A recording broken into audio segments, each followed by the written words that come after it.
So welcome to NASRS. I'm Davin Sturdivant, series owner and head coach. Larry Foster is one of the other coaches on my coaching staff. Michael Landry's coaching here. Sometimes you'll see Marcus and Sean and a few of the other coaches floating around, but it's the beginning of the year, so our coaching staff's a little bit low.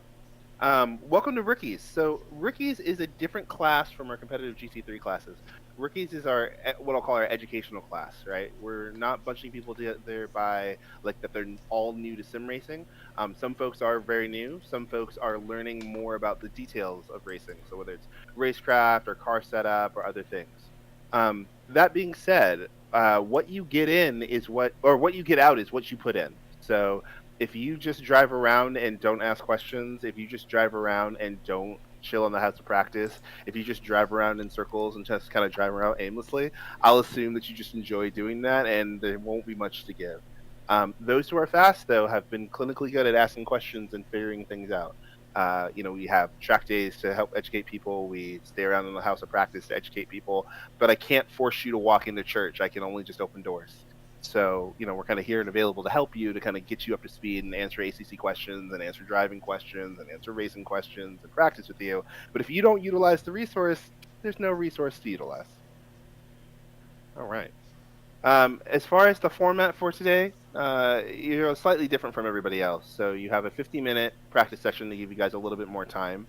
Now, the free practice session should be treated as a warm-up, not as a time to learn the track.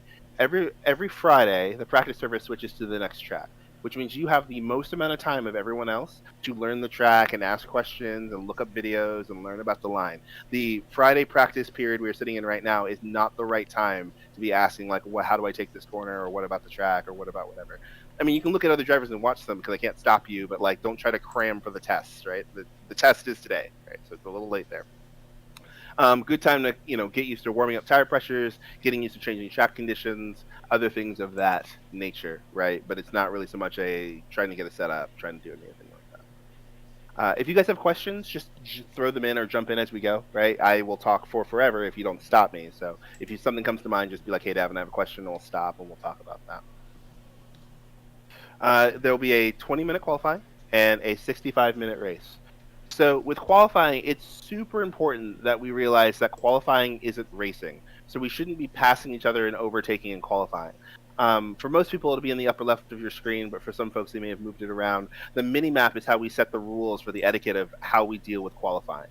So first things first, most importantly, is that once qualifying starts, there's no use of the chat. There's no use of voice chat. Everyone needs to be quiet because everyone's focusing and trying to put laps down. So you don't need to apologize. You don't need to say GG. We all know that. We can save it to the end. If you're like desperately waiting to say something, just put it in the rookie chat where somebody can't see it, but don't use the in-game chat services because that's distracting and kind of rude. When cars are driving around, you are the red dot because you are the most important. Good for you. Cars that are on a out lap or have invalidated a lap are going to be signified as blue. Cars that are on a hot lap are going to be signified as gray. Don't ask me why the car on the hot lap is gray. I have no idea. It just is.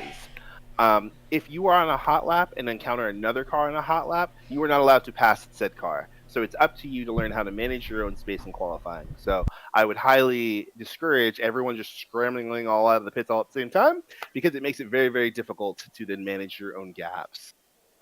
Cars that are on an out lap, so anyone with a blue dot, you've fallen off the road, you've just left the pits, things like that, you can get past, but that is to your own discretion. Often you will, like to the passing car's discretion, that's what I mean. Often you will find yourself losing more time trying to pass a car in a non-passing session than just slowing down. But it all kind of depends on what's going on around you.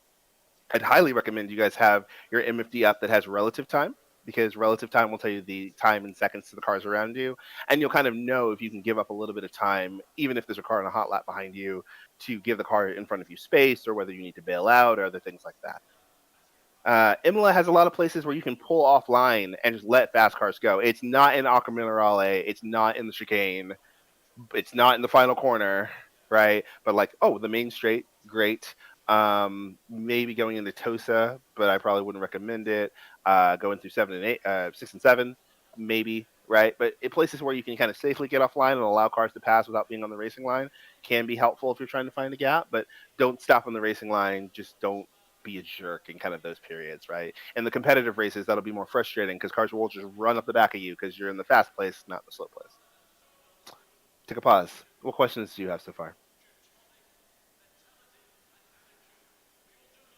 How about you want to cover blue flags? Oh, I haven't gotten that part yet. Yeah, I got a whole thing about the race to talk about.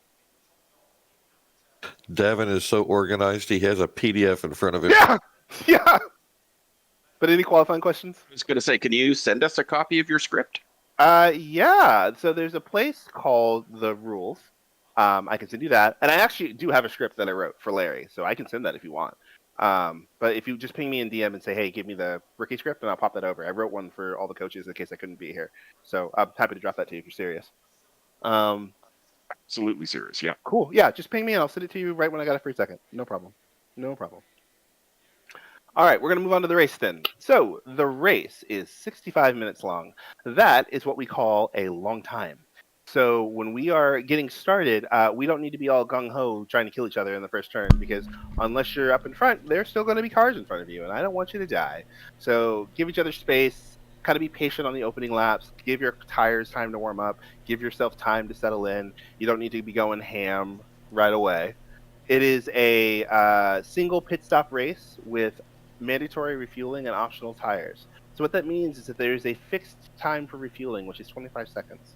If you take tires, which you don't have to, it's an extra 5 seconds. This is not the time to ask me which one to take, because that ruins the fun of the game. It opens up some strategic options if you want to try to, take track positioning and save yourself 5 seconds or not. But on hotter races or other races, sometimes that can hurt you near the end. So use your discretion, and hopefully you guys have practiced running long runs on tires and not just constantly going back to the pits, so that you kind of know what low tire wear feels like, because sometimes it's worth it. Sometimes it's not. The standard racecraft rules are in effect, right? You got to make sure you have suitable overlap. You got to make sure the cars are visible when you're passing. Don't make sure to, if you're the overtaking car, don't hit what you can see. In rookie information and in coaching information, there's a PDF with Bettle's eyes on it that talk about racecraft rules, which would have been great to read before now. But if you want to take a minute and try to cram it, I would highly recommend it. It's certified by the BMW Club of North America and written by Randy Post, so it's pretty legit. It's pretty simple, and it's got colors and pictures, so that'll make your life super easy. As the race continues on, there will be lap traffic, and there will be blue flags. This is not Formula One, so blue flag cars do not, and I will repeat this again, do not have to mandatorily jump out of the way. It is up to the car on the lead lap to manage to get around blue flag cars. It's not up to blue flag cars to jump out of the way, unless they choose to. Now, there's a couple conditions for that to make that true. One, if you are being passed as a blue flag car, the smarter thing to do is to stay on line and accelerate more slowly rather than jumping offline. I have driven all the way around the racetrack to catch you. I don't need your help. You getting out of the way is actually you getting in the way. I know you think you're being helpful. You're actually really not.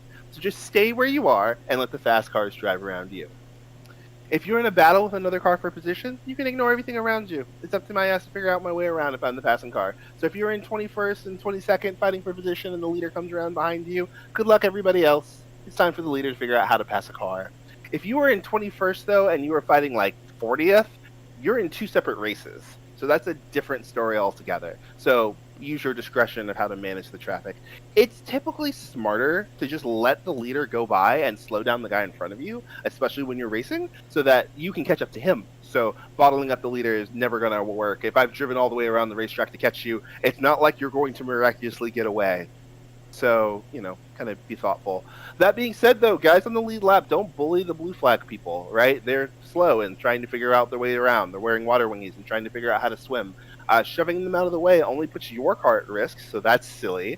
And also, you need to learn how to pass. So sometimes it might take a couple corners, and for some people, it might actually take a couple laps, and that's just life, and we're going to have to deal with it. So just take your time and don't run lap cars off the road. It also gets you the name Dick. Yeah, exactly. Now, that all being said, everybody everywhere assume a developing skill or just a mistake rather than ill intent.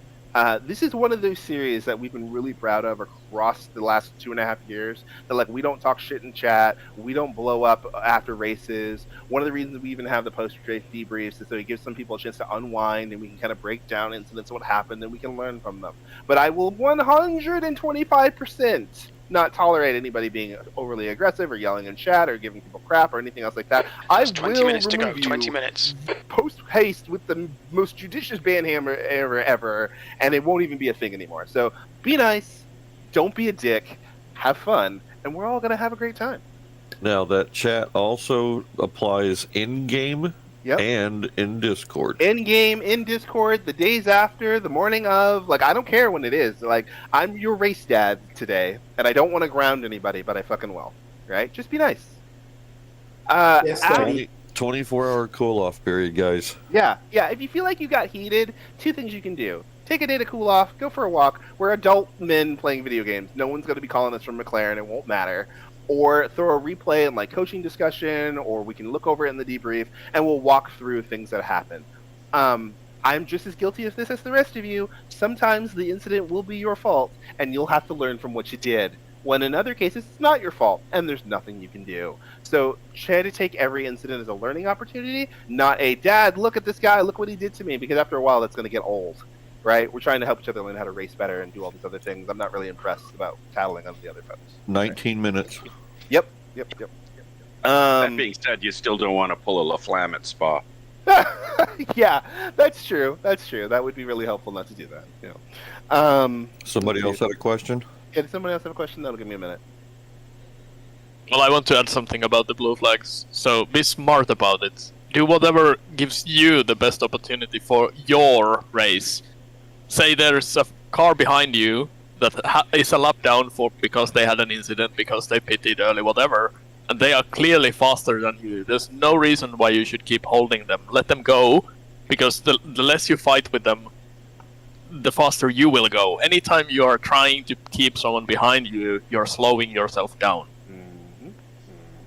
Right. I'll also say too, like standard following other car rules are in effect. If you're following any more than one car, brake earlier. I hope you all have reference points around the track by now, because I know we've talked about that forever. So, give yourself some room to slow down. Give yourself some room to turn. It won't freaking matter if you lose 3/10 on the entry when you're following a car, because there's a car in front of you and you're not qualifying. So it's okay, right? So you don't need to just go full send every lap. It's actually just impossible to do that, and you'll make a mistake or you'll go slow and whatever. So just be patient, and the race will come to you rather than trying to drive your doors off, because eventually the doors will come off and it'll be sad and show up in debrief and all that other fun stuff.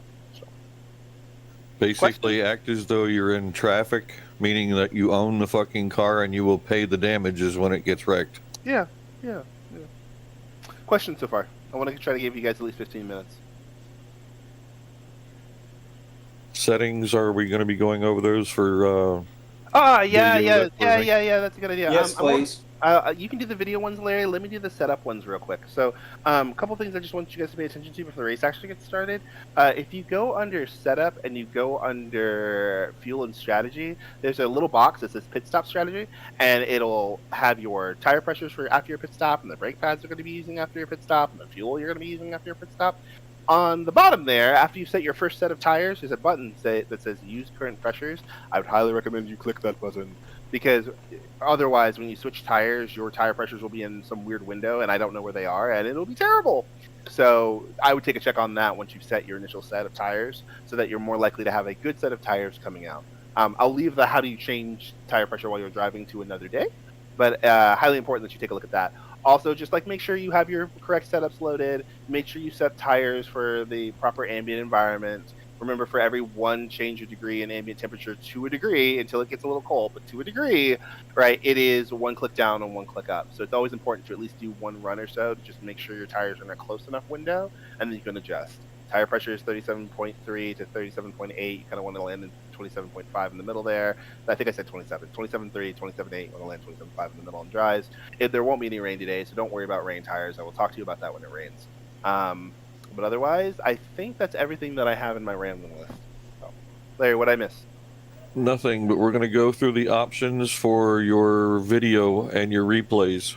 You need to go to options, go to general, Replay max length should be 1 hour and 15 minutes. Please do this now if you don't already have it set.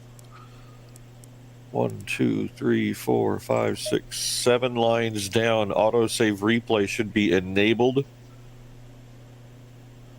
And I would suggest that 2 more lines down for the race specifically. You want to have about 5 slots saved minimum. 15 minutes remaining. 15 whenever minutes we to go. go to the replays, you'll have the replay available to you, and we can look through it to find out if there's any kind of issues that you guys want to look at. When we do this, it will need to be car number, a possible corner if you know what number it is or the name of it, and a timestamp. The biggest thing is the timestamp so that we can find it quickly while we're doing these. There have been times we have had briefings afterwards that are upwards of 2 hours long. You guys do not have to stay for all of it. You do not have to stay for it at all anyway. It's not mandatory. But it will help you in the long run to learn how things went right, wrong, and ugly. Let's see. Oh, I have one other thing. Sure. I actually do one other thing. Guys, give yourself some grace. Right? This is one race out of like the majillion million you're going to do over the course of your life. Some races are going to go great today. Some races aren't. No one's going to remember come tomorrow whether you won or were last. So just relax, have some fun. You're going to learn some stuff. You're going to bang some stuff. You're going to have some great races. Just have a good time, and everything will turn out fine. Okay, under the assists, you want to put your pit limiter to manual because you have to be in first gear under 50K when you cross the pit line so that you don't get yourself a pit speeding limit or anything like that penalty, and it can actually do it multiple times to you. Remember, you have 3 laps to fix your penalties. If you don't do it within 3 laps, boom, disqualified. Right back to the pits immediately after you cross the start-finish line, even if it's the last lap. I've seen it happen. So make sure that you do go through, do whatever penalty is set up, and the penalty will show up in the pits, in the MFD, and it will be under the pit box. It should automatically select it so that you go through. It'll make it so that you do the pit penalty, and then in turn you'll exit the pits. It is not considered a true pit because you have to serve the penalty first. Ooh, I have one other thing I totally spaced. We got to go back one. Etiquette for qualifying. This is important. So, pay attention to the cars around you when you're leaving the pits, especially coming down the main straight. If there's a car on a gray dot that's coming down the main straight and you're coming out of the pits, let that car go by. Don't be a jerk. If you fall off the track and kind of are in the middle of the stand, it's probably better in qualifying to just return to garage and start over rather than jumping back online, unless it's just like a little off. But if like you're off in the middle of Neverland for this one time, it's a good time to do that, because if you're getting in the way of cars on a fast lap, like you can significantly screw up someone's lap even though they're really far behind you because you just got dirty tires and you're moving super slow. So, be mindful, like act how you would want to be treated if someone fell off in front of you, and your life will be a little easier. In the race itself, you have a bad crash and damage, is it better to return to garage or try and hobble your way back to the pit? If you can drive the car back, it's always better to drive the car back, because if you RTG, you lose the lap you're on, and then you have some time in the pits for like an extra lock time. So you'll lose more time RTGing in the race is to discourage you from doing that, right? So as long as you're not like, I can't control my car, or like the steering's so bent where you can't go straight, always try to make it back into the pits. All right, now under options, under HUD, your circuit map should show full. The reason for this is because it's very difficult to find cars that are coming from behind. If you do have an off and you try to return to the track with the moving map, it's very difficult. If you have it set to full, you can find open spaces, and you can also correlate that with the HUD that shows the gaps ahead and the gaps behind. Try to run that throughout the entire race, because that way you can tell who's in front of you, who's behind you. The different color names will determine who is actually ahead of you and who is a lap down. They're different colors. Ilpo, what are the colors for that? Do you remember? It's red for a lap ahead of you and blue for a lap behind you. All right, thank you. I know that there is a big difference. Cool. Let's see. Also, If you guys find that you're having problems with the car, with the performance of your computer, check to make sure that you do not have too many cars being drawn. I believe that is in video, and it's right above virtual reality. It's called opponents visibility. If you have that set to all, you can really, really kick your computer in the nuts. Try running that slightly lower. I would say probably 20 is a good number. And that way you can have a better chance of having decent performance and good FPS without stutters. Just don't turn it too low. Yeah, I would say about 15 or 16 is generally considered about the least you can get away with. Yeah. All right, so I know we're a little bit under 10 minutes. The first meeting of the season is always a little long because we're covering everything and some folks haven't been around, so they need to know. If everyone keeps showing up as they have, the driving meetings will be really short. It'll turn into don't hit what you can see, don't suck, have a good day, and we'll be gone in 30 seconds. But the first one's always a little bit long. I will just highly encourage, again, for you guys to utilize the resources that you guys have. Like, rookies is a different class than all the other ones in ASRS because we, like, encourage you guys to ask for, like, questions and other things. It's not that it doesn't happen other places, but just you've shown up to rookies because you said you wanted to learn something. So ask, right? If you end up 7 seconds a lap down from someone else, it means you need help. Let me help you. Right? Ask questions. How can I do better? What do I need to work on? We can do it bit by bit in tiny little pieces, but like the lap time and the leaderboard will show me kind of who will need the help. But, you know, if you don't utilize the resources, we can't help you. So let us try. That's why I keep putting out messages about coming to practice. I'm usually on about 6:30 or so Central Time US. Yeah. And if you guys need any questions answered, you can put videos up in Discord and have people, you know, go over your laps and that sort of thing. You can ask all kinds of questions to the community because we are here to get better. We're not really here to compete against each other. That's also why there's no such thing as too fast for rookies, right? You're in rookies because you want to learn and want to spend more time asking how to drive, right? So I don't really care if you do 41s in rookies. I really don't. Right? I really care if you're here to learn, right? It's not a flex if you win rookies. Nobody cares. There's no points. No one's going to remember, right? It's just more of a matter of, did you learn something today, and are you a better driver today than you were yesterday? If you've done that, you've accomplished the purpose of rookies. If you haven't, you've missed the boat. Mark, you're showing 249 on a ping, and it seems to be stable. Yeah, bouncing between 249 and 252. And Davin, I think I'm a great example of a rookie that's been hanging around forever, and I've gone from the very bottom of the field every race to mid to the top part of the pack now. Yeah. I think last time you finished like P15 out of 45, and I almost cried. That was amazing. Right? So, you know, everyone... he's driving in Australia, too. Yeah, everyone's going to, you know, develop in their own pace, right? So there's no rule that, like, oh, I was 5 seconds off the lap now in the beginning, and now I'm 5 seconds off near the end, I failed, right? It's more if you're learning. I don't really care what lap times you're running as long as you're learning. The only folks I'm going to spend more time of are the people who might be hazards, and they're not paying attention. Because that's ruining the experience for other people, right? But for everybody else, just try to do your best and enjoy the resources. Someone I've been helping is actually now in the top of the AM class in the Wednesday night races. Nice. Alrighty, I think I'm done talking. Am I done talking? I hope so, because I need to figure out my tire temps now. Let's roll. Alright, you guys got 6 minutes. Enjoy.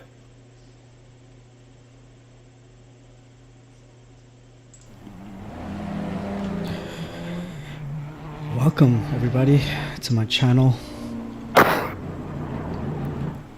Bless you, whoever that was. Oh, that was me. That's a new fastest lap for Working on Wendy's. roasting all day and 145.67. By the way, when we are out doing qualifying here shortly, this is not what we want to see going down the fucking start-finish line. Yeah. Also, while we're on the outlap, I forgot to mention this. Do not ghost through anybody's car. It becomes very annoying, very hard to keep with where you are, and you need to drag your brakes around the track to warm up your brakes so that you have some type of braking. All clear. Push now. Your brakes are cold. Let's get some heat into them. Blue flag.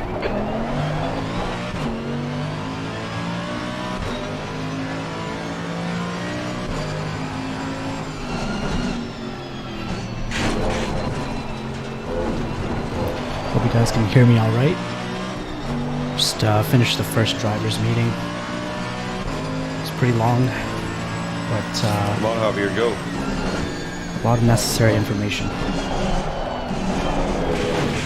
And I go off.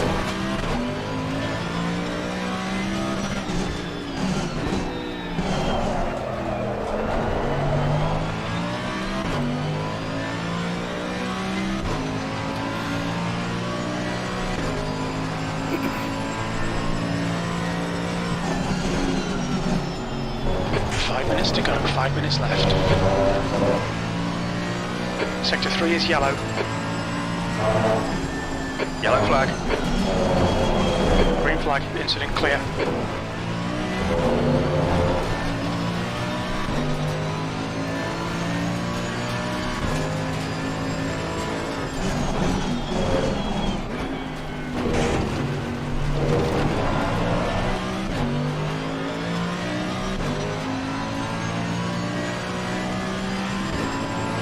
Car left, clear left.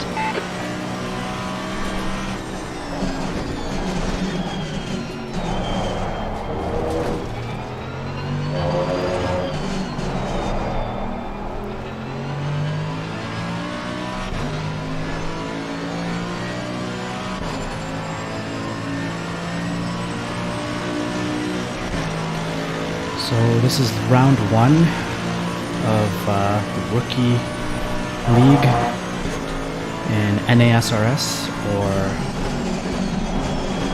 North American Sim Racing Series. You've gone outside of track limits there.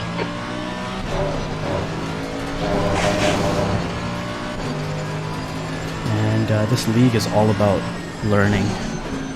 So I'm trying to go back to the basics and really get a hang of sim racing. Kind of get a grasp of the basics and then develop from there.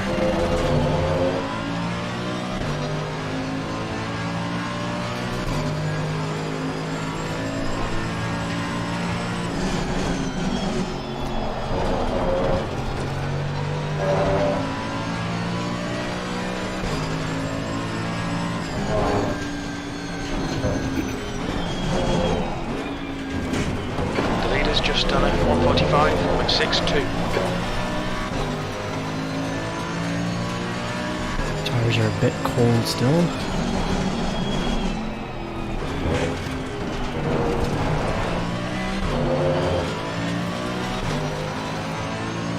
Yellow flag.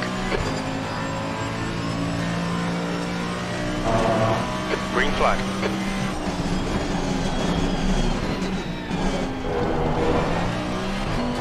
Right side, clear right. Incident in sector 1, yellow flag.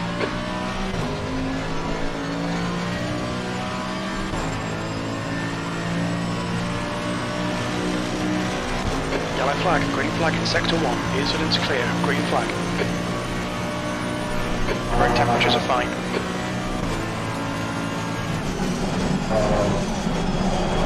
Yellow flag. Clear right. Just 2 minutes left, 2 minutes to go. Track limits, this lap will be deleted. Gonna turn up my pressures here.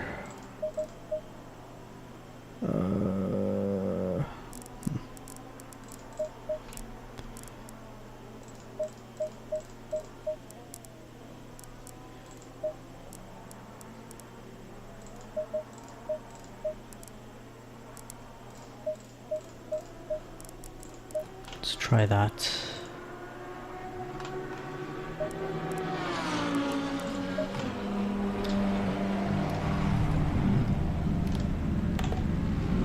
The leader has just done a 144.00.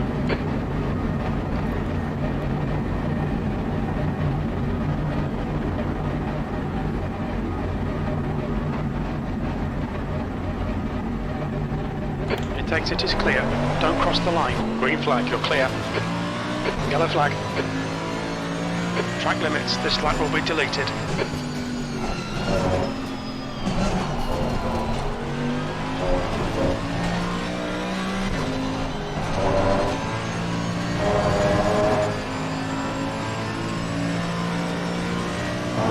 Clear of the incident, green flag. All right, guys. We got 30 seconds before qualifying. Remember, no chatting, no talking. Blow your hands set the vehicle at all times. Yes, sir. All right, clear right.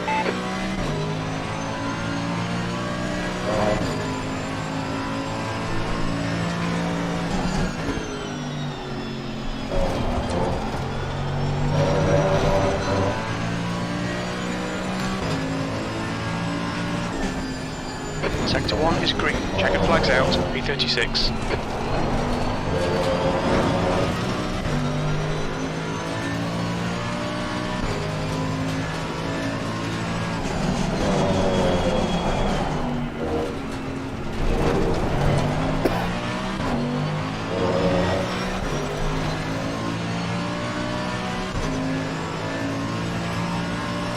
Yellow flag.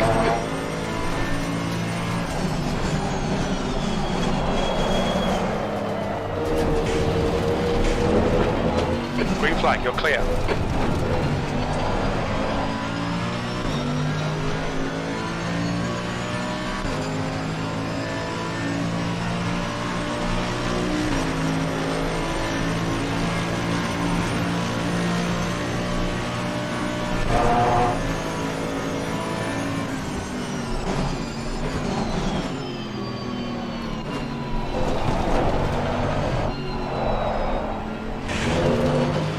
Yellow flag.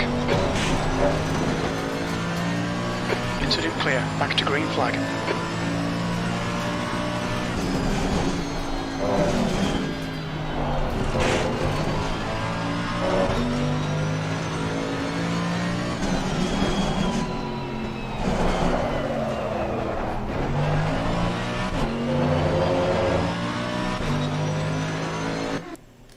Okay.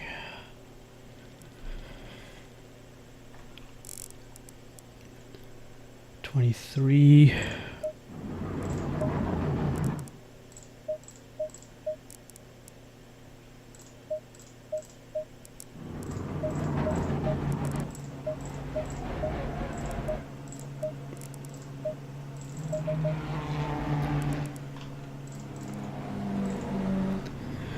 All right, quality time.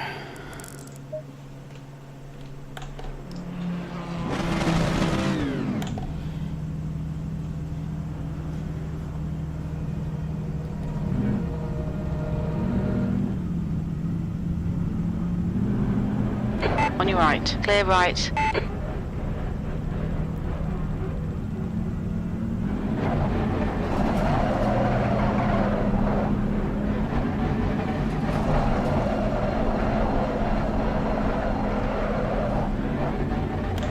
Pit exit is clear. Push now. You've got 18 minutes to set a lap.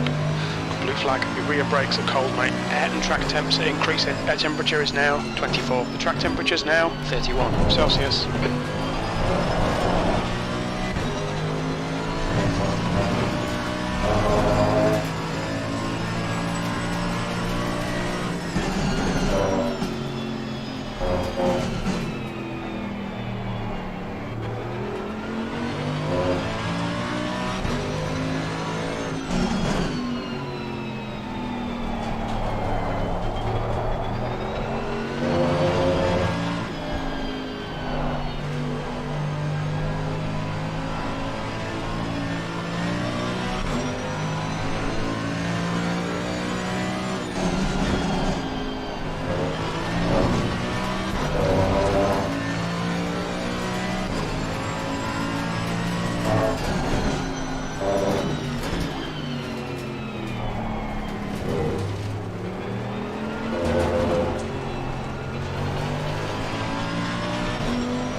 set a lap.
New fastest lap for Manning, 146.95.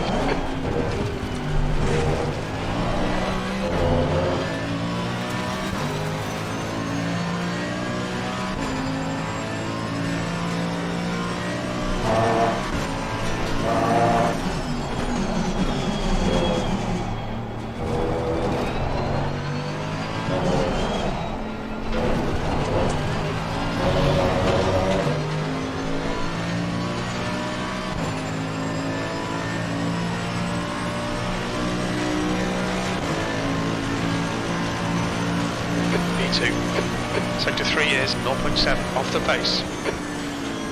P2, eh?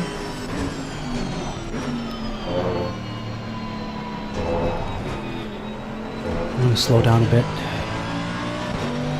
Yellow flag, stay sharp. Give myself a little bit of a 15 gap. minutes left, green flag, all clear.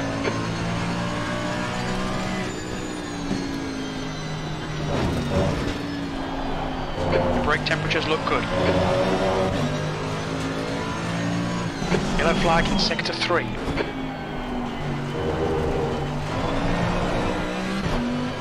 Sector 3 is clear, green flag.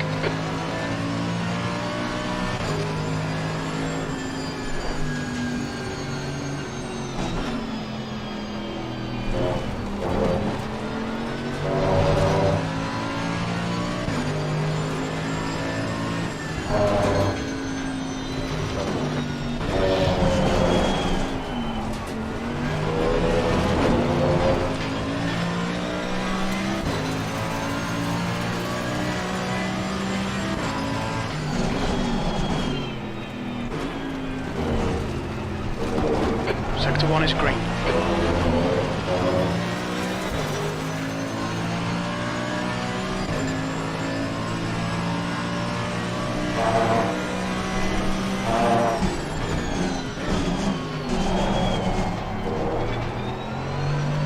Yellow flag.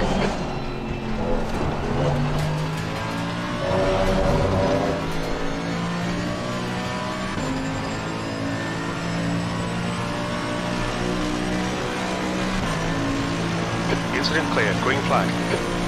Incident in sector 2, yellow flag. You've used half your fuel. We think Harris has gone off.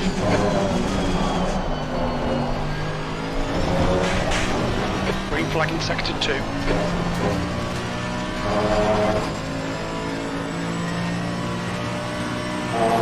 Green flag in sector 3. Sector 1 time is good.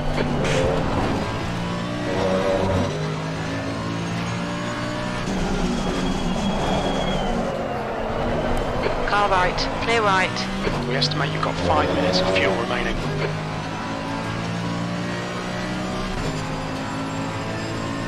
Incident in sector 3. Sector 3 is yellow. Sector 3 is green.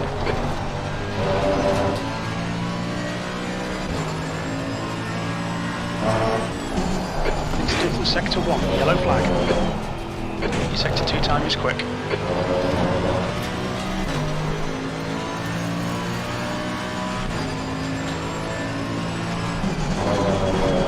Yellow flag.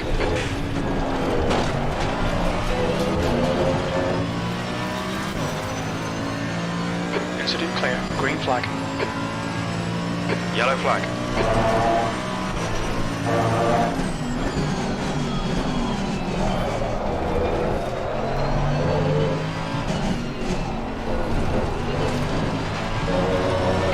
incident clear, green flag.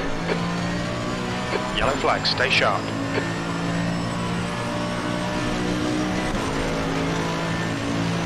Green flag, you're clear of the incident. That's pole. We're running on fumes, mate. Oh. You've just done a 143.88. Let's go.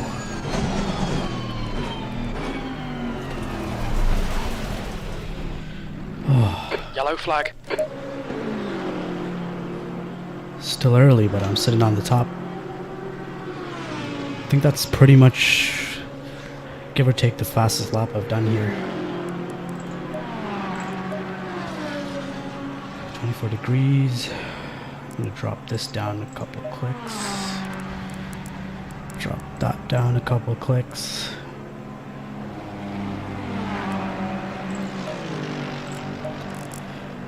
Let's do a little bit of fuel calculating.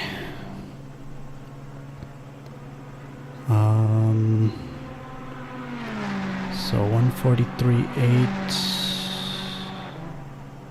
fuel per lap. 3.48. Let's go 49.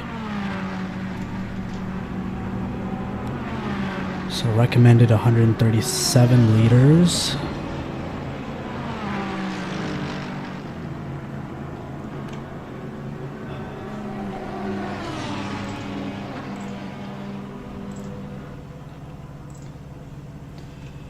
And 37 divided by 2, 68.5. So pretty much 69 and 69 liters. 10 minutes to go. That's 10 minutes left. Cool.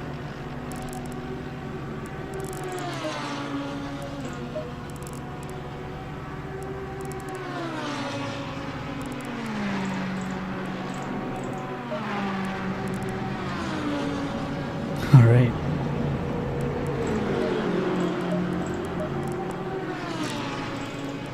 Dan just beat my time. Davin, sorry.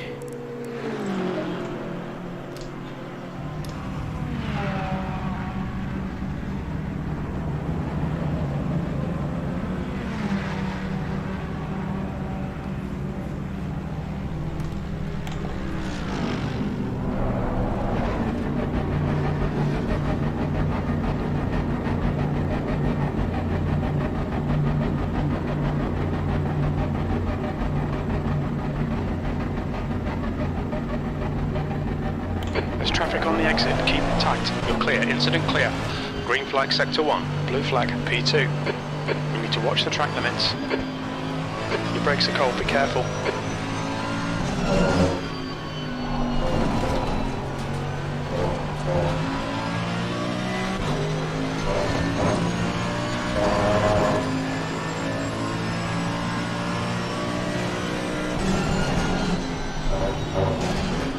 Cold tyres all round.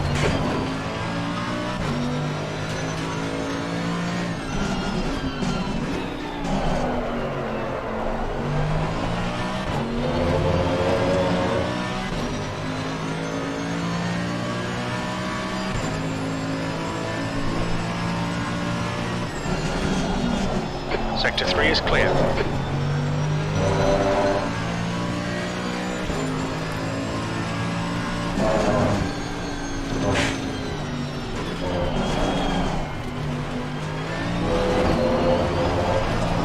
Yellow flag.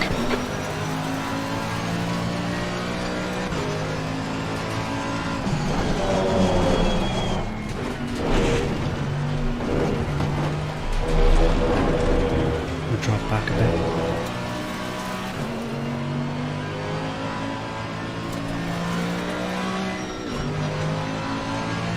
You're clear of the incident. Green flag.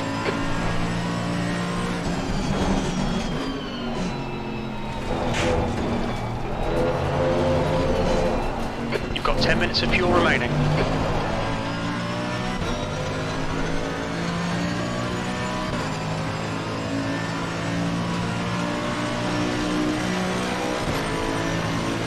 Yellow flag sector 2.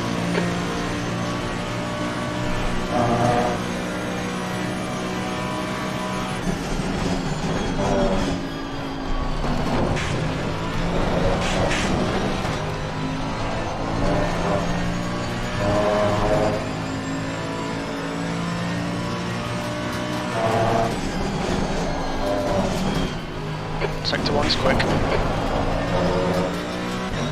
Yellow flag, track limits, this lap will be deleted. Your brake temperatures are okay.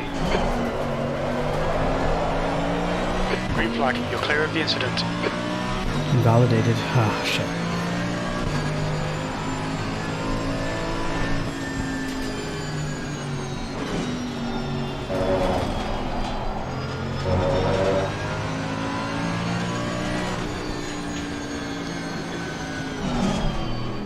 Tyre temps are good.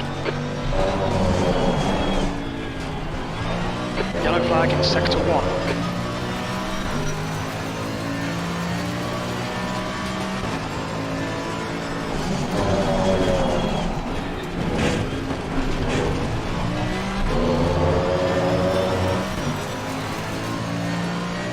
Sector 1 is now green.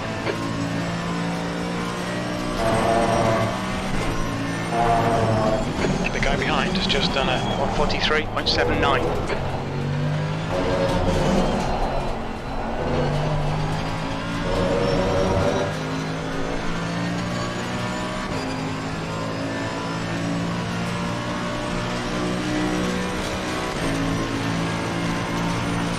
Green flag in sector 2, P3.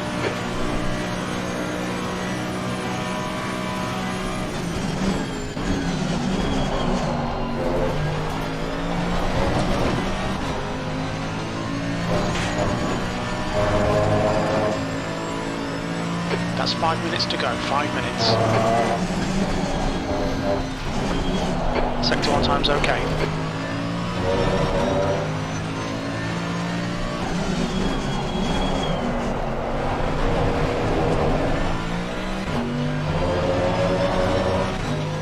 Yellow flag.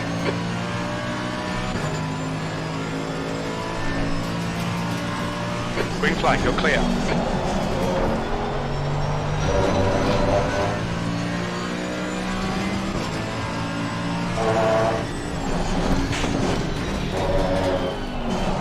We need to find a tent in sector 2.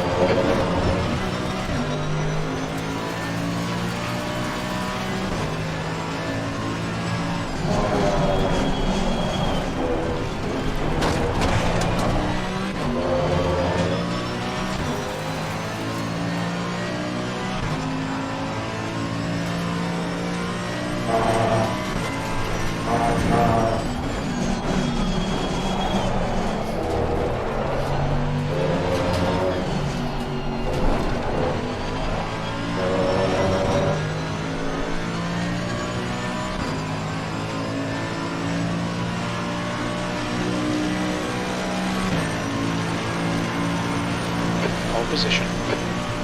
Sector 3 time is quick.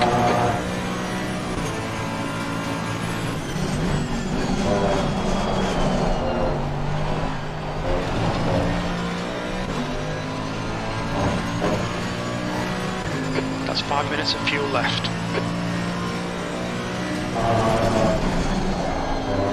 Sector 1 time's okay. On your left, clear left. Yellow flag. Green flag, all clear.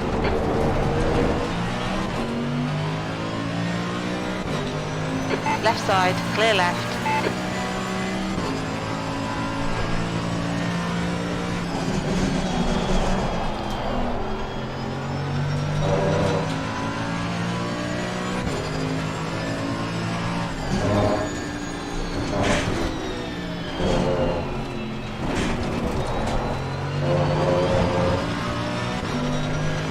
How are my tires? Gonna drop them down a bit.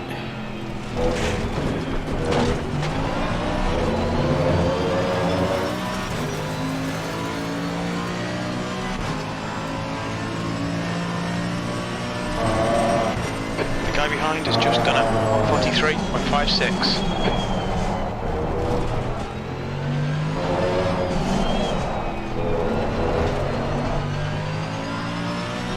That's 2 minutes left, 2 minutes. Yellow flag. The incident's clear, green flag. Well, that was at 145.66. Very little fuel left.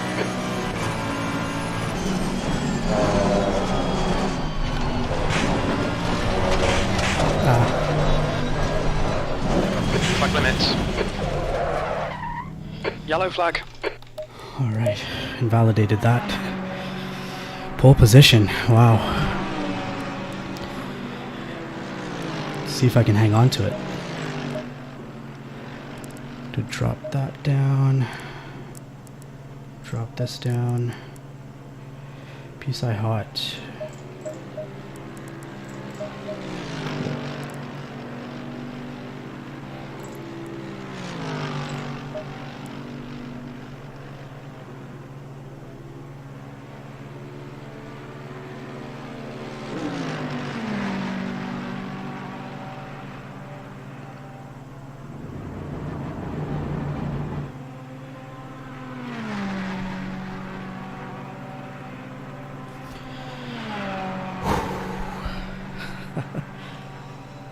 Probably did about like more than 200 laps of Imola the last couple of weeks, so practice really does pay off, I guess.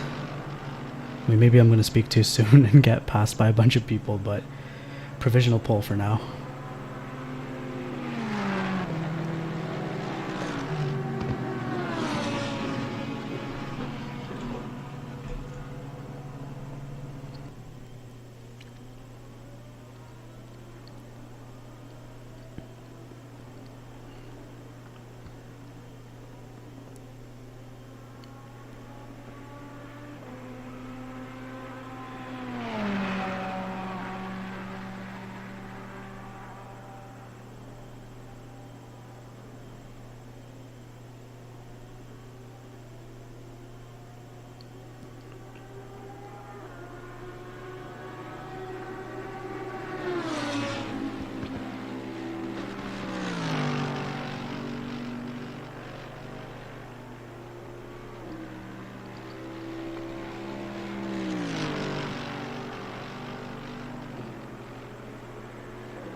Wow.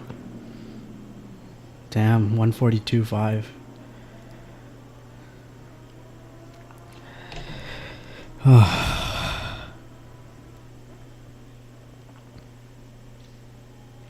That's the end of the session. P2. Wow. P2.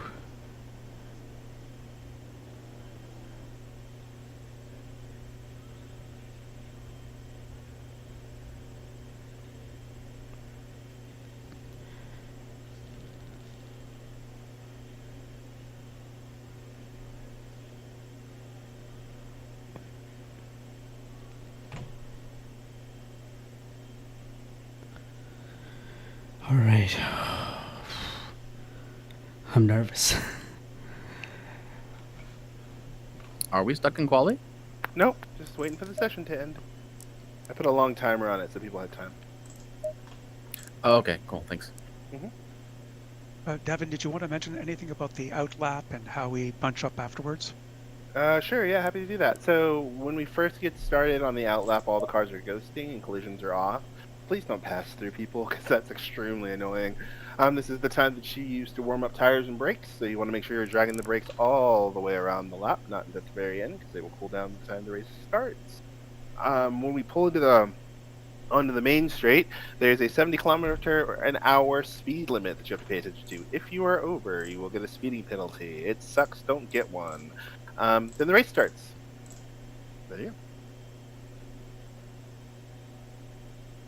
I've never started before in front. I'm terrified. Well, just go forward. Just drive fast. Yeah, just drive the direction the way your car was pointing, and there's nothing in front of you. Race hell, That's praise fair. hell. By the way, I have a feeling that somebody, Mr. Prakash, was sandbagging. Actually true. I was so surprised to get No, Akash, provisional I know that pole. you're that goddamn fast. Believe me, I watched you drive. Yeah, I watched you drive. I'm not gonna lie, I don't know where the 42 came from though. No, that's possible. I did a 42.7 last night. Yeah, let's put it this way. Watching Prakash on that last few laps that he landed that one, that was smoking quick, dude. Thank you, man. Most definitely. It's really hard with all the traffic too, right? Because there's just so many differences in laps. Like Yeah. that's why this is a good learning experience, because you've got people who are 5 seconds, 7 seconds a lap slower than you that you will catch in the middle of a qualifying run. And you sometimes have to bank a lap before you get started. right? It's just part of the game. Like, you have to learn how to deal with that and strategically be able to have a lap in the bag so that you're not just all saving it for one Hail Mary. Yeah. There are a couple people who like bailed out of laps that they actually could have finished. That would have been a nice banker just to have in the bank. And then, everything after that is golden.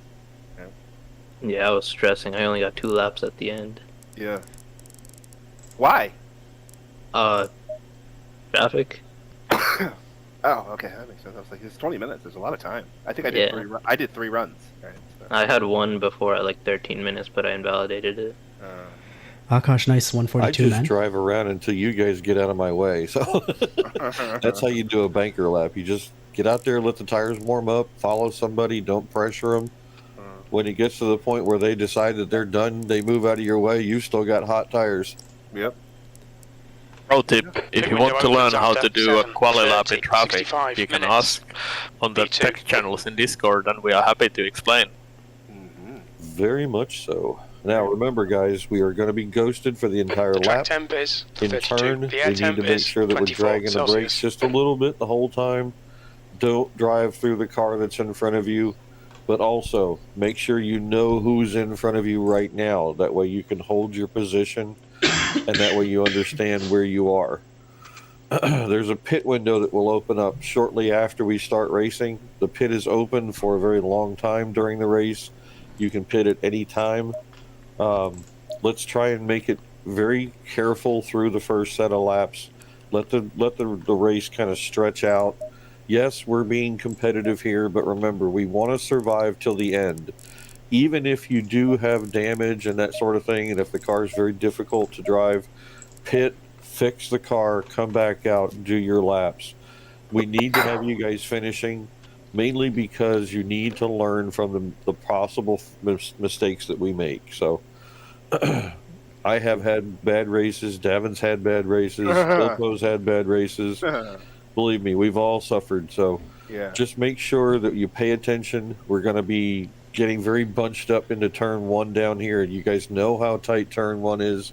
Let's take it easy. Don't try and make the first turn to make it so that you win the race. We're all trying to get through at the same time, and we're 40 cars deep. So I'll put it like this real quick. I am not going to be impressed in a mid-pack dive in turn 1. Like, that's just not.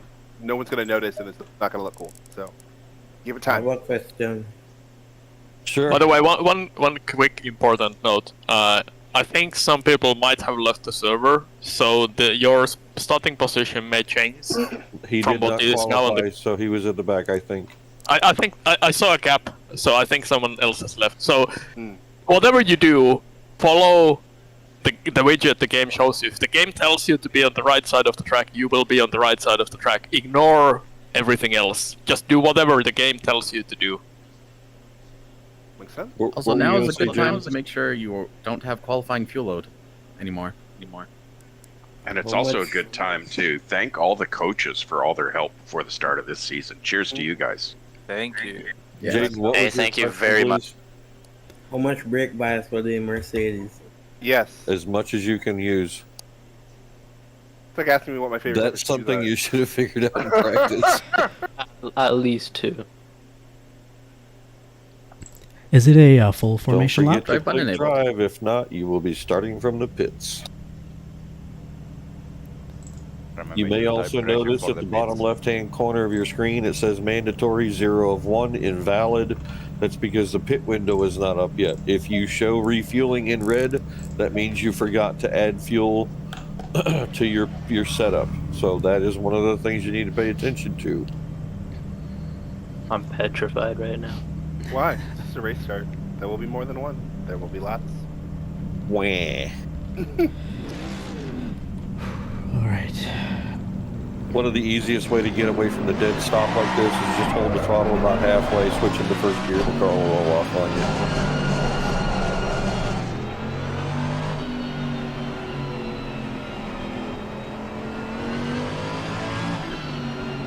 you. My tires are getting cold.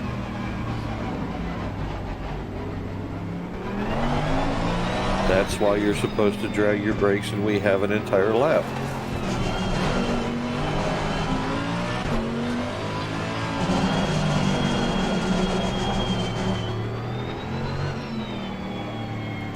That also means that everybody's tires are cold and the grip's going to be low, so pay attention.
By the way, when we start bunching up and he tells you to go too wide, do not come roaring up behind everybody.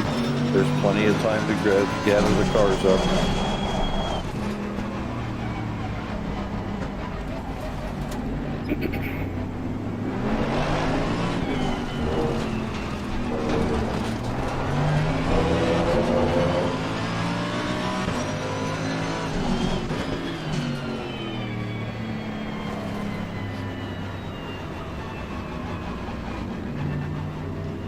Guys at the back and the mid-pack start rolling up.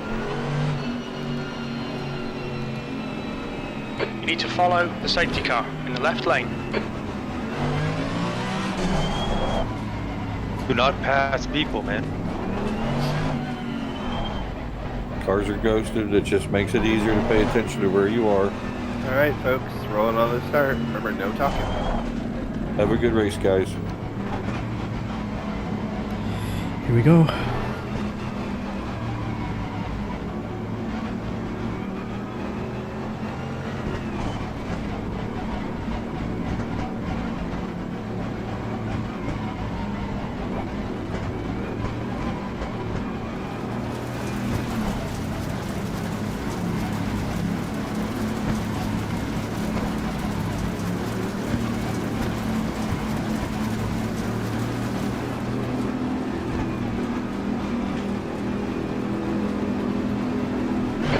Green.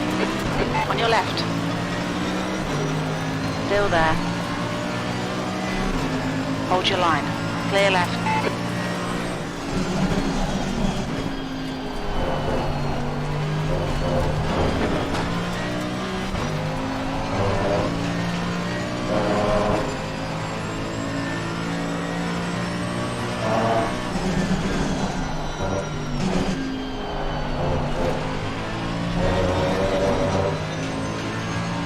Start's okay. Now find your groove.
Incident clear, green flag.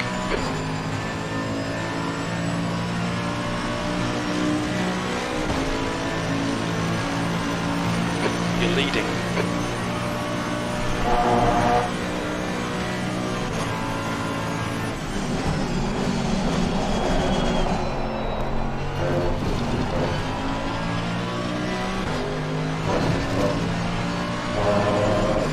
Oh, Tavin.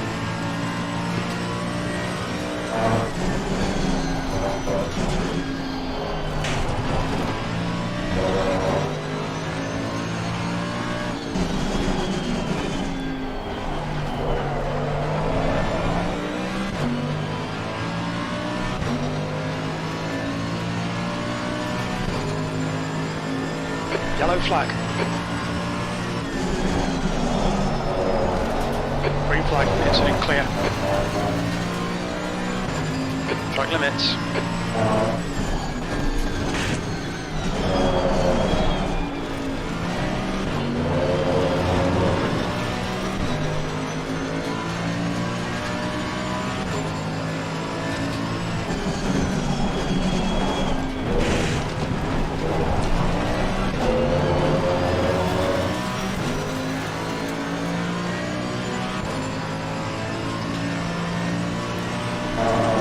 I've got the owner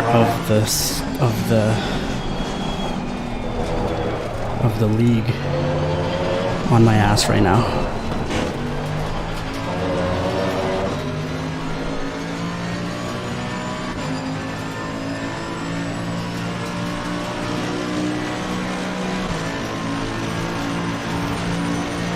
Car left. Oh, he's gonna Still squeeze there. the inside, eh? Hold your line. Clear left. On your right. Clear right. Come on, don't let him get away.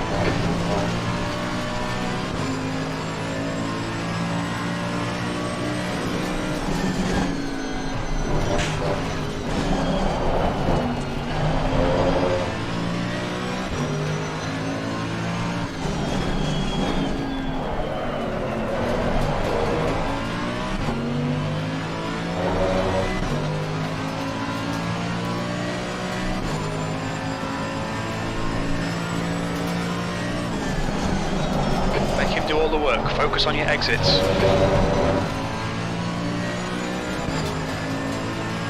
Sector 3 is now clear.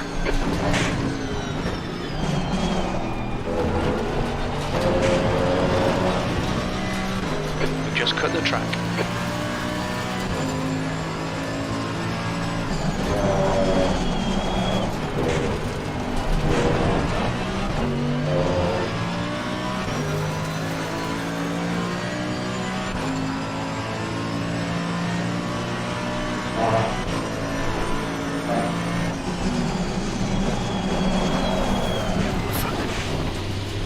Left side. Clear left. Don't give up. Keep him under pressure. The guy in front is Singh. The leader has just done a 144.38 V3. The gap to Garcia behind is increasing. It's now 1.0 seconds. Right side. Clear right. The window opens in 2 minutes. Well done, good pass.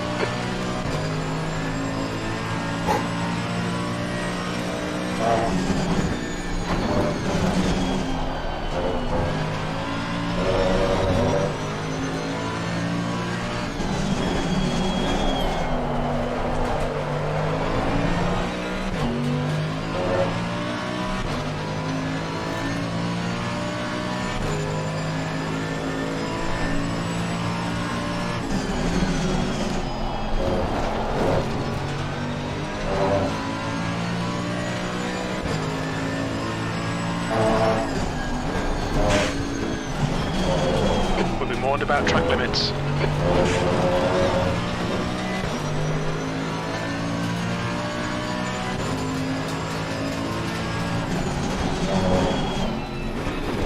Pit window open in 1 minute.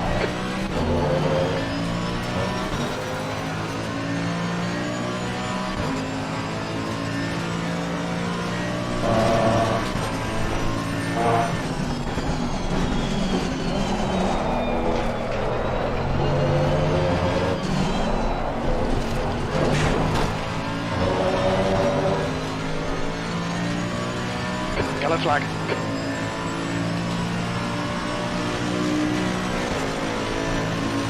You're clear. Incident clear. Loving this, mate. This is perfect. E2.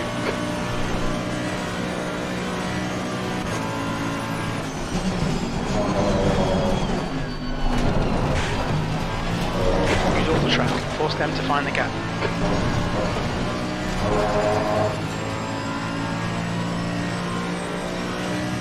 Green flag sector 3. Your front brakes are pretty hot now. The pit window is now open.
Just done it, 143.77.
To Sink behind is now 1.0.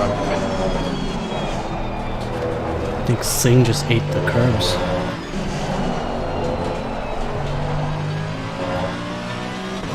I can't seem to catch Davin though. The leader has just done 143.60. Sector 1 time is good. Sector 2 is 0.7 off the pace. Sector 3 is 0.41 off the pace.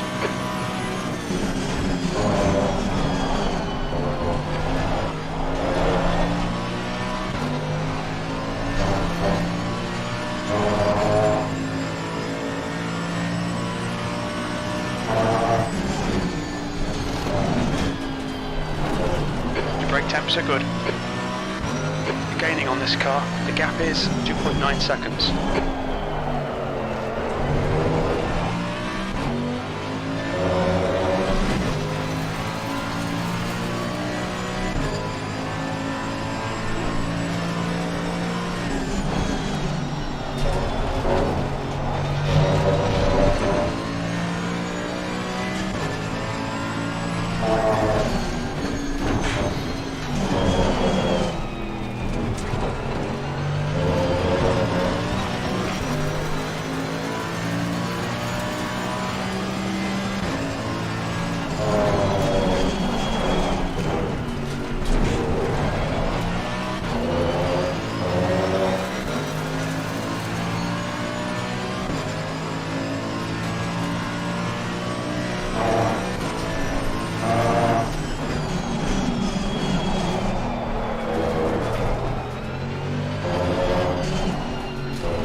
white lines.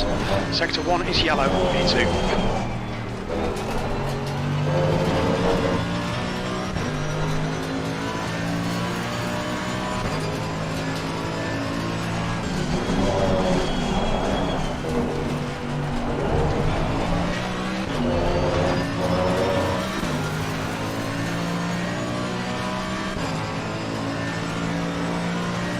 Green flag in Sector 1. Garcia is gaining on you. The gap's now 0.8.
Yellow flag. Incident clear. Back to green flag. What's going on? Currently doing my first stint with this Mercedes. And I'm sitting in second place, yo.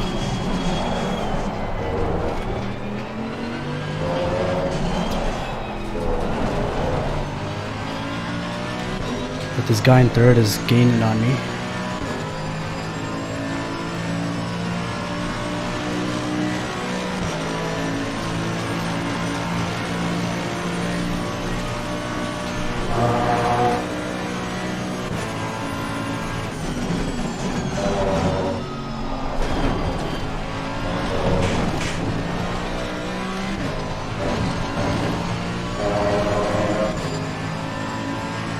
Coming up to some back markers right now.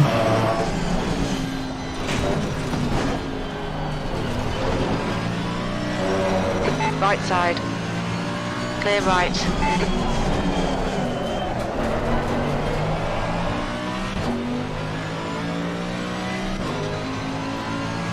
We got 32 liters of fuel left, so I'm gonna have to pit at some point. Gap 2. Garcia behind is now 0.9. Probably gonna do a change of tires. You've got half your fuel left.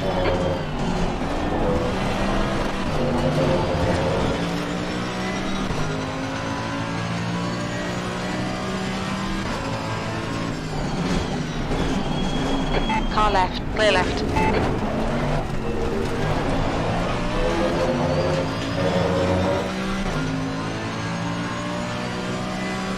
Yellow flag, stay sharp.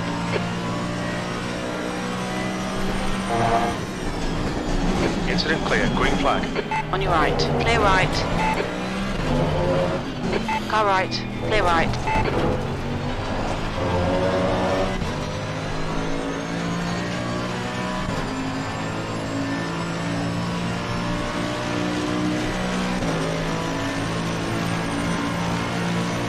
My tire temperatures are still good, but if I choose not to do a tire change during my pit stop, I save 5 seconds. So my pit stop is 25 seconds instead of 30. But I don't think 5 seconds right now is going to help me catch Davin, who's in front, because he's 7 seconds ahead. And then I got Garcia here in third place on my tail.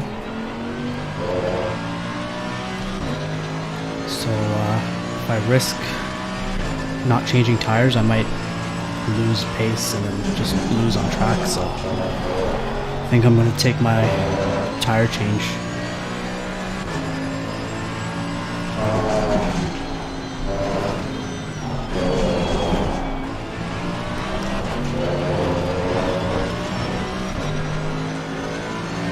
Left side, clear left.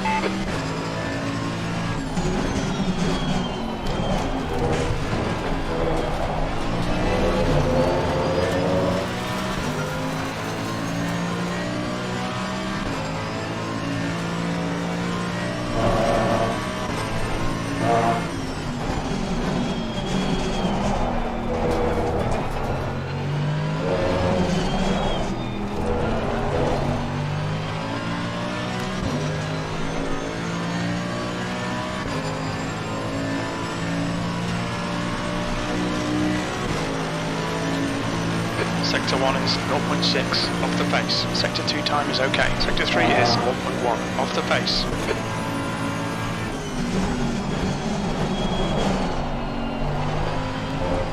The gap to Garcia behind is now 1.1.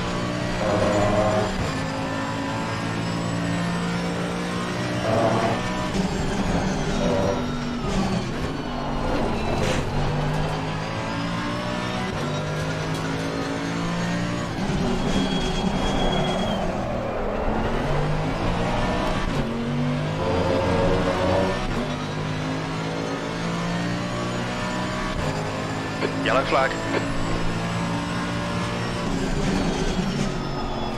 Incident clear. Green flag. Oh, jeez. Yellow flag. Run out of track limits. Keep it between the lines. Clear left. Green flag. You're clear. Okay, stay with him. Who was that?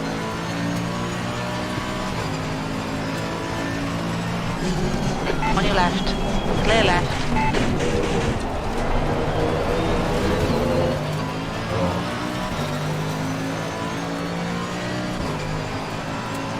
That was a bit reckless.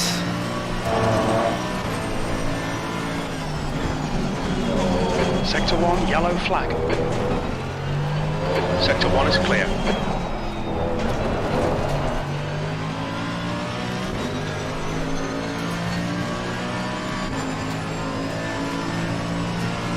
I want to catch this guy. The gap to Garcia ahead is increasing. It's now 1.5 seconds. Sector 2 is green. E3. There are chances here. Let's make sure we can take them. Left side, clear left. Don't let this guy intimidate you.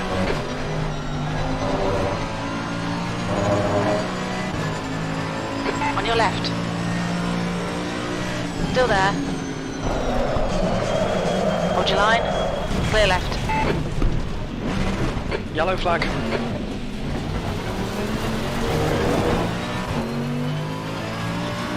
Green flag.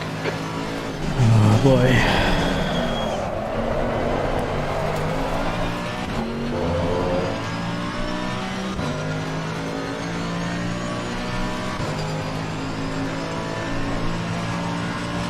Yellow flag.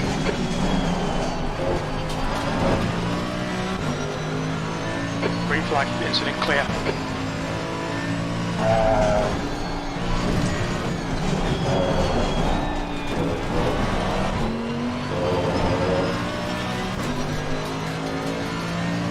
The gap to Holmes behind is now 1.0.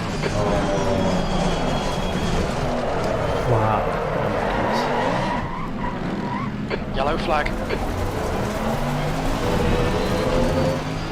Incident clear. Green flag. Alright, I'm gonna have to pit. Tires are too hot.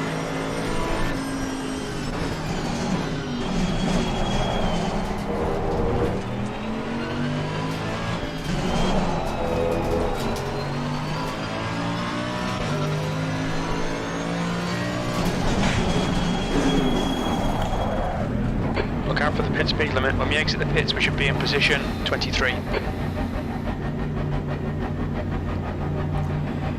Holy crap.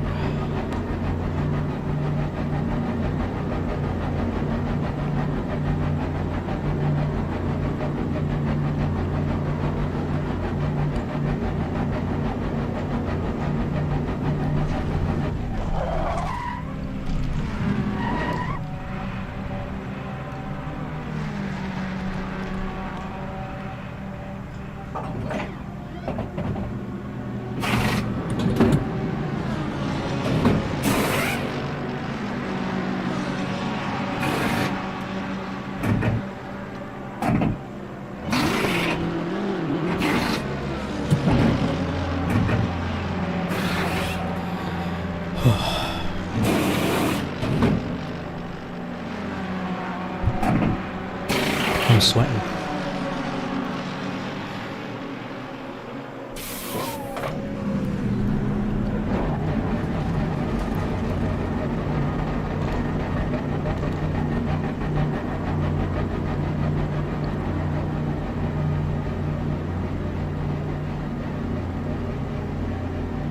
Track's clear.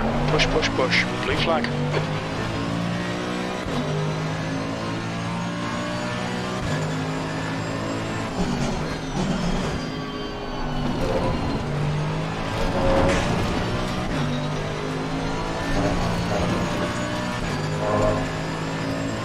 Davin's behind me now. Blue flag.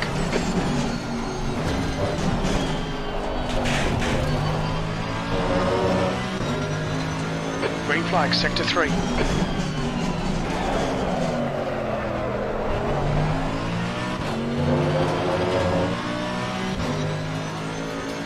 Blue flag.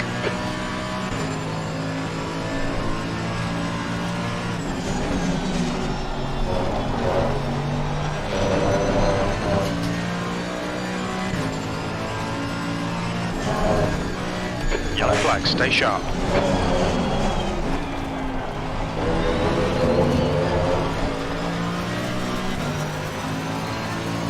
Clear right.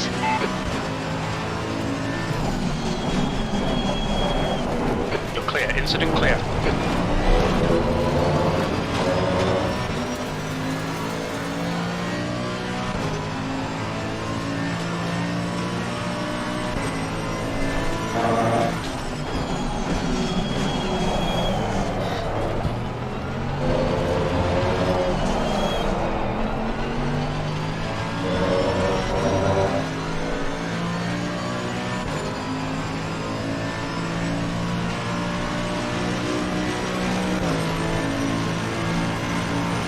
Yellow flag, B24.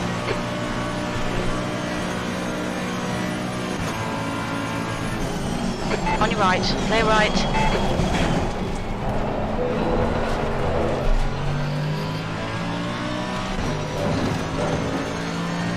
New fastest lap for Singh, 143.50. Green flag, you're clear.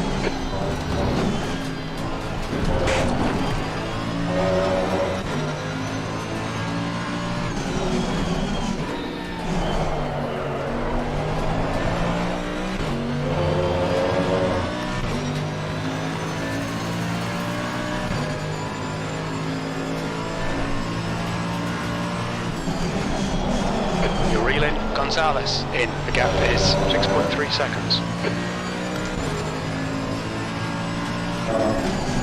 Green flag, sector 1. Your front brakes are getting a bit hot.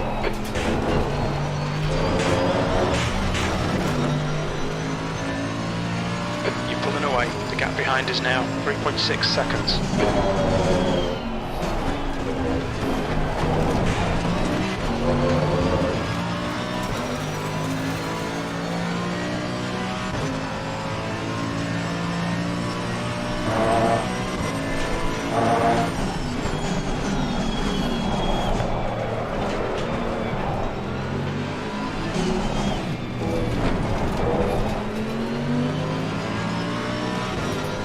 Car right. Clear right.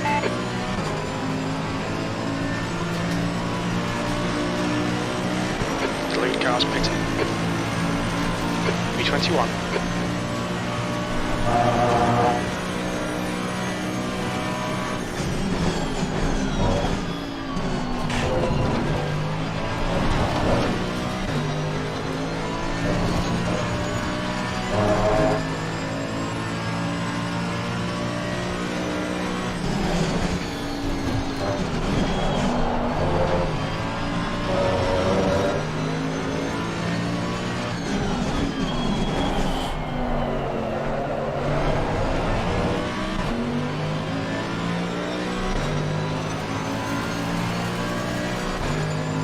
Cabrera, he's entering the pits. He's in P9. He should come out a little way behind you.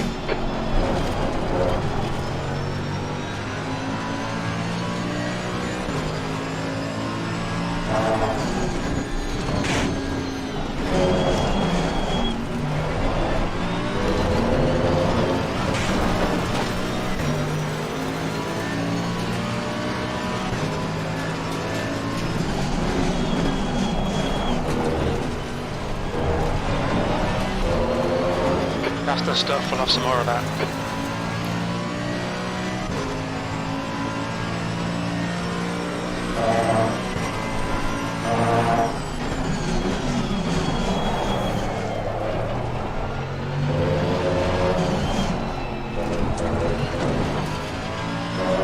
You've cut the track.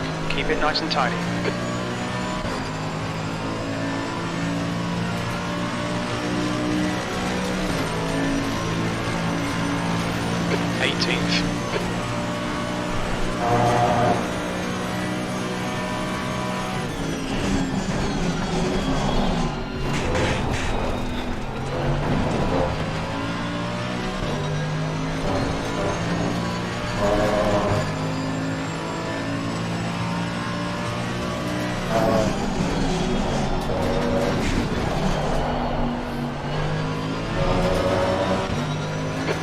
This guy in. The gap's now 3.7 seconds.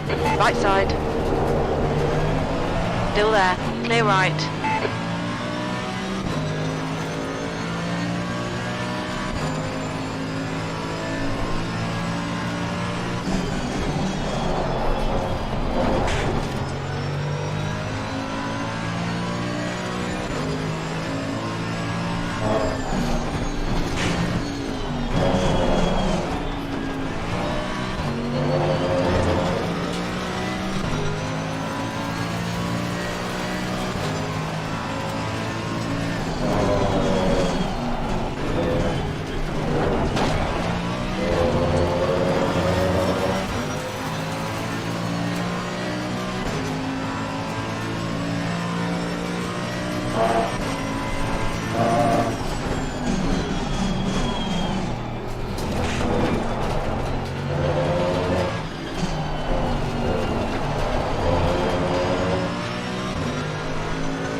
To Foster behind is increasing. It's now 13 seconds. E14.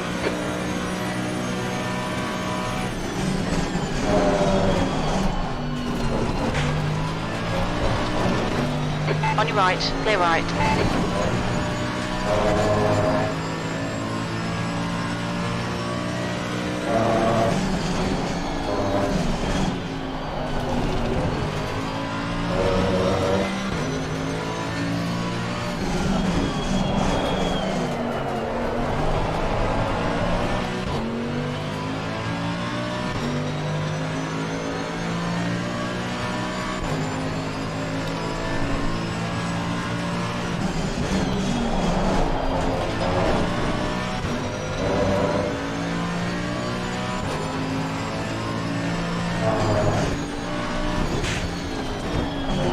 Brake temperatures are fine, mate. We're halfway home. We're okay on fuel.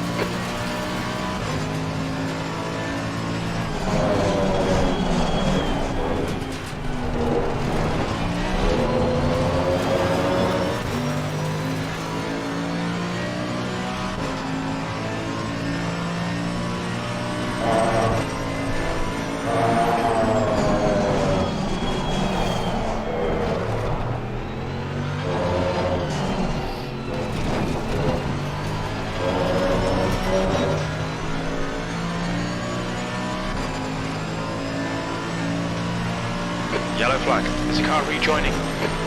Gap to Fuentes. Ahead is now 2.5 seconds.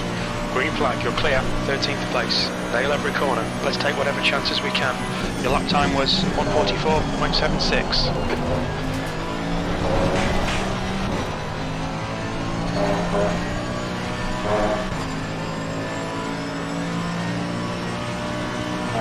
Green flag in sector 3.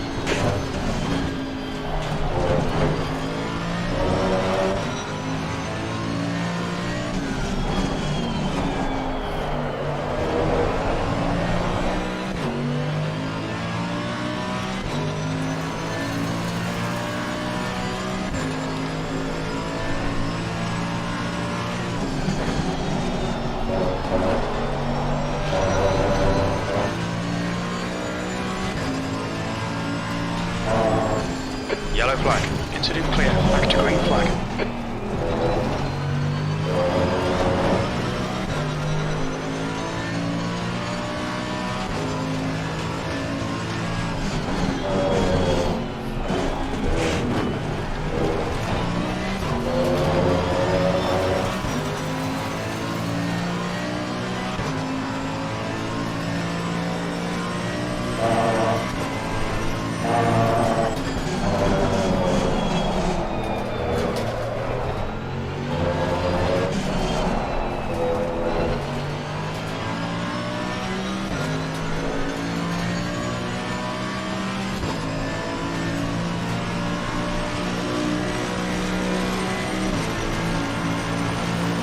focus on the exits. We can go faster here. B12. The car behind's pitting. The leader, Garcia, is pitting. Green flag, sector 2. The gap to Buentes in front is now 1.7 seconds. Track limits, watch those lines. Holmes is now leading.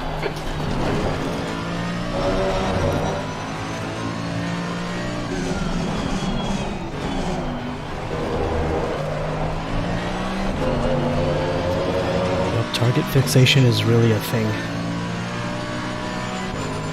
Start looking at something that's crashing. Chances are you're going off too.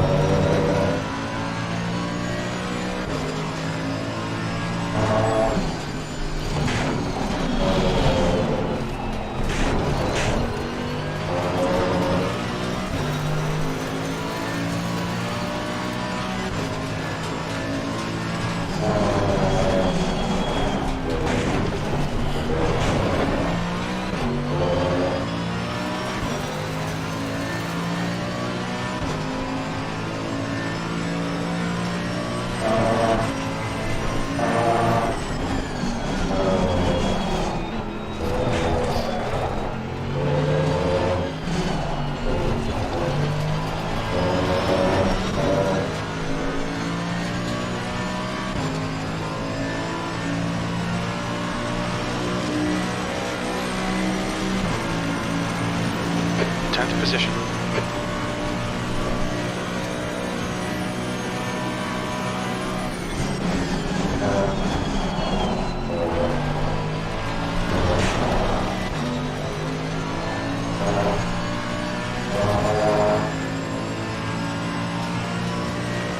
The leader, Holmes, is pitting.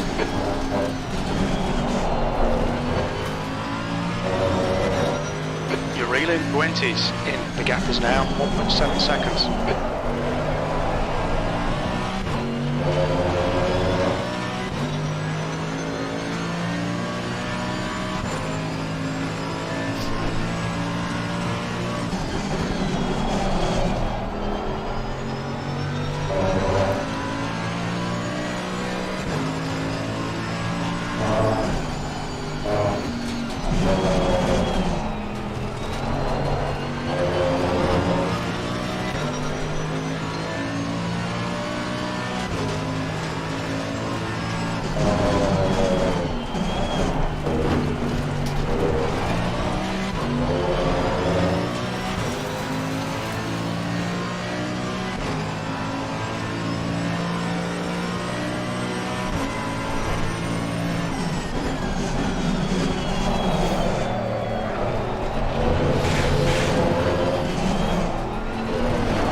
Just had a warning for cutting the track.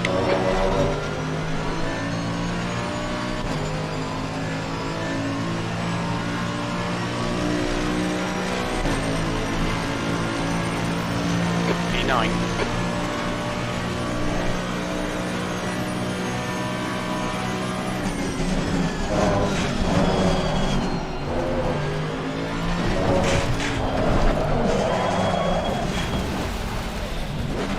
Stewards have warned us about track limits. Keep it between the lines. Yellow flag. Green flag.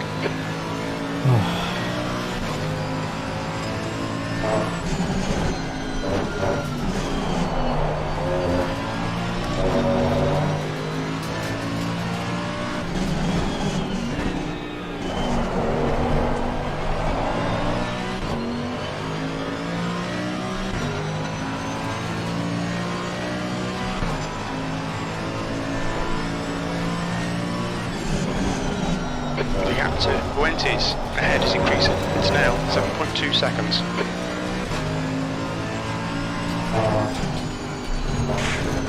Your front brakes are getting pretty hot.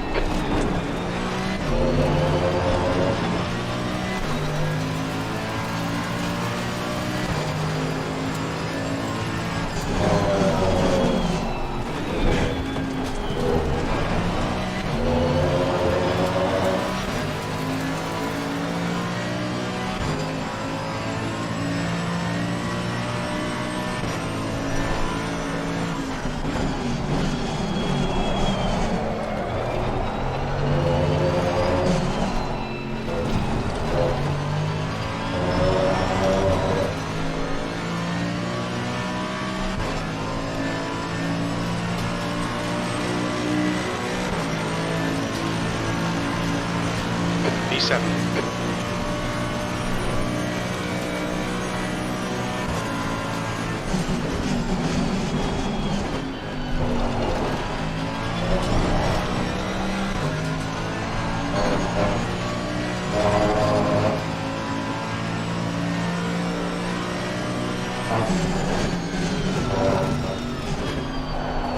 We've been warned about track limits.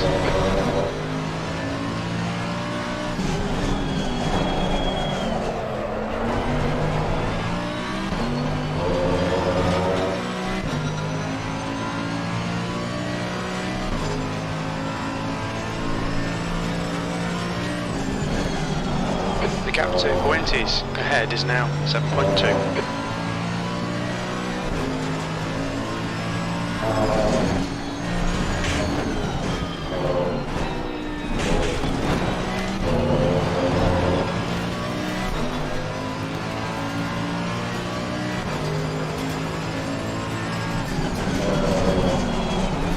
A couple of back markers ahead of me.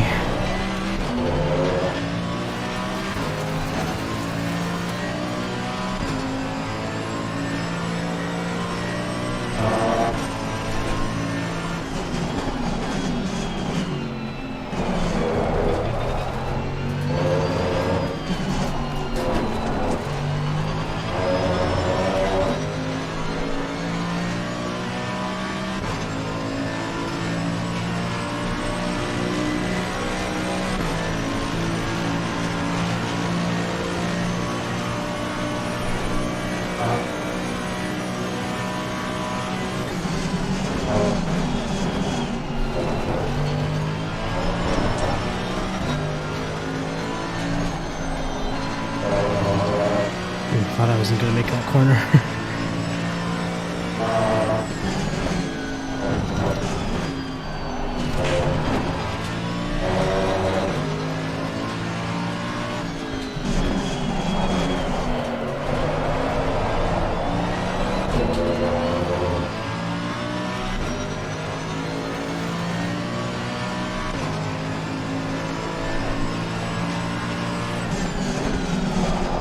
Gap to Fuentes ahead is increasing. It's now 7.9. Incident in Sector 3. Sector 3 is yellow.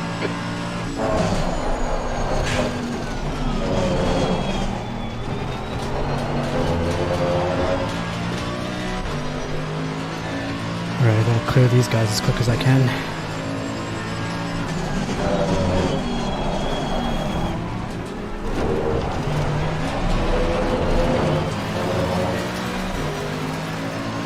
Keep it within the track limits.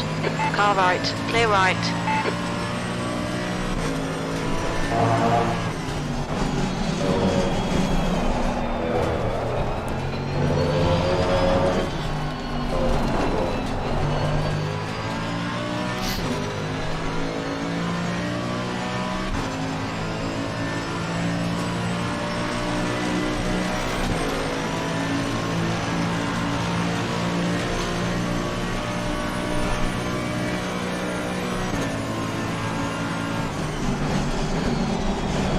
Right side, clear right. Car left, clear left. We've just had a warning for cutting the track. Yellow flag, stay sharp. Incident clear, green flag.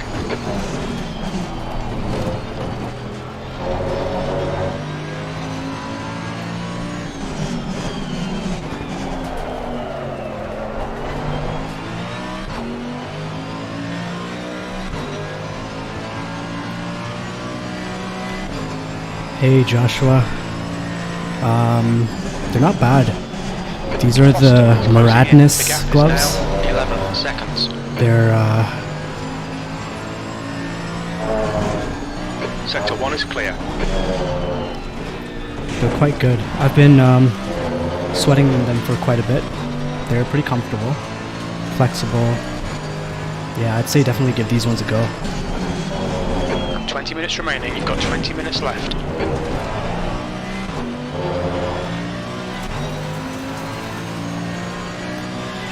Yeah, I kind of misjudged that braking zone.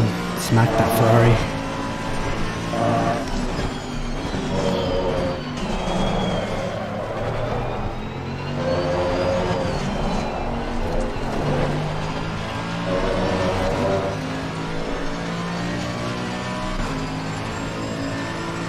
No problem. What kind of sim gear do you have?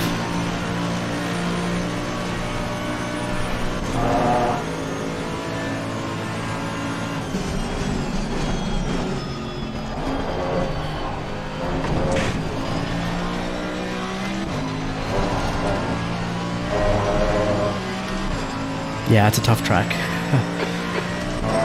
I've been racing here. Did like about 2 weeks of practice, so I've done like more than 200 laps at this point. So that's why I'm kind of like getting used to it. But still, mistakes happen under pressure.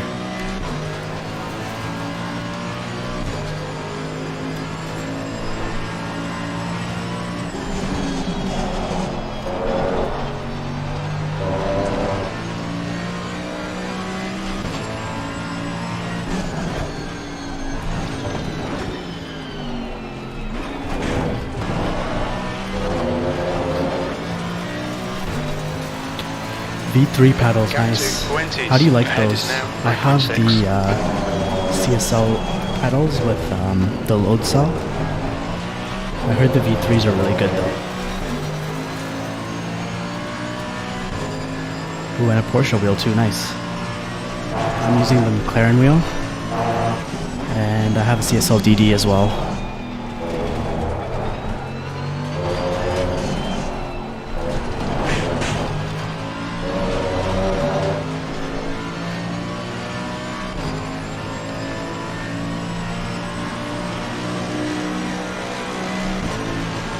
Sector 2 is now yellow. Oh, no way. Yeah, I heard VR Sector is 2 pretty is now bad green. with ACC. One of my friends, he plays VR as well, and he stopped playing ACC because he doesn't like how it looks. But on a screen, it looks really good.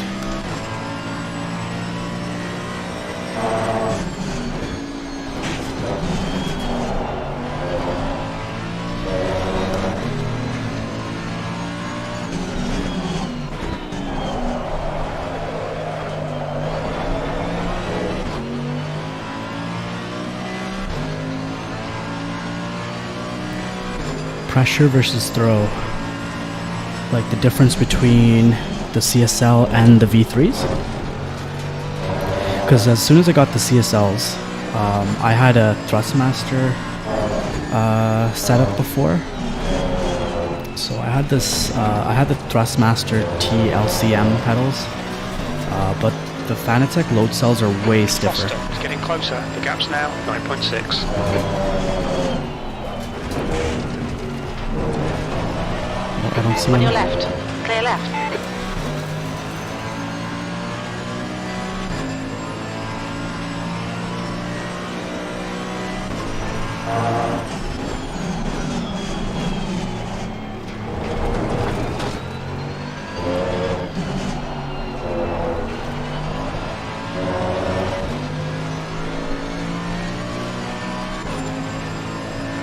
How is iRacing?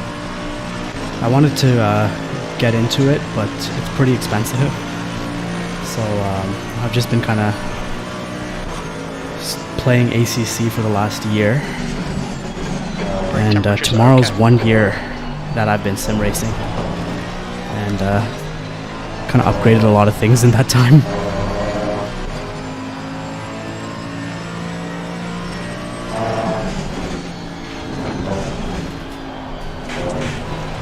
Yeah, it is a brick.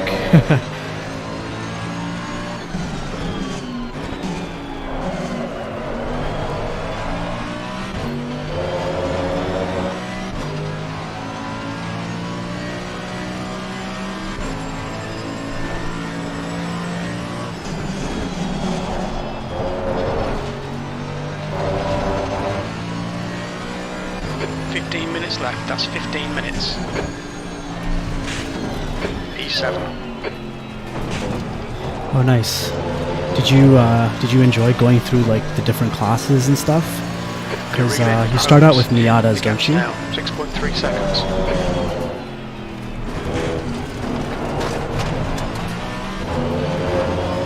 And Spec Miata, they use the sequential, right? They're not paddle shifters.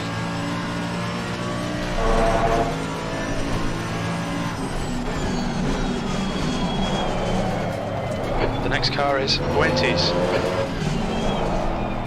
Yellow flag in sector 1. We can see Edwards spinned it. Sector 1 is green. Sector 1 is quick. You're a tenth off the pace in sector 2. Sector 3 is 0.4 seconds off the pace.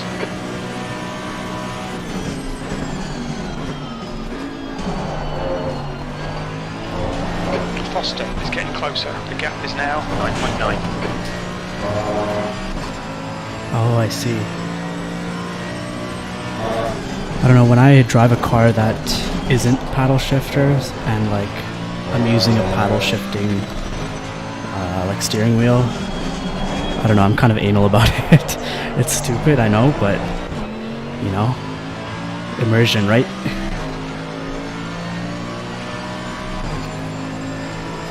Nice, yeah. iRacing has a lot of variety, that's for sure.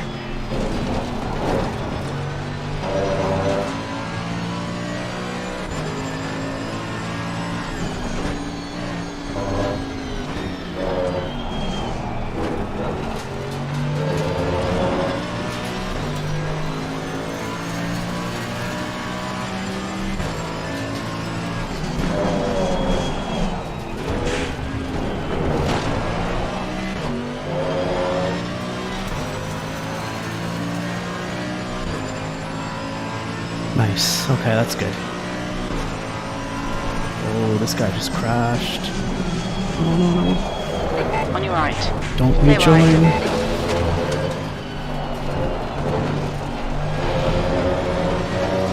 Okay. Still alive.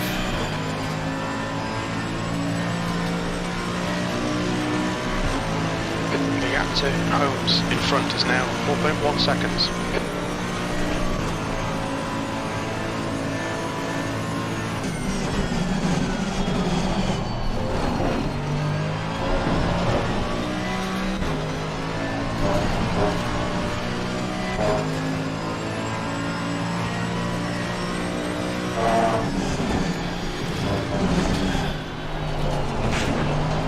Coming up to a lot of traffic right now.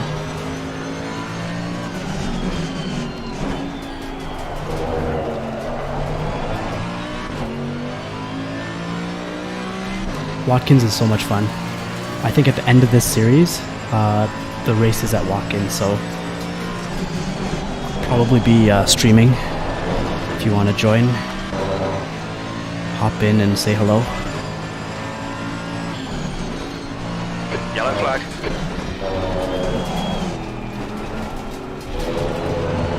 Left side. Clear left. Green flag. You're clear of the incident.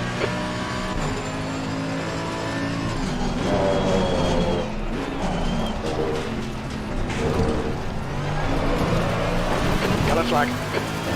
The stewards have warned us for cutting the track. Keep Wow. it between the white lines. Somebody binned it. I just gained a position there. I think he hit a back marker. You're clear of the incident. Green flag. Fuentes is 2.7 away. Let's see if I can catch him. I got 10 minutes.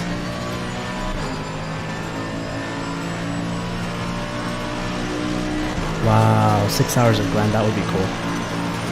P6. Is that GT3 cars? I'm sorry, I don't watch too much of GT3 yet. From what I've seen, it's really cool racing though. Fuentes ahead is now 2.6 seconds.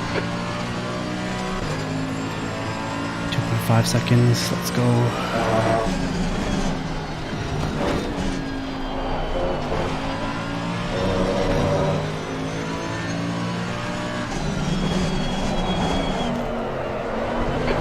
Stay focused.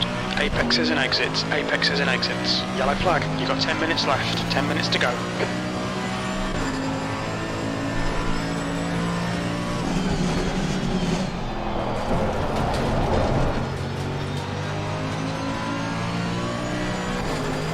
Incident clear. Green flag.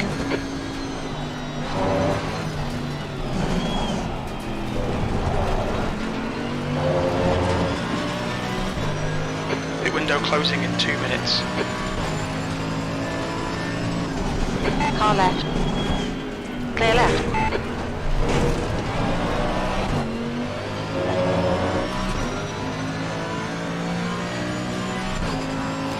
Oh, I see. Yeah, the hypercars look insane.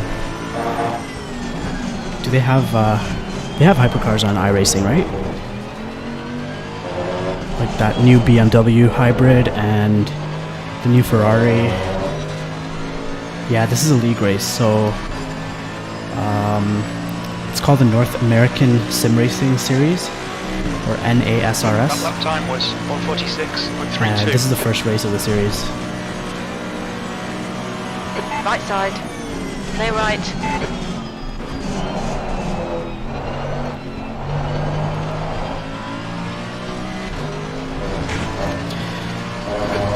Qualified P2, and then a couple of mishaps, and then ended up down in like P8 or 7. Gap to Fuentes. Ahead is now 2.6.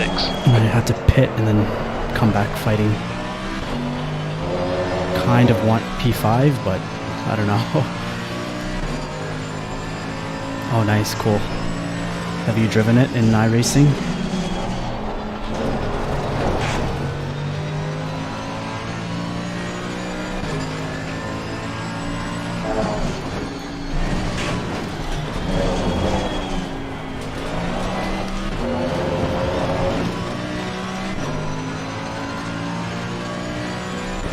Oh, no way.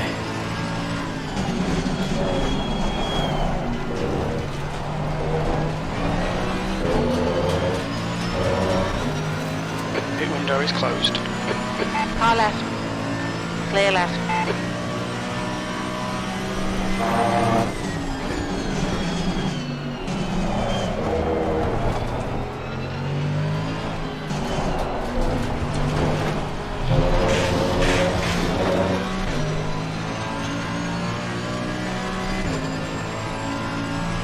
Oh, no way. Are you, there's no leagues, right? iRacing is the league, like, that's how that works? Is that right?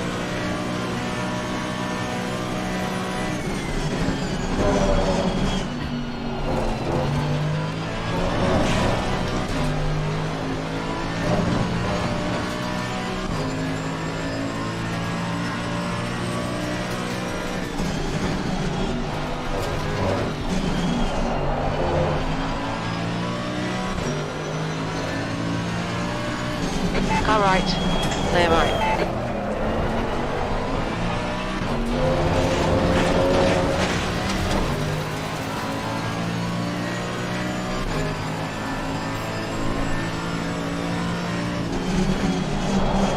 The gap to Fuentes ahead is increasing. It's now 3.6.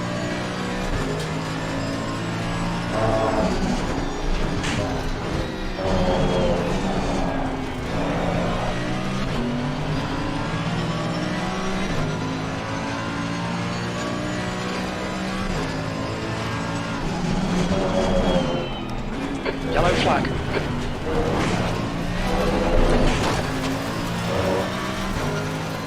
Keep it within the track limits. The incident's clear. Green flag.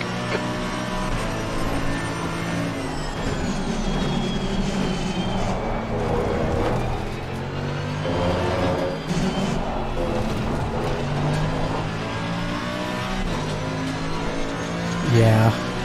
During COVID, I wish I started sim racing. Like, I was playing a lot of Call of Duty, but I didn't really know much about sim racing, even though I was into cars.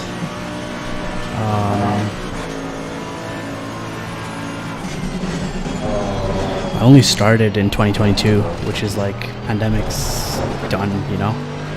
5 minutes remaining. 5 minutes left. 10 minutes of fuel remaining.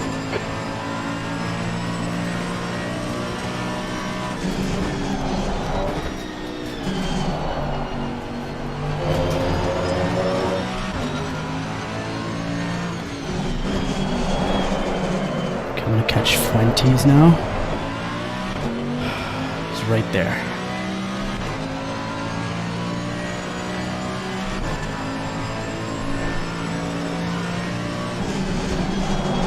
Gap to Fuentes in front is now 1.8 seconds. Track limits, watch those lines.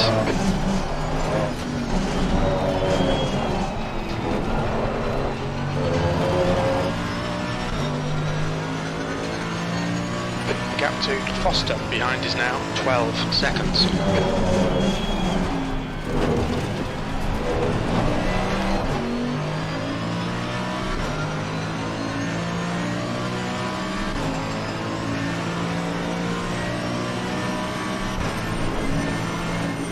On your right. Clear right. Oh. On your left. Clear left. Left side. Clear left. Should have been more patient there. The guy ahead is Fuentes. Oh, I see, okay. So do you have to choose one racing series per season?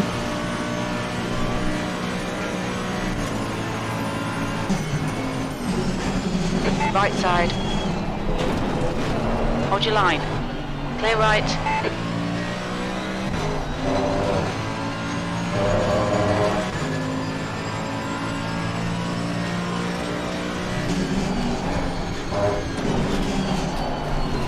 We've been warned about track limits. On your right. Hold your line. Hold your line. How's this guy fighting me? Hold your line. Still there, clear right.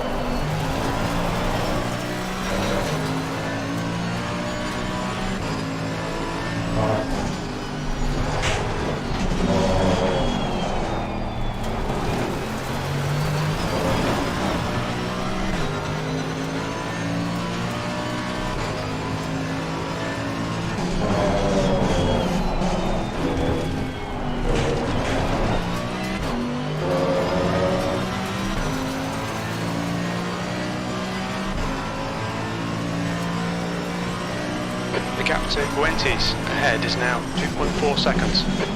2 minutes to go, 2 minutes.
E6.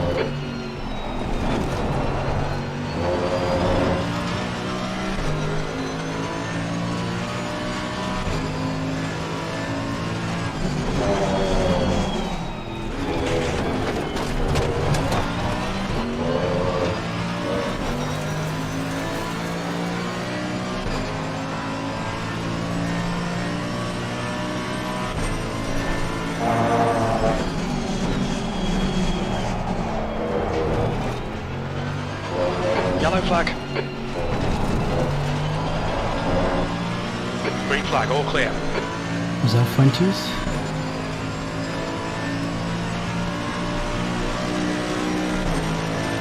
Did I get him? One more lap to go. No, I don't think I did.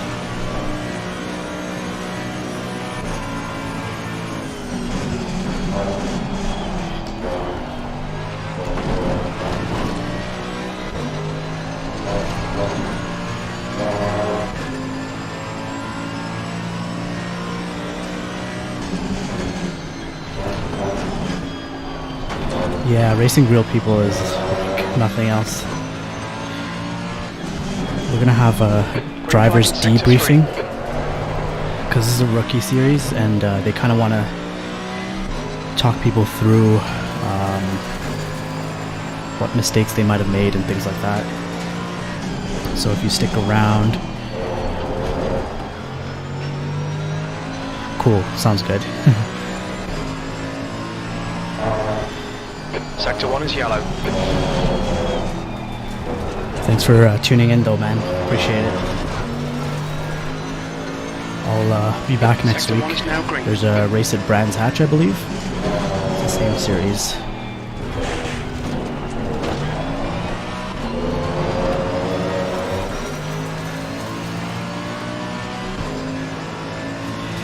Oh, this was a tough race. I'm like sweating.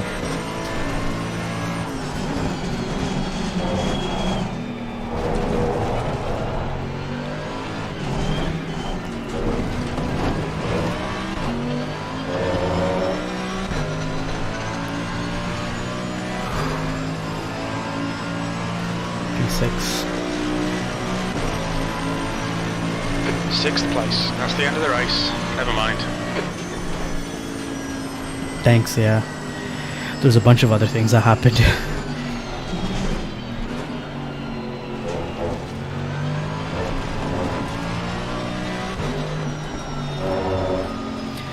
Yep, that's true. If you're not sweating, you're not racing. Right. Still there. Hold your line. Clear right.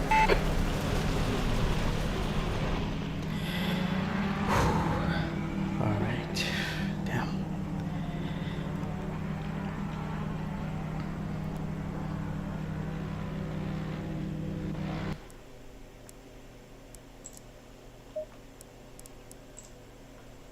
Let me make sure that replay saved. Yeah, there's so many people like wrecking and stuff. It was pretty funny. Oh, Sturt event, Garcia. Damn. Couch Sing Fuentes. I think I could have at least secured a podium here, but I messed it up somewhere. So I'm gonna have to go back and look.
Well, good job, everybody. Mark Felton is either high or on drugs. One of the two. Yes, he's either high or happy. I don't know.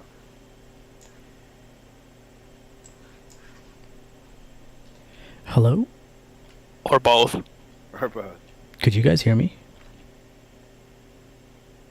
I'll have what he's having. Wow, whatever he's having is a lot. We're gonna have a good debrief here. All right. He's happy. Anybody who needs any information recorded and or sent to me, go ahead and do so. Like I said, we need timestamp and we need car. Hey, Larry. I am going to walk my very good dog, who has been super patient, and then waiting. Go right ahead, sir. And then when I come back, I actually want to talk about one thing first. Sure. All right, cool. I ran out of fuel at the last lap. Oh, Fernando. No. Hello? And before we go any further, I think it was Zan Favero, I owe an apology to. I totally obliterated him when he was back marker lap 11, at the beginning of lap 11, and I didn't get a recording. Now, hold on, before anybody says anything. I went over this stuff prior to the race. I told you guys how to do this. I went step by step by step. Although, I will admit, I did not say... I did not... Go ahead. I came back, sorry. Do you guys want to run to coaching room 1 so you don't have to sit and push your talk the whole time? Your fingers That'll do. probably good. Alright, so go to coaching room 1. I'll see you there. Bye. Anyway, y'all knew about this shit, goddammit. There should be no missing replays. I also had to do an extra pit stop because I put on wets because I hit the button by accident. Screwed it up. Oh, okay. That I like. I thought you'd like that. I finally figured out how to push to talk. Fucker that.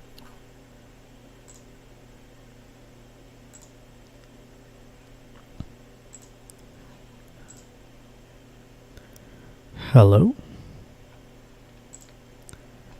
Hello?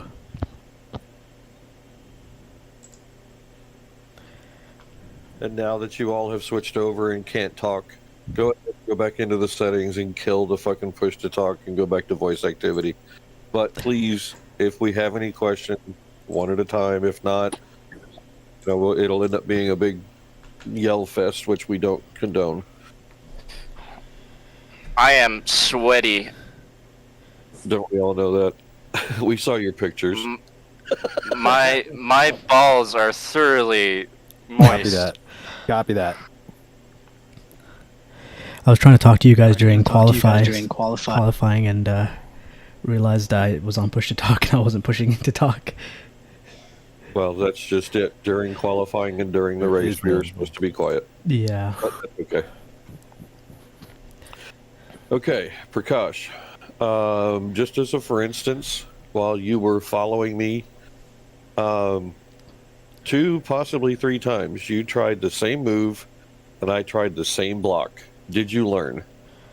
Was I following you? It's either yes or no. I'm in the pink goddamn Lamborghini. I don't think I remember seeing you. It's all a blur. Oh my god, I was behind the two of you. You followed him for like 4 laps. Before we start, Yeah, is it definitely. fine if we leave the server? Yeah. Go ahead, I've bounce already out. done that. Just if you have a replay, make sure that you know your numbers and everything. But that would mean don't get out of the game whole fully, so that you can go back and look at your replay portion.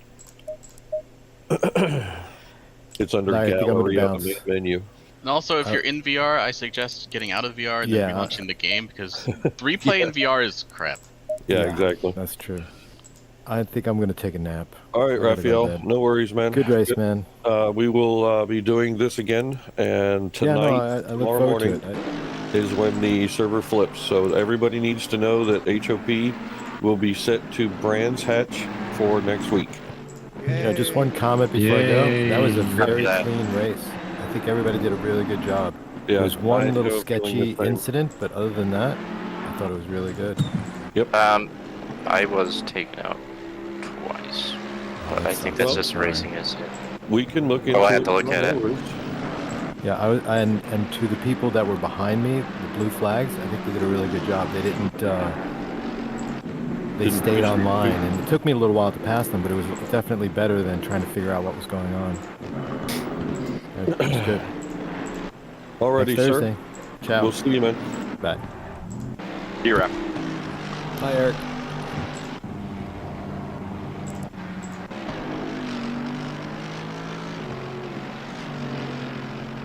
Okay, he's one of those that leaves but doesn't turn off his damn internet. Oh well.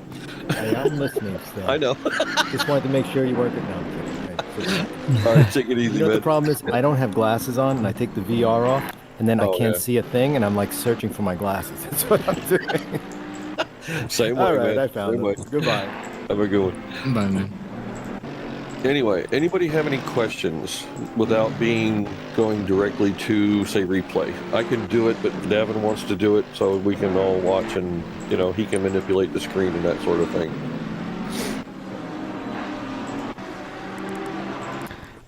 Actually, I just wanted to congratulate everyone on the first lap. It was very, very clean from mid-pack anyway. There was a little bump and run at one point. I think it was near the hairpin, but I wasn't positive. Oh, Jaden, that's it. Since you showed your little, since you sent me something just now.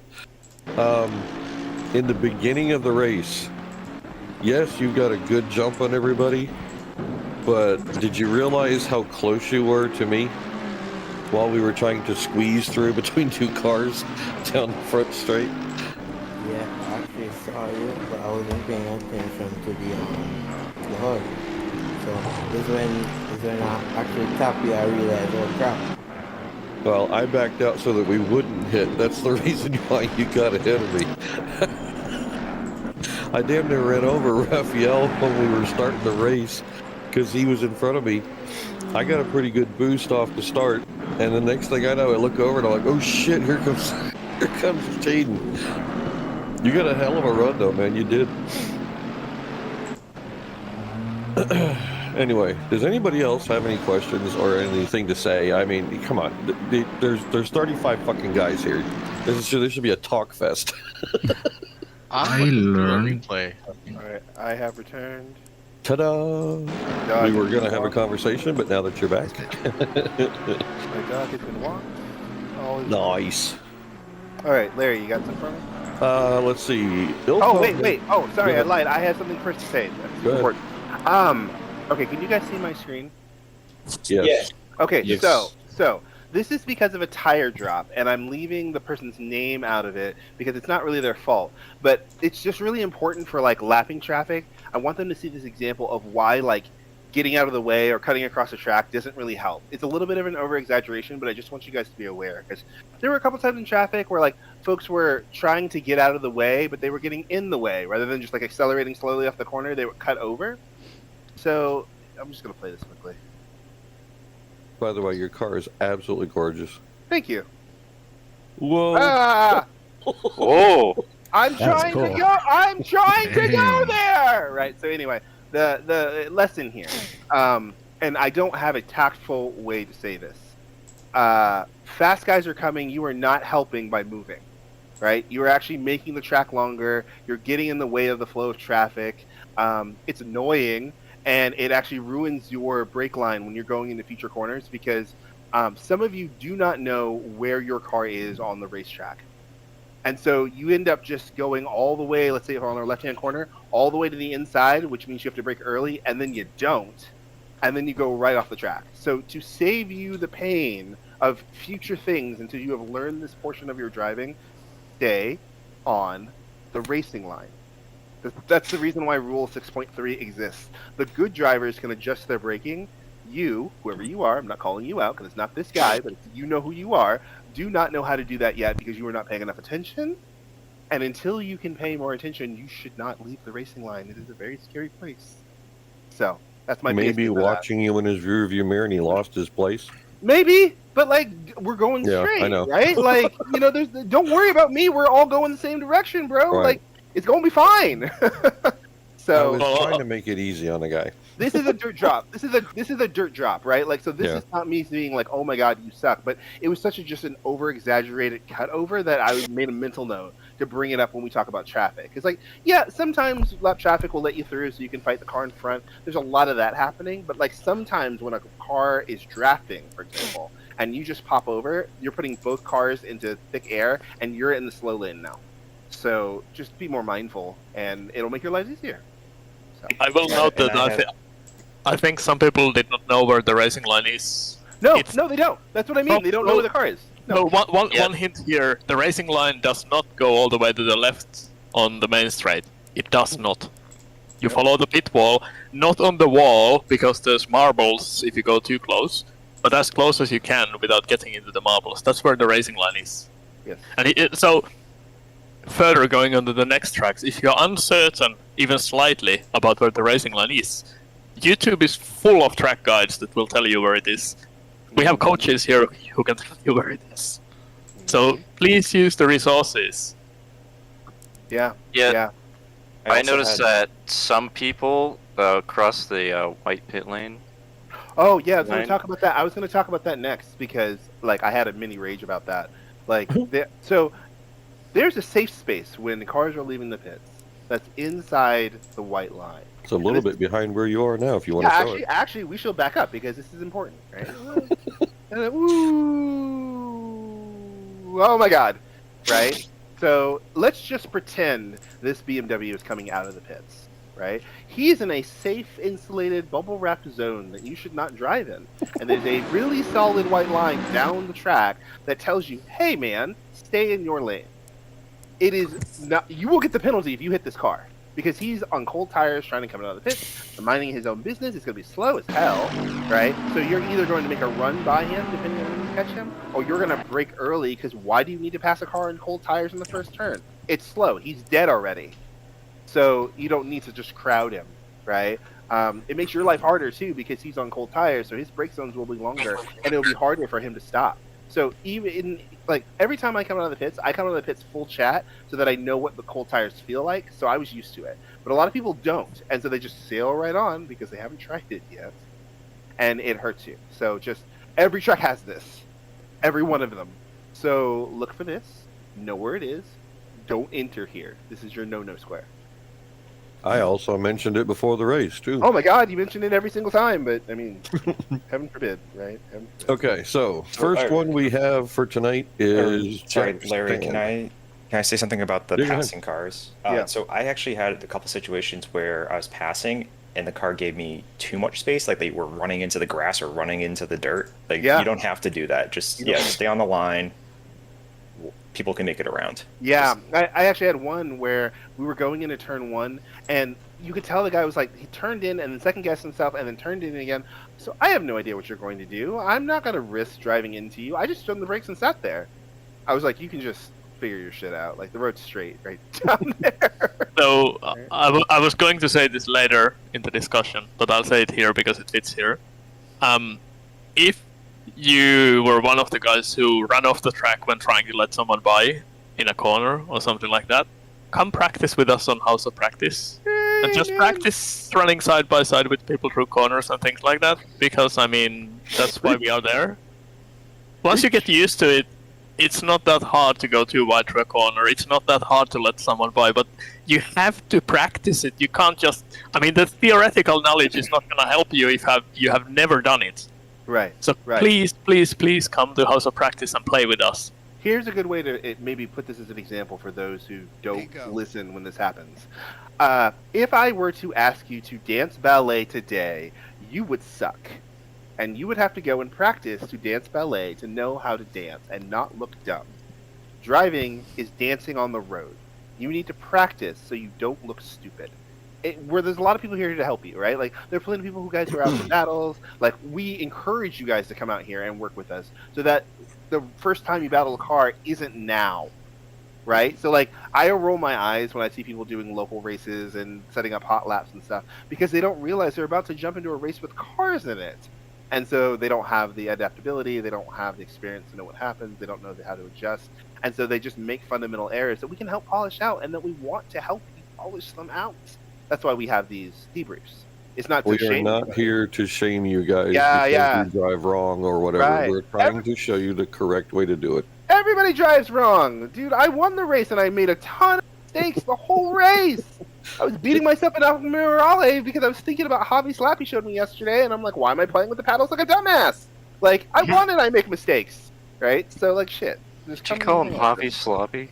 Yeah, no, he's Hobby. He's just Hobby. Okay. Only behind his back. And maybe once to his face. Okay, 50.55 on the timestamp. Let's hopefully it's the same timestamp. Car number 28. Okay. Uh-oh. Car number 11. All right, car 28. Oh, yeah. 50 point what? 50.55. I'm He's gonna do it here on the screen. Don't worry about it. I'm sharing the screen, so you don't need to. I'll just do it in high definition. Oh, okay. Cheater. Enjoy yourself. I mean, that's a flex I don't give a shit about, but okay. Prakash, I felt so bad for you because I saw that off right in the very beginning, and rip.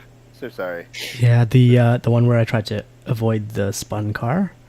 No, the one where you were behind me right in the very beginning, and you were just trying to kind of keep with me in the very beginning, and just went off like 2 corners before. Yeah. I was like, damn.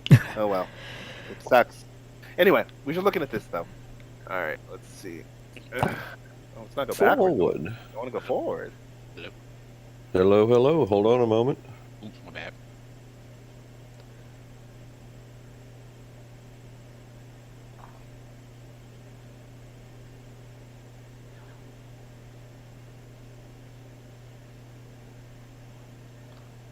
So, Jack, are you around?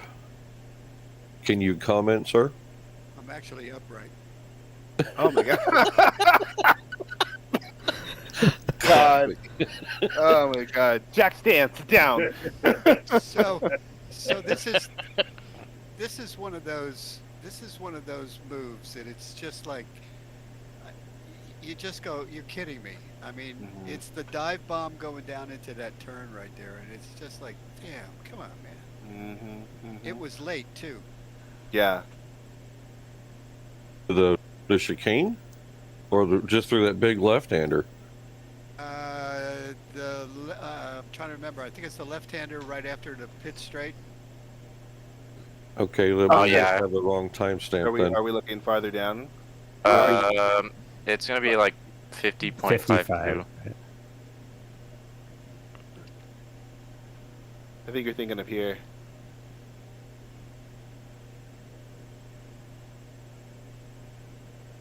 No Punterino, Jimbo. Shit. Oh, that's a terrible idea! Yeah, that was a Oh bad my break. Somebody missed a braking Okay, point. Yeah, okay, I okay. did. Okay, so, alright. Do you want to explain what happened, or do you want me to give you a tip of how to avoid it? Both maybe? Okay, alright, you go first. I mean, I guess I thought I had, I just missed my breaking point, to be honest. I thought I was going to be able to stop before, or, you know? What is your normal braking marker here? This is turn 1, right? Yes. Right after that little thing in the pavement there. I mean, the grass there. So right before, yeah. So, Larry, can I give him this one? Go right ahead. Give it to So me. this is wrong. Okay. And the reason why this is wrong is that you have cars in front of you also slowing down. Whenever you are following another car, you always have to back up your braking point because the car in front of you is moving at a slower mile per hour than you are slowing down. Right. You just basically braked at a quali point as if there was nothing in front of you. And so the amount of road that's in front of you is the amount of space that your car needs to properly slow down if there's no obstacle. Yeah. There are actually 2 obstacles. Because if Jack's done his job right, he's slowed down, and then the car in front is trying to make the turn. So you need to brake a little earlier just to make sure you slow down, because you're not going to pass him. Right. Right? There's no overlap. You're not setting up an attack. You're not nearly close enough. Like, there's none of those things, right? Yeah. So the rule is, no matter what corner you are on, no matter what racetrack you are on, anywhere in the game or anywhere in the world, if you are following another car, you have to give yourself more space. Okay. Right? So. Also, I want to point out a couple of things. First of all, that's not for position. So you're lapping him, so he's significantly slower than you are. So, and this is a very rough guideline, but if you are fighting someone with the same pace, you probably brake like 1 car length before your normal points, because that's enough buffer so that you don't hit him at the end of the braking, because there's enough space for both cars. Right. But he's slower, you need more space. Yes. He's gonna go, if you lap someone, he's definitely gonna be slower through the corner, which means you need way more space. The other point I want to make is that you try to save, you realize you're going too fast.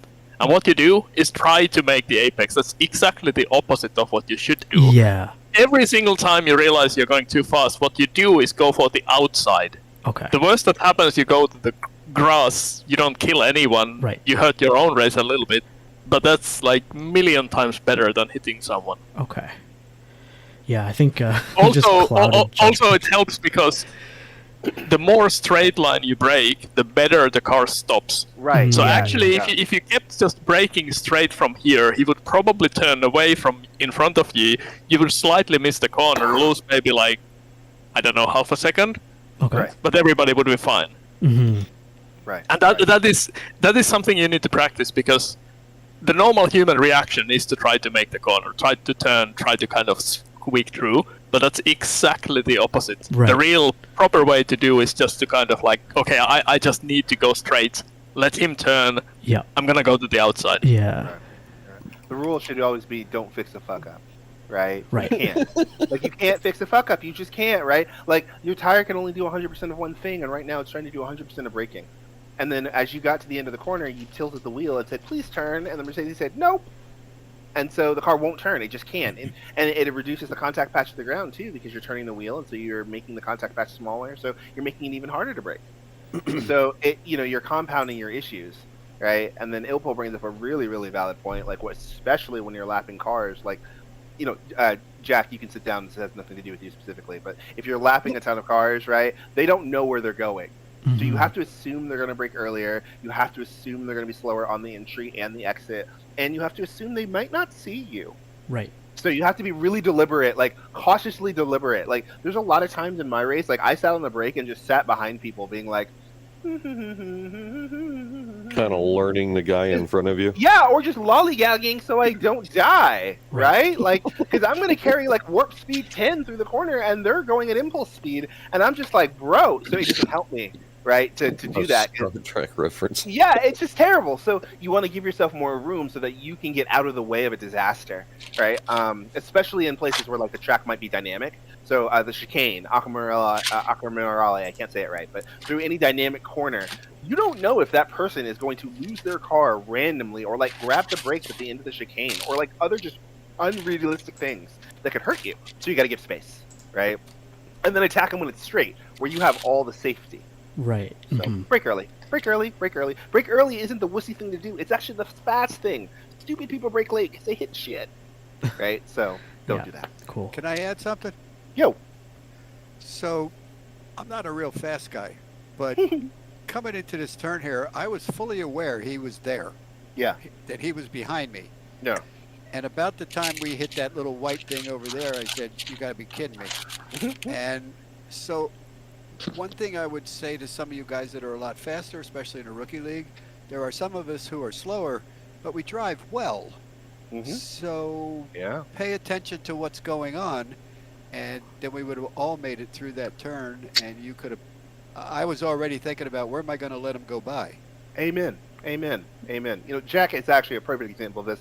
I have watched this guy just like basically putter his way around, for lack of a better term, and finish 7th. Right? Because he didn't die, he didn't kill himself, he didn't run into anything, right? Like, he did all the right things. He just did it like a second slower than I did. But he didn't kill himself. And so the rule should be don't touch my car. And Jack has that skill down. Right? Yeah. So he's also good at self-preservation. Part of it is, do you trust the person? So, like, if I came up behind him, he'll probably be like, dude, I've raced with Davin a lot. He's going to brake early. The worst he's going to do is come up on my bumper. He's not going to shove me out of the way. Right. So I'm going to continue doing what I'm doing. Right? Where, like, someone new, he may lift and let you sail right by. And you're thinking, like, ha, ha, ha, I got him. And Jack's thinking, ha, ha, ha, dumbass, bye. Yeah. So that you don't die. Yeah. That's it. Well, the other thing too is this also goes back to learning with others on track. Yes. You Amen. start to understand the people that you're racing with. You start to understand how they drive, who's a little quicker, who's a little slower, and it's not that we're making a big deal about who has what skill. It's the fact that you need to understand the people around you. Some of you guys may or may not be running with the name above the car. Some of you may recognize certain paint jobs. I don't remember paint jobs for shit. So I go ahead and I put the names on and I can drive around everybody, but I also use it for the ping numbers and stuff like that because I watch that type of thing while we're racing. Yep. So if you understand who you're around, you understand better who will let you by, who is going to kind of keep them in front of you and not be a pain in the ass, but just drive away from you sometimes when you make the mistakes coming out of a corner and that sort of thing. That's one of the reasons why we have the league, is to get to know everybody so that you can also understand who you're racing with. And that's a big, big thing when it comes to being in the HOP. If we could have this many people, it would be really busy, but it would also make it so that you can understand who you're driving with. Yep. There was one last thing I was going to bring up here. And I'm not saying that you did this, so don't take it personally. Okay. But Yeah, none of you guys take any of this shit personally. No, We're I all talk being I talk kinda shit all scared. the time just to get us through, right? So when you're coming up against slow car, any car, car position or slow car, you want to plan every attack. You should never ever put yourself in a situation where it's a guess if you're going to make it or if you're going to be close. You have all this time, and you have the benefit of speed, so you control what happens. So if you're coming up against a car like Jack, who's really far down the straightaway, with experience, you'll look at that car and you'll say, "There's no way I'm going to pass that car at all. I'm going to brake early and tuck in behind because I've no sense of catching up to him now, and I'm going to find my attack point." And you can time it to your leisure because you've got all of this back in front of you to make it by. Can you just get a large chow mein?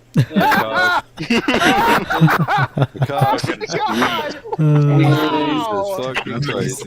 Wow! That's either Apple CarPlay or Android Auto, one of the two. That's fucking great. That has never happened before. Are you ordering for all of us? Yeah, I know. You better Everybody get me wants some fries. food. Yeah, you better get me some food. You're ordering for everyone now. I'm trying to help over here. Everybody. Oh shit! Way to go! That's And Sean down here with his fucking grabbing ice while he's fucking listening too. Right? God. Crunch. But the lesson for everybody. It's Taco Bell, okay? Same What? thing. Then get me 8 bean burritos. Yeah, So bitch. right? So the lesson here is, and this is for everybody. This isn't just for Prakash. Plan your attacks, right? This is all about setup. This isn't reaction. The cars are moving too fast for you and are too heavy and have all these physical limitations. But you can't just react at the last minute, right? You have to set them up. This is chess. This isn't dodgeball. So you want to know the track. You want to have a tactics plan. If you don't have a plan, just sit there for a minute. Like, you can think about it. You have time. Jack's not going to go anywhere. He's going to be there, right? And you'll learn with car positioning how to like keep your opponents behind you if you don't have an attack plan. Because like sometimes I'll be in a battle, right, and somebody will come out of the pits faster than I expect or something, and I'm in a battle and I'm like, oh shit, I don't really have a plan. So I'll sit kind of mid-track for a little while until I can kind of figure out where I need to attack the guy in front so I can get away. It'll take me a corner or two, but at least I'll have the time, right? So set them up. We have 7 or 8, Davin, just so you know. Oh, cool. Oh, and by the way, Prakash, I'm sorry, I got you mixed up with Preeti. Preeti, when you were chasing me in the early parts of the race, dude, don't do the same moves over and over again, because I'll block you over and over and over again. Yeah.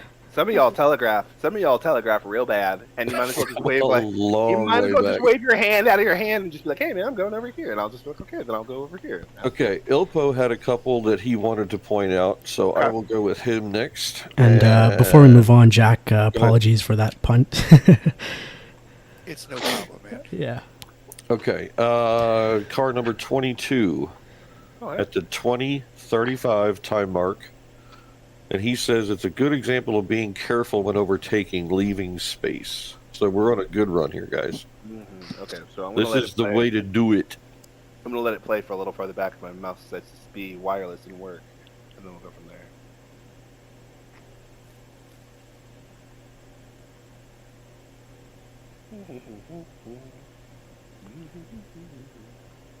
Very nice line of Kosh. Oh, that's right. He's getting food. My bad. I'm here now. Yeah, everybody wanted fries while you were there. Good wait in the you guys should have been louder. Yeah. And the Coke. Oh, did I do something wrong? No, we were watching. Ilpo had noticed during the race that you had made a good pass and somebody else left room for you. Well, he left. So it's the fast right-hander before the penultimate corner, where technically speaking, Akash is fully ahead, so he could close the door. Maybe. I mean, it's really borderline whether he's fully ahead, but the fact that he stays wide leaves enough space for the Lambo to be on the inside if he's still there. Like, this is very heads-up driving. Yeah, his nose is actually still there. So yes, this is like really good driving. This is how you do it. You know, I see this happen a lot when fast guys are passing like a car out of the pits, or they like slipstream and they get around somebody, and then they'll chop right back in front of them, all the way across the track to the racing line. And I'm like, dude, you were ahead of me. You had control of the corner, and we're going the way you want to go. Did you want to get a run into? Because you just cut off the car that is going to try to brake late because he had room, and you just removed all his room. So, if you're fighting for position and you're here, you want to stay here because your opponent's going to brake deep, and you're offline. Like, if you treat every corner like a U, there's a reason why they say out and out, right? You start on the outside, like where all the cars are in a line. You go in towards the apex, and then you run the exit again. So any time that you are offline there, you have to brake earlier because that entry line is now shorter. So you have to turn more and all these other things, right? So you need to adjust. So don't just chop the car behind you because the car behind you is trying to brake late because it had room and you were leading and took it away. That's more likely you're going to get hit. Because, like, what if he makes a mistake? Then you die, and that sucks. So don't do that. Okay, so we have a somewhat the opposite version of somebody didn't leave space at 53.45 for car number 25. Why you do this? I'm only bringing this up because you complained on a stream about being killed, but it's actually your fault. I just want to point out the fact that it can feel it can feel different when you're driving. I never judge incidents. I looked at it and I was like, yeah, that's totally me. Yep. But that's how it goes. That's why I think most of the kind of really good drivers. Wow. Oh, way dear. deep. Yeah, that's you. Yeah, that was 3 wide too. Uh-huh. Well, so there's two things here. All right. If you look at just where they are turning to the second apex, where the nose of the 25 is pointing, there's never gonna be space on the inside for the. Right. I think it's the 52. Yes. No, it's right here. You're not leaving the 52 room. Like, if you're gonna try and move like this so far back, which is like a low percentage, you got to give all the cars racing room so you can be a hero. You can't chop them. Oh, okay. Right. Yep. And so, like, I wouldn't do that. And then I would chopped early. Yeah, I wouldn't do that anyway because he can't see you. He's facing ahead. He's looking ahead, right? So the reason why overlap is so important is so that both cars can negotiate through corners safely and don't die. When you're this far back, he's looking at the road ahead of you. He doesn't give a shit about you. So when you're making a big dive like that, he's not looking for a Lamborghini. He's looking for road. And then you pop up.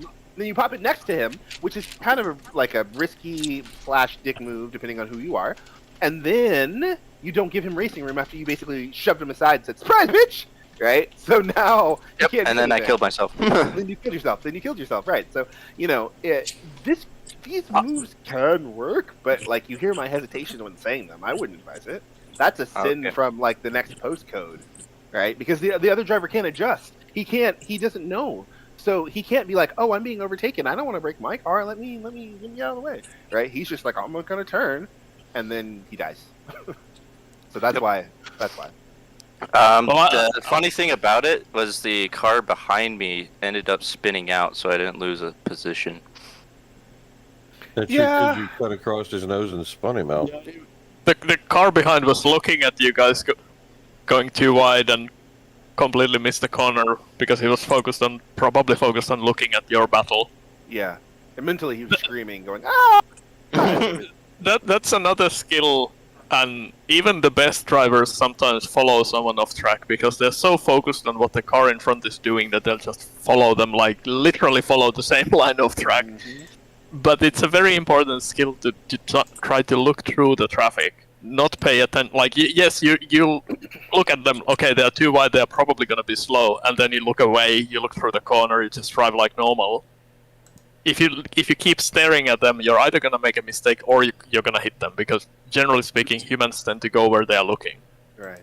Well, there's a racing saying that the hands follow the eyes, right? And so it's easier to steer into a corner or steer through subsequent corners when you're looking through where you want to go, because subconsciously the brain is trying to make micro adjustments to get you to go the direction it's looking, right? That's why, like, when you're sliding towards something, you don't want to look at the object you're trying to hit.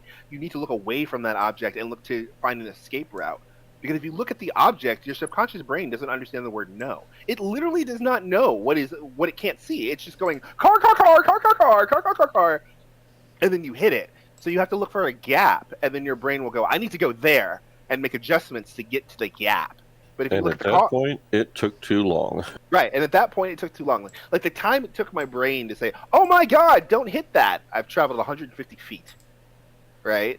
And so that's why you need to anticipate and prepare ahead, right? Because you can't do it at the last minute. That's why it's important to know early on and plan a move. You can't just let it happen at the last minute. Like those happen only in moments of inspiration when you have experience, right? I made a move on somebody at Silverstone down into Abbey that way, but it was like complete luck. Like they just braked early and gave it to me, but I was planning to follow them, and they just kind of were like, "I give up," and I said, "Thanks for the pass," right? But I wouldn't have planned that. There's no way. Right?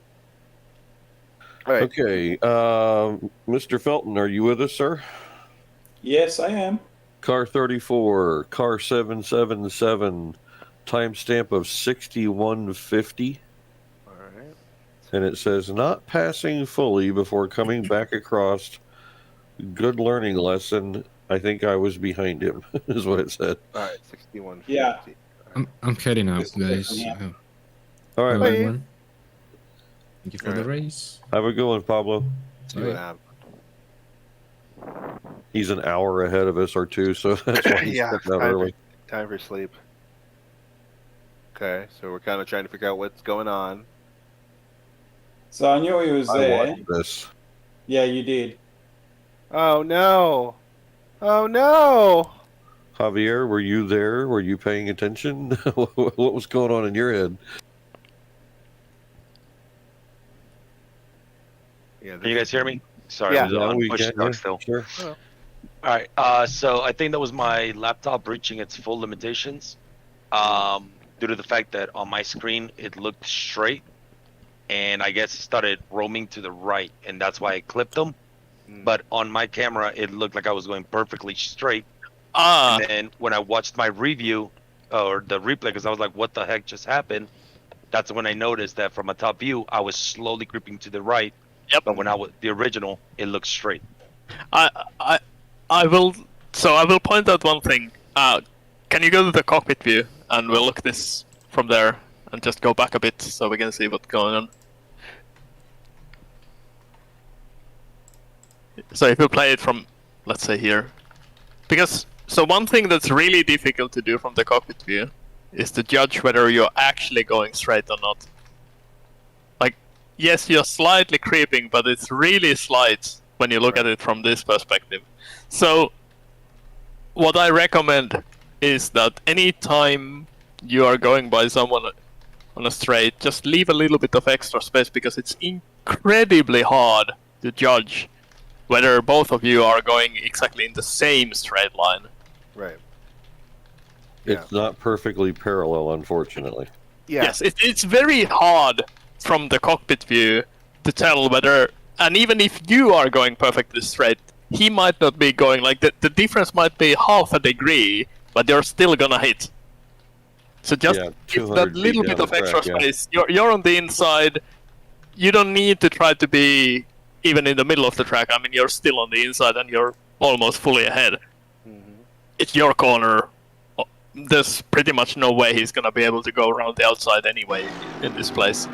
I had full intention of letting him have the corner in front. Like, I was going to let off, and I'm like, hang on, you're coming across a bit quick. And if you look at the track, I think it actually angles to the right a little bit here as well. Well, you know, and I think Oval brings up a good point. Like, there's no harm in being a little overt with your intent when you're side by side with another car. Like, there are times where I will crowd the curb and, like, seriously make it a tight inside, because you're not going to pass me there. And if you try, that's on you, because once the track goes the other way, you're probably going to die. And I'll just take an outside line, because why were you even trying that? So it doesn't hurt me to really state my intent of, like, hey, bro, I'm going to drive over this curb and be on the inside. I don't need to get back on the racing line until, like, I'm clear, right? Like, fully clear. I can see his car in my rear view. So, like, as a rule of thumb, this is just me. I don't go back to the racing line until I can see the car in my rearview mirror. When I can see the car in my rearview mirror, I go back to the racing line. But before then, I assume he's always there, even if it's by an inch. Because if I'm wrong, I'm in the wall. So it's easier to just grab that track and make it so I can see him. Can we look at from behind Felton's car from the far cam? Yeah, sure. See how much track you're leaving on the right-hand side, Mark? Yeah, I was. If you look at my car, I'm actually angled towards that because I realized I was starting to crowd him as well. Yeah. Right, but my point though is from here all the way down the track, you should be up against that white line. And yes, Yeah. the track does kind of veer to the right, but my point is that you need to be further over just to be on the racing line initially. Yeah. And in the turn, you could have lifted slightly just as he started to pass you. You should have just lifted at that point, let him go by, and then just tuck right in behind him with the draft. So it's kind of two things, right? Like, it's partly the Mercedes angling over and not knowing it's angling over, and it's partly the Ferrari not using all the track. And so with those two things together, you run out of room and become a McLaren Ferrari sandwich.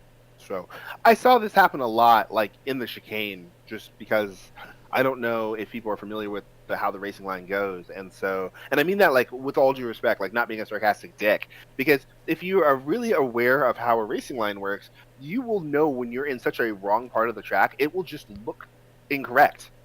You'll be like, why do I have to turn so much here? Right?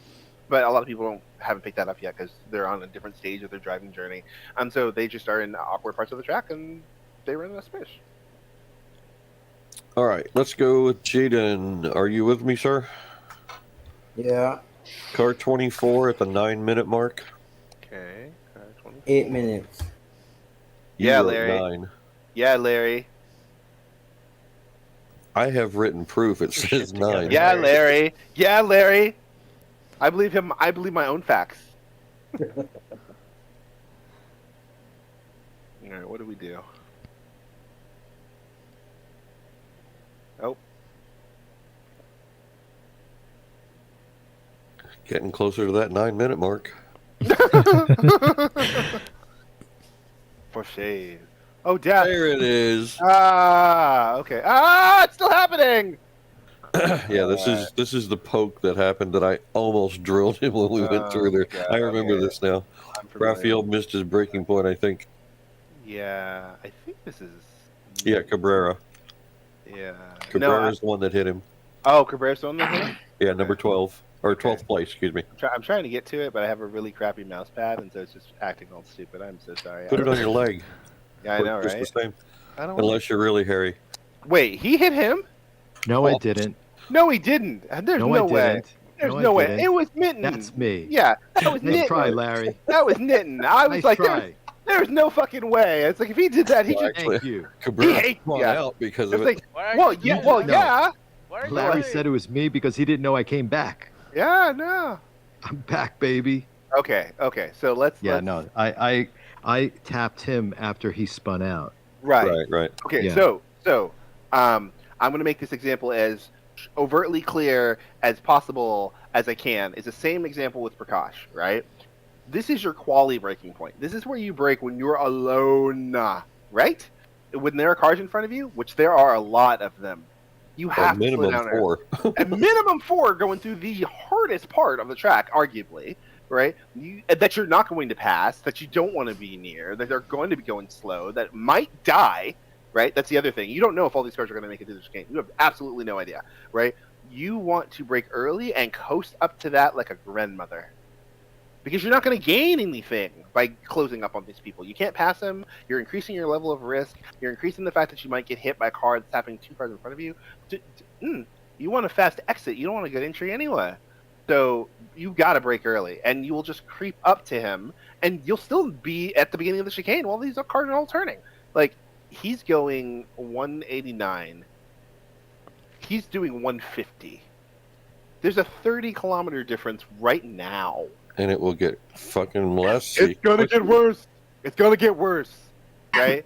So that's why breaking early is so fundamentally critical. Like, you have to get good at that. It's a requirement for racing in other cars. Like, it's non-negotiable. You right? have to anticipate. Yeah, physics will tell you to jump out a window every time because there's a rate of deceleration of these cars. Like, people are really familiar with acceleration rates because it's popular and fun, exciting, but they don't pay attention to deceleration rates, which is the same thing in reverse. So they'll know when I'm accelerating next to a car, if I can beat them to the next turn. It's so exciting! But they don't pay attention to when the car's slowing down and they run right into things. So we have to pay attention to deceleration rates, guys. Like, that's how you keep your car in one piece and don't kill each other, by giving yourself an extra 10 feet. This is 10 feet, right? A light tap on the top of the brake, or like a lot of times when I'm following cars, I will gently touch the top of the brake and be like 20% brake just to get the car to start to slow down, and then I'll give it full brake, right? Because then by the time I get to full brake, I'm moving more slowly than I was if I was on a quali lap, and then I won't hit it because I can manage it, right? But you can't, especially here. You just can't, right? So. Yeah, I wanted to make the point, especially on lap 1 when there's a huge queue of cars and massive concertina effect. Generally speaking, what the drivers who avoid the accidents do is that they brake early, and they use the fact that the brake is not an on-off switch to roll up to the car in front. Like, you start braking early, if you realize that the gap is growing, you can let off the brakes a little bit and start getting back closer. If the gap is closing too quickly, you get more on the brakes, and you can manage the distance so that you roll straight up to the car in the middle of the corner, and then you try to get them on the exit. Or you can maintain the distance without getting too close and actually smashing your face into the back of their car. In this kind of situation, the brake pedal you should never hit 100% brakes when you are really close to another car, because it means you have absolutely no buffer if you need to brake more. There's nothing there. If you need to slow down more, you cannot do it. You cannot do it. Yep. If you are braking at like 80 to 90% at the high-speed braking zone like this, where you have a lot of downforce and you're probably not fully into ABS, if you add like 90% and you realize that you're catching too quickly, you can press the brake more and it will slow down more. Correct. Yep. You have to give your cars room, right? I used to go on this big rant about passing when accelerating versus passing while braking, because people just didn't pay attention to where they use the brakes, and so they would hurt themselves. And so I just was like, stop trying to pass cars on the brakes until you know how to slow down. Only pass when you're accelerating, because all you have to do is put your foot down and look forward, right? Because people naturally seem to understand how to give cars room when accelerating, because that's what they want to do. You should want to be good at braking. You should want your braking to be so good it's just like, fuck you, I know what I'm doing. Right? Braking is the hardest skill. And if you're good at braking, you have a massive advantage over a lot of people, because you have good car control and can manage the weight of your car on all four corners. So you really want to get good at braking. It's one of the reasons why I chase cars so often when I'm house practice. Even if you're 5 seconds a lot slower than me, I want that, because I need to be able to manage my braking and get up to a car that is moving at third my speed and be able to come out of the corner and not kill him. Right? So brakes. Brakes. Well, also, even if we say that you should pass people on acceleration, not brakes, even if you want to pass them on the brakes, that's not where the move starts. It doesn't start from diving from, 200 feet away. Even in F1, most of the moves start on the exit. You get the better exit, you get alongside, and then when you're already alongside, you brake at the same point with them, so you are going side by side through the corner, you have the inside, you can get ahead, and so on. Yep. Yeah, one quick thing about F1 that's important. 99% of the people in the world don't actually know the braking zones of an F1 car. And so there's so many times where you watch a move happen where you think, oh, this guy just dove him on the brakes in the corner. But F1 braking zones are so short, they just lift. And they let the other guy go by. You see Hamilton's fly by cars, or Verstappen now, or whoever it is, and they'll just dive on cars on the inside. But I'm in an AlphaTauri and he's in a Red Bull. I'm not going to have the same brakes as him. I'm not racing him. So I would just lift, and he would just go right by, because we know where our cars slow down, and so I'll lift early, and he just goes right by. And the rest of the world's like, oh, I didn't. Well, the F1 driver is like, yes, but even more so, even when we are talking about genuinely outbraking someone in F1, it's possible in F1 because you have no ABS. So it's literally the driver's skill. How hard can you brake without locking up? Yep. In these cars, that doesn't work the same way. Everybody can brake exactly at the same rate because there is ABS, and everybody's braking hard against the ABS because it does a better job than you can. Yep. So you literally cannot truly outbrake someone in the same car. I will add that because different cars have slight differences in how they do.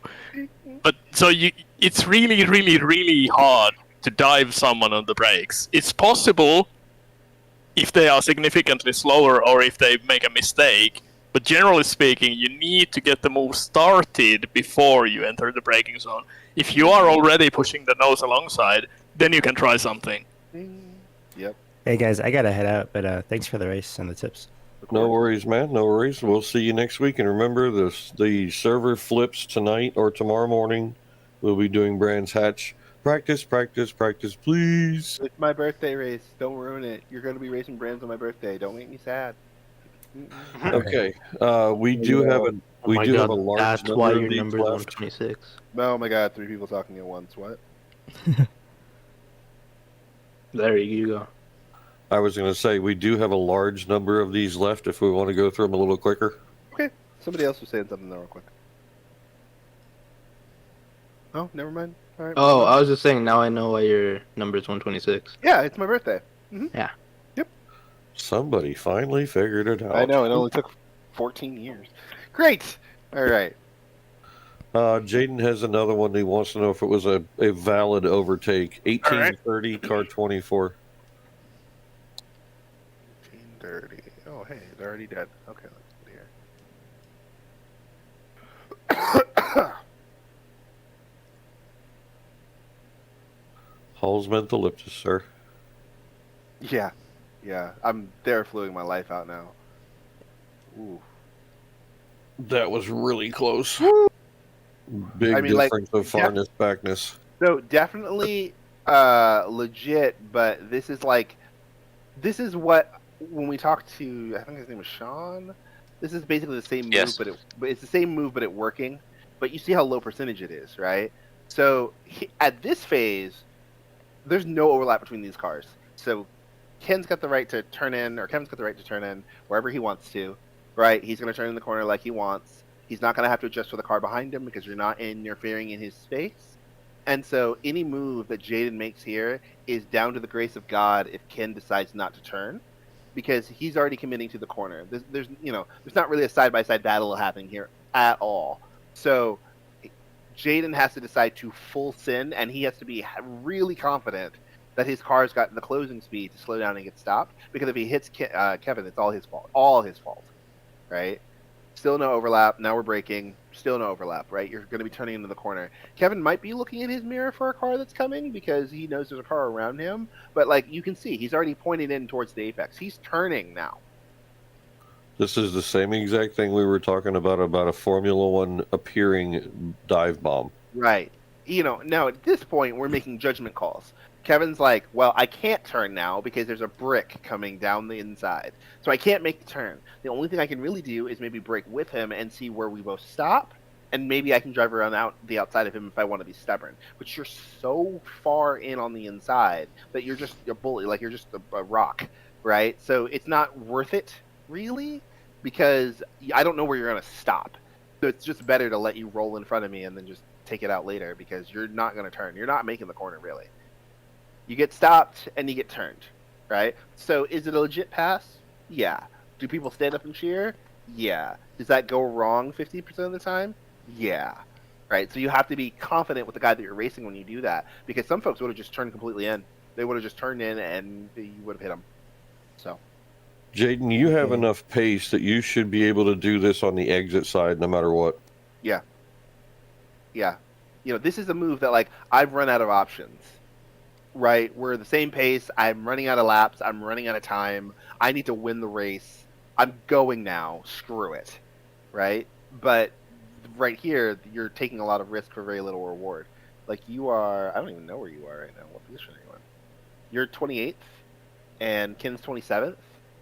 Like, be nicer to each other. Right? Right? Like, who cares? All right. Sorry, I forgot. I would like to add. Again. Go ahead. I would like to add that was actually really good awareness from Kevin. Yeah. Because that is a late move. It's legit. I did check, like that is really legit according to the rules. But it's a very late move, and I would not recommend it at like rookie level. I would not necessarily recommend it even at like mid tier. This is the type of stuff you do when you are racing people who are like confident and have good awareness of what's going on. This kind of moves is what you see when you watch, like, I don't know, Jardier or Samir Falk or some other aliens racing. Because they are so close in pace, they can't pass each other unless they try something really aggressive. Right. Yep. And they're expecting it, right? Because they are so close in pace that you see the car moving over and you're like, oh, he's going for a dive. But, like, in their head, the pass has already been made. I'm just going to let him do that move. We're going to slot back in, and I'll do my own later, right? But it's because they're all so fast. Here, you're right. Although although it also gets into the kind of double bluff, because it might be just a bluff showing the nose and then backing out of it. Yep. And so on. But yeah. Yep. All right, Larry, give me another one. Zan has one that you may or may not want to listen to. It says, if you need a good laugh, watch my entire lap 11 at like 4 times speed, including the first 50 yards into the pit lane. Okay. Oh, Jesus. I don't know what we're in for here. We're already sideways, so shit. That was me. Yeah, after this lap, I was like, man, I need a drink. So going to the pit lane, I grabbed my water bottle and paid for that. Why'd you even get hit? All right, now we got to look at it at one. I think that happened right behind me. Yeah, why'd that even happen? Did you park the car on the side of the road? Oh, I think we were passing him, and then yeah. Oh, fuck. Oh, me. Wow. Oh, yeah. I'm so sorry. La Flamme. Okay. I know everything just happened so fast, and we were kind of battling for position and trying to get past Zan, and it just. Let's look here. It went badly. Yeah, okay, I don't want to look back here. I get hit like 2 more times, so that's not even a big deal. Right. And then I added another minute and a half of damage going into the pit lane and taking my eyes off the prize. Yeah. Okay, so we'll go back to you Zan in a minute. I just want to look at this. So we move over. Now here we should be thinking, hey, there's 2 cars here. I need to sit closer to my opponent, not to this other guy, because he Put it through the goalpost, not off the goalpost. Right. Yeah, this tactfully makes no sense because you're getting farther away from your opponent. So we don't want to do that. Doesn't make any sense. So I know what happened as soon as it happened. I was just lucky to still be allowed to race with that car. Yeah. Okay. So we've talked about that enough. Let's go. Needs my leg. If nothing else, you scared the shit out of that Stewart. Yeah, right. Okay. Drove right into the blue flag. Yeah, just leaning up against the wall and then whoa! You're like, what happened? You know, I always feel bad for you, Zan, because you've got the most Speed Racer references, and no one said a thing about it yet. Well, I haven't earned it yet. Oh. This is a tough part of the track just because my car's banged up. Sure. Every bit of it will be. Oh, is that why his car's white? That and some of the paint job, if you notice what his avatar looks like. Yeah. Yep. I realized that. If you're old enough to know what Speed Racer was. Uh-huh. I've seen the 2008 movie or whenever that movie was. Oh, yeah. I like that movie. It's actually one of my favorite racing movies, to be honest. Oh, no, Keter. What the fuck? I don't know why we did that, but okay. I think someone missed the corner. I think someone did too. I think this may have been the reason why somebody asked, is it better to do just the RTG or to fucking go around the track? Well, I mean, this is not too bad. And I would... I mean, I don't know how much damage there really was, but you don't always want to repair, especially if it's an extra pit stop.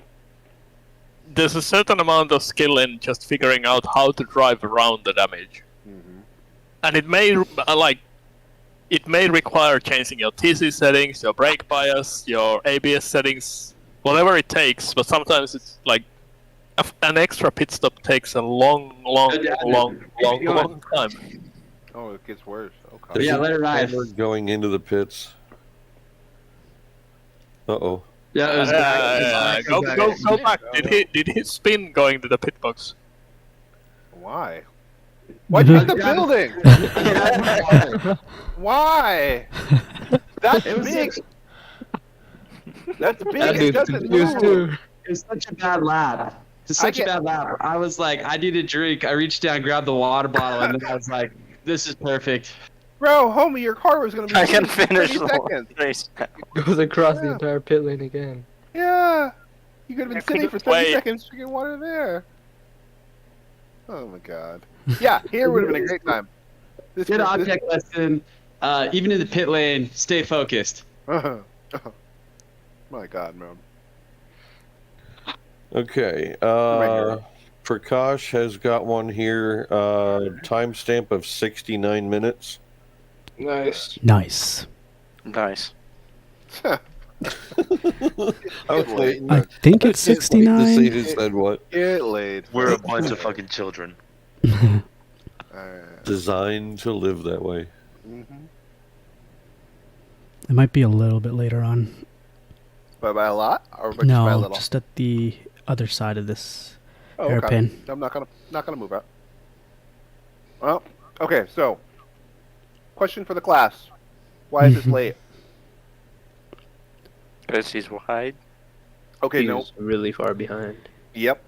There's no overlap at all. There's some, but yeah, There's some? you're right. Okay. Yep, there's Some into But the corner. Yeah, because so once he misses the corner, you still have the right to use the room because Kevin gave it up. However, you have to be smart about how you use that room, right? You can't just drive into him, which you don't do, but like you got to make sure that if he does miss the corner, that's an invitation that you can use the space. But if you're still behind him, you still have to time it.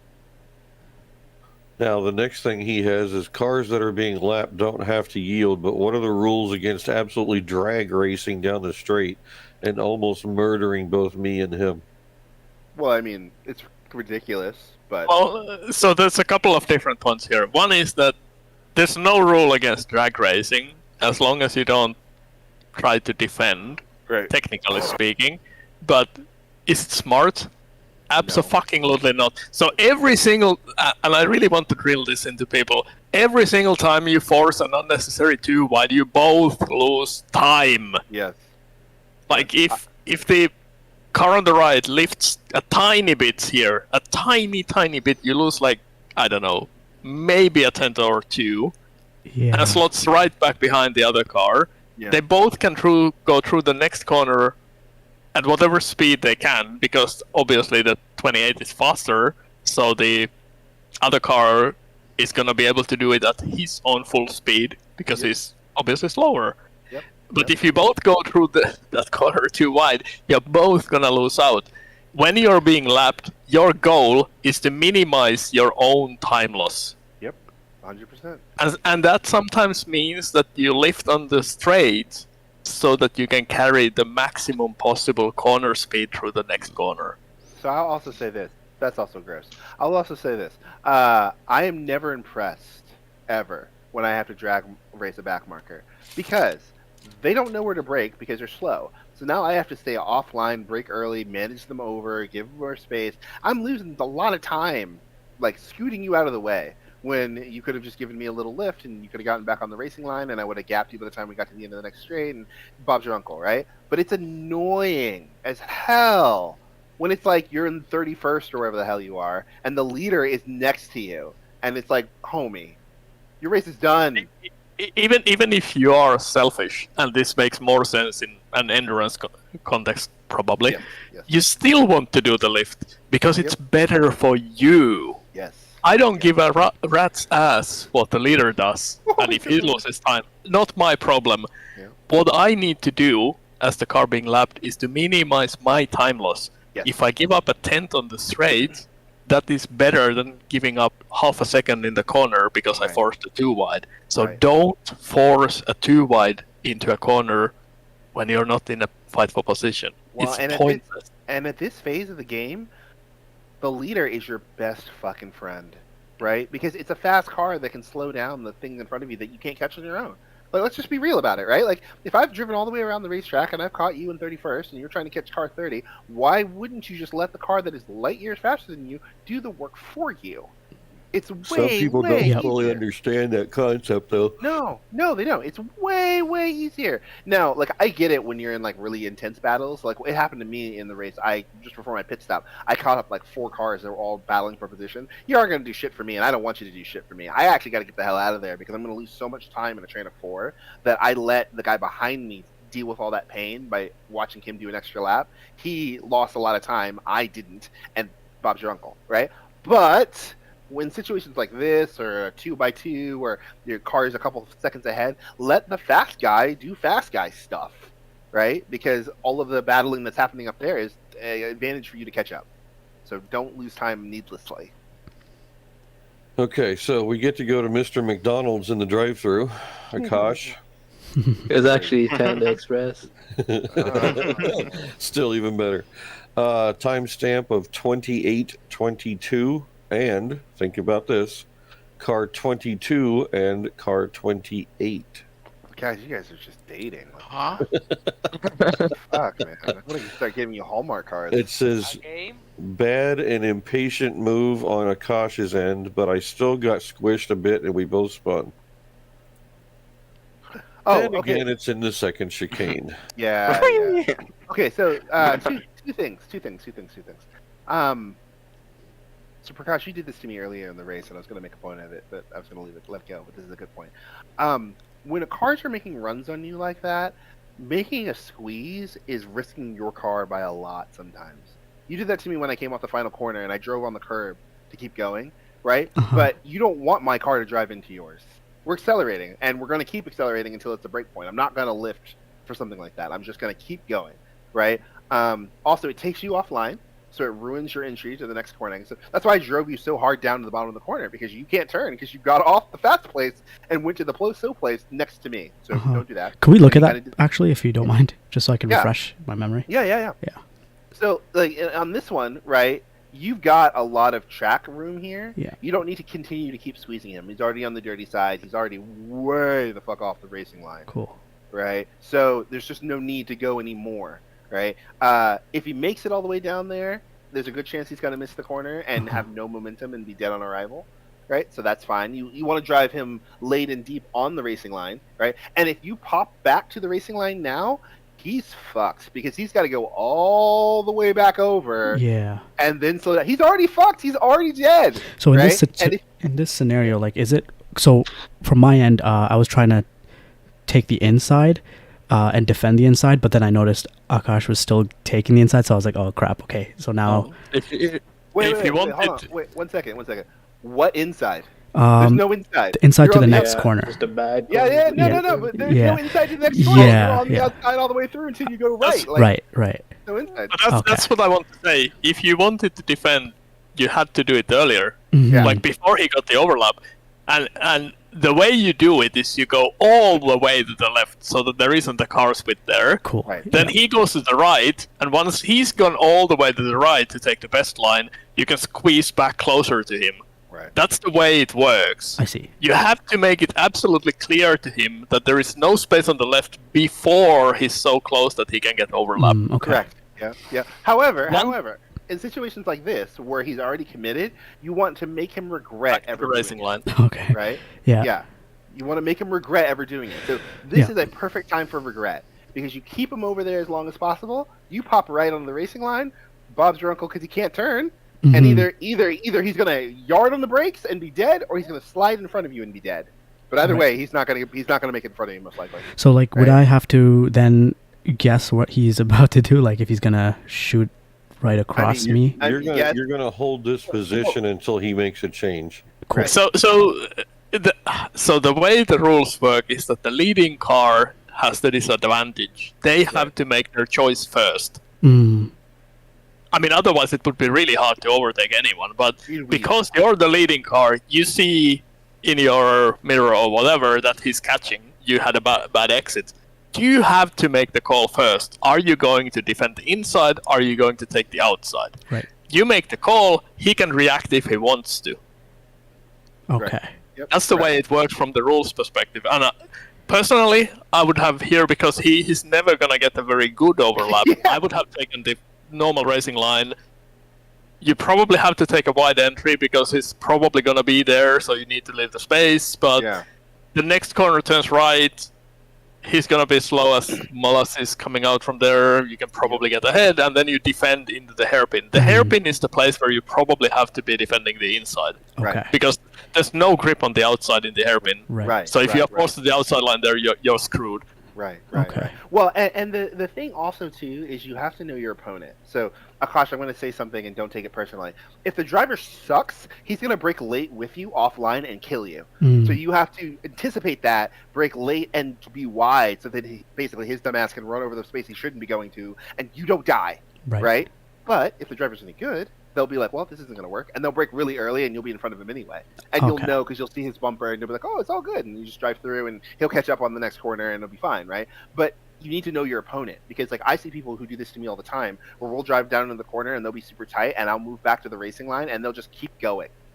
And I'm like, oh, well, physics literally says does not compute. This is error, right? Right. So I have to wait for them to die now, right? And that sucks. It was a similar thing.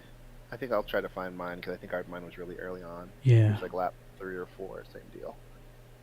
Yeah, it was. There he is. Yeah, I think it was here. I think it was at the beginning of this third lap. Right here. Like, okay, so I'm gonna put this out here, and don't take this personally. The racer in me fucking hated you for this. Yeah. Right? Because it was rude. I'm just like, okay, we're going, and you're trying to squeeze me all the way down, and I am not going to live for you because screw that. Right. Right? So the difference between defending and blocking. I'll tell you. Blocking. Yeah, I'll tell you, the steward in me hated this as well, because if you want to force him to go the other side, you need to make the move earlier. Right. This is too late. And all the way. Yeah. He's already... So, okay. I had to read through 400 pages of FIA documentation to find out that the definition of blocking as a penalty offense is that you need to make your choice when you're the leading car so early that if someone has a run on you, like they're coming behind you, they are faster, that they don't have to lift or brake if they need to move to the other side. So if you want to take the left side here, you need to do it so early that Devin can get to the right side while staying on full throttle without hitting you. Okay. Right. Mm-hmm. Yep. That's a chop. And more because I'm comfortable and confident, I just basically told you to fuck yourself. And I just stood on the gas, and I drove all the way down to the bottom of the corner, and I blocked the corner, and then I left. Could we watch that? Yeah. And I was just over it. I was just over it. I was just like, okay, going through there, I'm going on the grass because you just don't know where you're going. Right. Now, when we're going down here, I brake with you. Right. Because I have a physical car. I can stop you. I need to just get enough ahead of you that you see me. Right. If I could make one small recommendation here, Devin, you could have stayed closer to him on the entry. But yeah, I could have, but because of this, I don't trust this man. Right? Yeah. So that's why I didn't get near you again. I was like, you're going to run me off the road. Right. And so when we got down to the very beginning of the corner here, I was equally as pissed about this.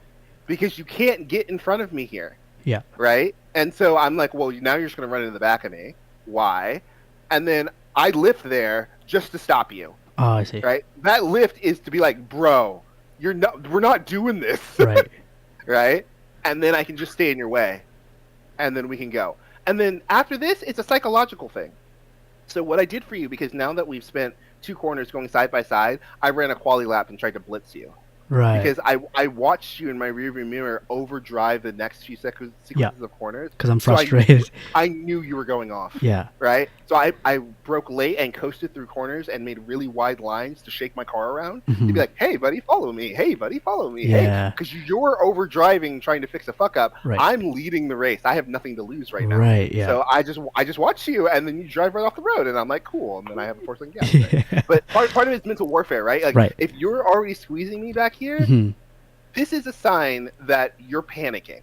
Yeah. Right? Because No, so you are, the squeeze, again, like the last situation as well, is me, I want to be on the inside for that upcoming turn. But then when I'm moving the fastest way through the corner, though, for Right, yeah, from outside to inside to outside. So that's mistake number 1. But then also 2 is I didn't move to the left fast enough, so now I'm squeezing you.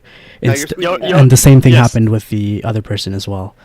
Yeah. Yes, and if any of you want to race in, let's say, LFM or iRacing or any of these places where incident points are important and people are very aggressive, this is the number 1 way how you suffer, your safety rating suffers, because there's a reason. The reason why I'm sitting at 9.99 in LFM is because I defend very early. Like, I'm gonna telegraph halfway through the straight, way before the corner. I'm gonna defend. Yeah, sometimes it means they get past me on the outside, but it's still better than crashing. Right. Well, and also, when we're back here, this tells me that for the next 2 corners at a minimum, you're wounded. because you're not going to get back on the racing line. You can't. You're so far off the line. Yeah. Right? That as long as I get in front of you, you're dicked. There's nothing I need to do. And so all I need to do is drive in a way to make you continue to drive offline. Like with more experience, what you do is you let me go by, you gather yourself up, and you sync right with me. Right? That psychologically is much harder for me to deal with because now you're just there. I can't get away. We're in the exact same fucking car. Right? But I'm going to try to keep you offline as much as possible for the next few corners because it'll go from 0.1 to 0.5 to 0.7 to 0.2 or for 2 seconds, and then you're dead to me. Right. Right? Yeah. Because you're screwing yourself up. Right. And I'm just yeah. Right. And the guys behind you, I'm watching their timer. It's closing up on you. So it's more work for you, less work for me, and I'm gonna open a gap. And then I'm overdriving because now someone's coming up on my rear. Chase him. Yeah, you're trying to fix the fuck up. Yeah. Yeah. Right. Yeah. It doesn't work. We have the same car. It won't Yeah. work. Yeah. Right. So what you want to do in the future is pace me until I make an error because I made a ton. Okay. Right? Yeah. I just made a ton of errors with like a 4-second gap to the car in front or a 10-second gap to the car in front, so I didn't need to do anything. Right? But if you're pacing me, I can't make a mistake. I can't. Right? Yeah. So that should always be your objective. If you get past, don't freak out. Like there's a couple folks on this list I wish they would learn this and they still don't. Don't worry about being passed. Worry about winning. Okay. Right? The objective is to win the race. So if that means shadowing the guy until he shatters, or until you drive to traffic, or till he runs one lap too late being behind back markers because he's too busy paying attention to you, those are the tactics for success. Okay. Right? So like I followed people in races for the entire fucking race until we got to back marker traffic and then watched them do a lap. Like I backed off a little bit. I watched them follow 3 cars into the next lap and I pit because I know they are giving me free time by just sitting behind those cars because they can't go by them. Right. And if they do, they're going to lose a lot of time and then they're going to pit. Right. Right? So when I come around on my open lap all alone, it's like you gave me 7 and 8 seconds for absolutely free. Right. Okay. And I'm like, oh, great, free time. Yay, la, la, la, la, la, la, la, right? So, the moral of the story here, because I know I'm going on for a while, is the race is this long. This part does not matter. Yeah. This doesn't matter at all. If I didn't make that move work, I wouldn't have cared. I would have been like, okay, shit, I got fucking, 35 more laps to figure this out? Right. It's good. It's good. Cool. If nothing else, when the faster guy passes you, stay with him. Learn how he's driving the car better than you. Yeah. Yeah. Even if it's for a half a lap and you go through 5 corners, there's something there that you can pick up that's a little bit different that makes him a little bit quicker per corner. I want to hop back on my soapbox one more time. There's a reason why we have a limited selection of cars in rookies, and it's for that exact reason. When I'm in the same car as you and I'm going a lot faster than you, that's a perfect example to watch and ask. Because I don't have any tricks. There's no special car, there's no special mod, I'm literally using magic, guys. It ain't magic. I'm using the same tool as you. I'm just using it more effectively, right? So in a situation like this, I would ask myself, how the fuck did he get off the corner so fast? I was braking more lightly. But still, how did you get off the corner so fast? We have the same car. Right. Right? And then use those skills the next time around. So follow me and learn it. Right? Okay. Yeah. That's why I'm so scared of racing Dan Land in the GT4s because he doesn't practice at all. And I'm usually faster when we get on the server, and I'm usually faster in quali, and I'm usually slightly faster on the first race laps. But I'm always, because he's usually in the Porsche, which is a little bit better as a car, and he's very good at picking up what he needs to change when he's following another car. Right. So if I cannot run away in 2 laps, I know it's gonna be just pain because he's just learning from what I'm doing and getting faster every single lap, and it's incredibly stressful when you're leading and you know the guy behind is just picking up everything from your driving. Yeah, man. There's some guys I race that I can't stand it. Like when I get ahead of them early, I'm mad because I know they're taking the rest of the race to observe me and absorb my weaknesses. I fucking hate it. Right? I'd rather be chasing so they can't see anything, but I'm literally showing them everything on display. So eventually they'll figure out where my weakness is and take me. I hate that. Right? So there's also guys where all you need to do is to sit on their bumper for like 5 or 6 laps, and eventually they will either destroy the tires or they will drive off track at some point because they are just trying too hard to get away. Yeah. There's a reason why I practice staying on people's bumpers, and it's because then in the races it's not stressful for me. So I can follow a guy for a long, long time. and don't care because I'm driving my own car. What do I care what you're doing? Right? And I'll just follow them, and I'll brake, and I'll watch them, and I'll follow them, and I'll brake, and I'll watch them. And they'll start to overdrive, and I'll just continue to run the exact same pace until they fall off. I don't even care if their lap is faster than mine. I don't care about that. I care about being in front of them. I'll give you 4/10. You can enjoy that. I want to be P1. So, like, who cares? I don't care. All right, let's see what Leonardo has for us. Okay. Car 805, his lap 8, turn 2. Car 805. Where is he? Leonardo Mendoza. Where's Mendoza? Mendoza. Oh, there he is. He's car 20. That's a fucking lie. Well, he has car 805 here. Well, he's Here, a liar. 20th place. He's a liar. What timestamp? He said lap 8, turn 2, so early in the lap. Okay. He wanted to know if using this car ahead was safe. Mendoza. He's trying to get away from the car behind. Okay. I mean, I guess better lucky than good. Well, to be honest, I would have sent it as well. I would have too, but I'm just saying. The one thing, if I go... So, be closer to the car. Make the corner easier for yourself, but also when you're closer, it's easier for them to be aware that you're there. Like if you're on the opposite side of the track, sometimes the radar doesn't even show you because like you're really far away. But if you're right on their door, it's much easier. And the bonk is less. Yes, Right. if you do actually hit, it's just a small door bang. But if you Right. hit from this distance, it's gonna be a big hit. I believe he was defending from the car behind. Let's look at the car behind him. Nah, it's too far. That's too far. I mean, okay, so the one thing is like he might be thinking, oh, I need a car between him and me just so Right. that I have a little time. And I get that. I do that all the time. Right? But you definitely want to be closer because where the two cars are going to be coming together by the time they get to the corner, this is a whang! Right? Rather than just boop. Right? I just want little tiny little boop so I don't get hit so hard. Well, I mean, there's so many reasons. Like, you make the corner easier by making the entry wider for yourself. You make the hit, if there's any, smaller. You make it easier for the car on the outside to be aware that, hey, there is someone right on my door. I need to leave space. So, generally speaking, you want to be close to the car when you go to the inside. Because he can't see you. Not swapping paint, but closer. Right. Right. Yeah. You need to leave some space, but the closer you can go without hitting, kind of safer in a way. Yeah, because he can never really see you, right? So there's a risk that he could just turn across the track and you both die. And it's awful. All right, Leah, give me another one. Leonardo again with 24:30 in the timestamp. Okay. Mendoza. Contact with car 10. Why?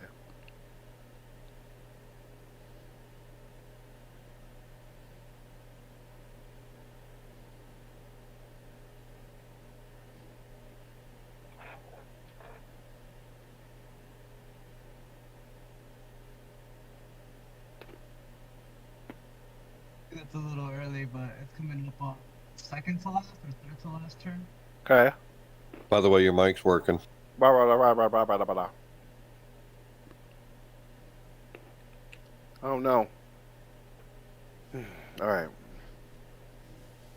That happened to me. I was rented like 2 or 3 times in the race, so it's good to see one of these on screen. Not that I'm holding any grudges. I'm just curious, what happened.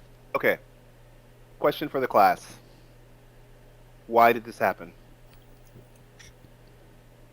Broke. You brake too late. Versus following. You broke Exactly. too late. Quality brake marker. Yeah, it's less that you. Yes, somebody finally said it perfect. Quality Right. brake marker. Yes. Yes. Who said That's that? a good way to put it. Who said that? I Me. think it was Eric. Gold star for this man! Oh my god! Like, yes, make a shirt of it. I don't care. That's such an important skill, right? Like, whenever you're following a car, you can't brake late like this. Your car is slowing down, and it's not enough room to make the corner because there's a car in front of you, right? Like, it's one of those. Like, And for some of you who have been here for a while, after a while, I'm going to start to the "you should know better" line. So you should fix this quickly. But that's why you run into these. It's two consecutive corners back to back. You know you have at least 2 deceleration zones happening back to back. One's heavier than the next one, but they're still going to happen. So you still need to anticipate early on both and give your car a good run on the exit, because you're not passing mid corner here unless it's in the sand. So you want to get set up well, so that you can kill him going down the main straight. You're not going to pass him here, so then why risk your car? If he makes a mistake, you have no more room and you die. So that's why this happened, and this should stop happening. This particular corner is especially dangerous because there's absolutely no room for error. Like, in many other places, you can just stay straight, brake hard, and they will turn away from you. Not in this corner because of the shape of the corner.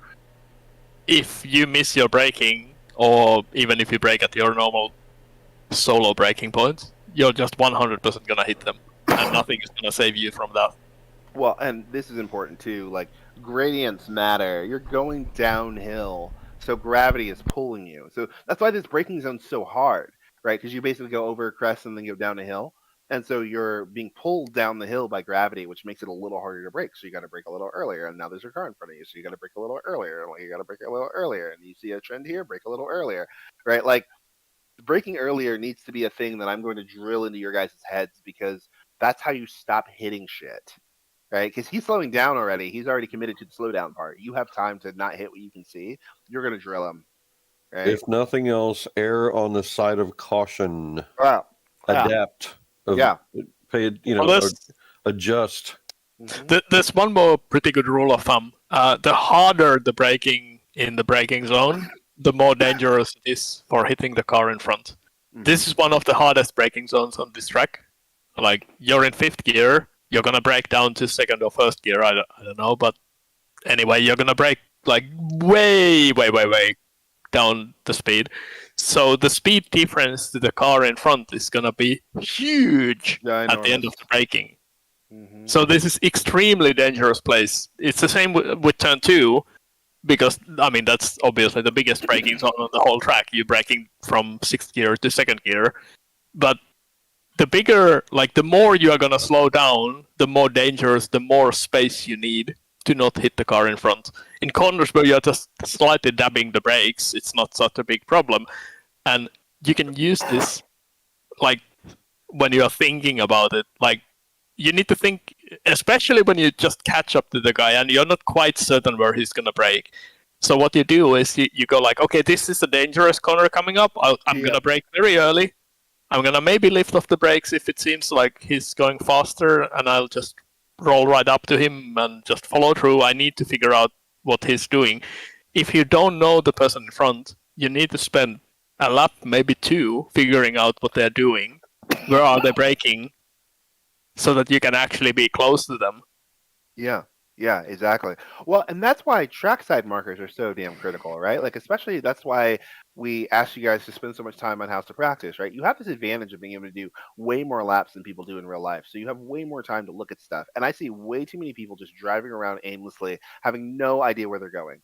And I really wish that they would, like, look at things. I'm not saying this is you, Leonardo, but I do see a lot of people who do this, right? Like, there's grandstands, there's a pole, there's a giant 100-meter sign, there's all of these really obvious non-destructible icons you can use to give yourself a reference, brake before, brake after.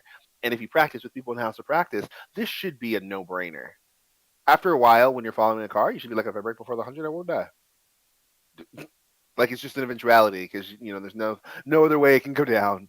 Right? Because you need to have that level of confidence when in a battle. And the same thing for following cars. Like, you're following cars 2-3 wide down here or 2-3 deep down here. You want to be off the throttle, just kind of rolling behind them, because you know all these people are going to brake and they're all going to brake earlier. So you need to give yourself some room, right? You can't brake where you want to brake because there's cars there. Like, so get experience with that. Like, get a lot of it. Right? The other thing is, if you're genuinely faster than the guy in front, like you've caught up to them, you don't need to be scared of braking early just to stay safe and letting them get a new gap. You're just gonna catch right back up. Right. Yep. Like, if you have managed to catch up, let's say 1 second, that means you're so much faster that if you let them get another 1 second gap, it's no problem whatsoever to get it back Get if it you back. need to. Exactly. So, like, for example, here with Fagan and Prakash, like, there was two things. One, I knew Prakash had been high up in the standings before, and I probably took a different strategy, so I was kind of following him to give him time. But he's also against Fagan, who's several positions down. So it made no sense for me to get close to them because they're just slow and in the way, right? I'm not going to gain anything by attacking them. I can't become super first, so I have to wait and figure some shit out, right? I'm on the brakes way the fuck back here, and there are cars way the fuck down there. I don't even want to be near them, like, for anything, right? Because I'm just going to get held up. So I do this for 2 laps, I think, a lap or 2, because I'm catching with Prakash and he's catching up with Fagan. And then eventually there's just enough traffic in front of me. I'm like, well, if I stay out on the racetrack, I have to pass all these slow cars. That's going to take a lot of time out of my day. I don't want that. And I go into the pits. But even here, I'm braking early. Here, because I just don't even have to think about it. I don't want to have to think about it at all. Right? So brake early. Brake early, brake early, brake early, brake early, brake early. Okay, Royce wants to look at his situation, and he says, mine's not super important to go through right now. I can ask my video tomorrow, which is bullshit, because there's a perfect example of why I'm going to bring this up, Royce. 5620. He has it listed as turn 7, in quotations, TOSA, car 101. So he has done his homework. 5. Okay. All right. He said, I had room to avoid this on the outside, but didn't take it for some reason. How can I work on knowing where I can bail to avoid accidents in front of me? Okay. Well, at this point, you should be braking, probably. Yeah. Like, there's a car off. Way too many cars ahead of you. Yeah. So I think the first indicator should be the number of cars and the number of not on the racing line that's happening. Right? Like, that should be a screaming sign that says, oh, fuck, they don't know where they're going. I need to stop. In the dating scene, it's called red flag. Yeah, this is a red flag. Like, the guy waving the blue flag is like, holy fuck, guys, look out! Right? Like, it's kind of one of those. Go a little bit back, actually. There's a car off on the left, I think. Yeah, there is. Okay, so at this point, lift. Lift at this point. Not necessarily a full lift, but like half lift, back off Just to like prep. back off to like 80%. You're not gonna lose a whole lot of time, but you are giving yourself options. Yes. If you are going at 100%, there's exactly one line you can take, because that is the optimum racing line, and you cannot change that line because you're going at full speed. If you're going any slower, the slower you go, the more options you have. Yes. That's perfect. And the fact that there is a car off on the left is incredibly scary, because if that car is on full throttle and trying to recover, he's gonna hit one of the cars in front. He doesn't in this case, but this is panic, something terrible is gonna happen situation. So lift. Yep. So so it's about right here that I should have Yes, I was wrong already. At this point, I would be considering a lift. Yes, it might cost me a position, but it might also mean that my car doesn't get broken. Don't die, yeah. Right. And also, too, like, 2 things. One, if someone's brave or dumb enough to try to do this, let them die. Right? Because I know there's a car behind you, you're probably trying to defend for a position. Sit in the middle of the road. Sit in the middle of the road and lift and make them make the choice. If they try to make the move, that's them taking on the risk. If they make it, buy a lotto ticket. They're probably going to die, right? So it's fine if they die ahead of you because you can see the whole thing, right? But a smart driver would be like, oh, God, there's 5 cars here. This is not the last lap of the race, so even if they get past you, you have time to do something about it if your car is not broken. Yep. That's actually the most important thing, right? Like, I prescribe to the Jackie Stewart school of thinking of don't touch my car. Don't ever touch my car, right? Because if my car is broken, I can't finish. So I will do what I can to keep you from touching my car. There are a couple of exceptions. It's typically if you push me in a corner or something and I'm like, fuck it, I'm going. But that's actually more out of safety, because if I don't lift, I'm going to catch a corner of your car and we're definitely going to wreck. If I drive us down to the corner, we'll just boop. Right? Yeah. So it's better in that case to be the dick and just boop rather than spinning a car into the wall at 1,000,000 miles an hour. But So at this point, I should see this as danger to my car. Yes. Yes, 100%. You see a car on the inside of the corner, on the grass, off track. Like, this is absolute fucking panic, because the only place he can go is across the track. If he's going at high speed, he's gonna go straight across the track. There's very high probability he's gonna hit one of the cars. He doesn't in this case, but this should be 100% panic alarm. Alarm bells, yes. Mm-hmm. Yeah, and it seems extra stupid in hindsight because none of these. If I passed all 4 of these cars, I would gain exactly 0 positions. 0 positions, exactly, exactly. You know, I think I came across the aftermath of this, and I didn't even slow down properly. I should have actually taken more caution coming up to it all.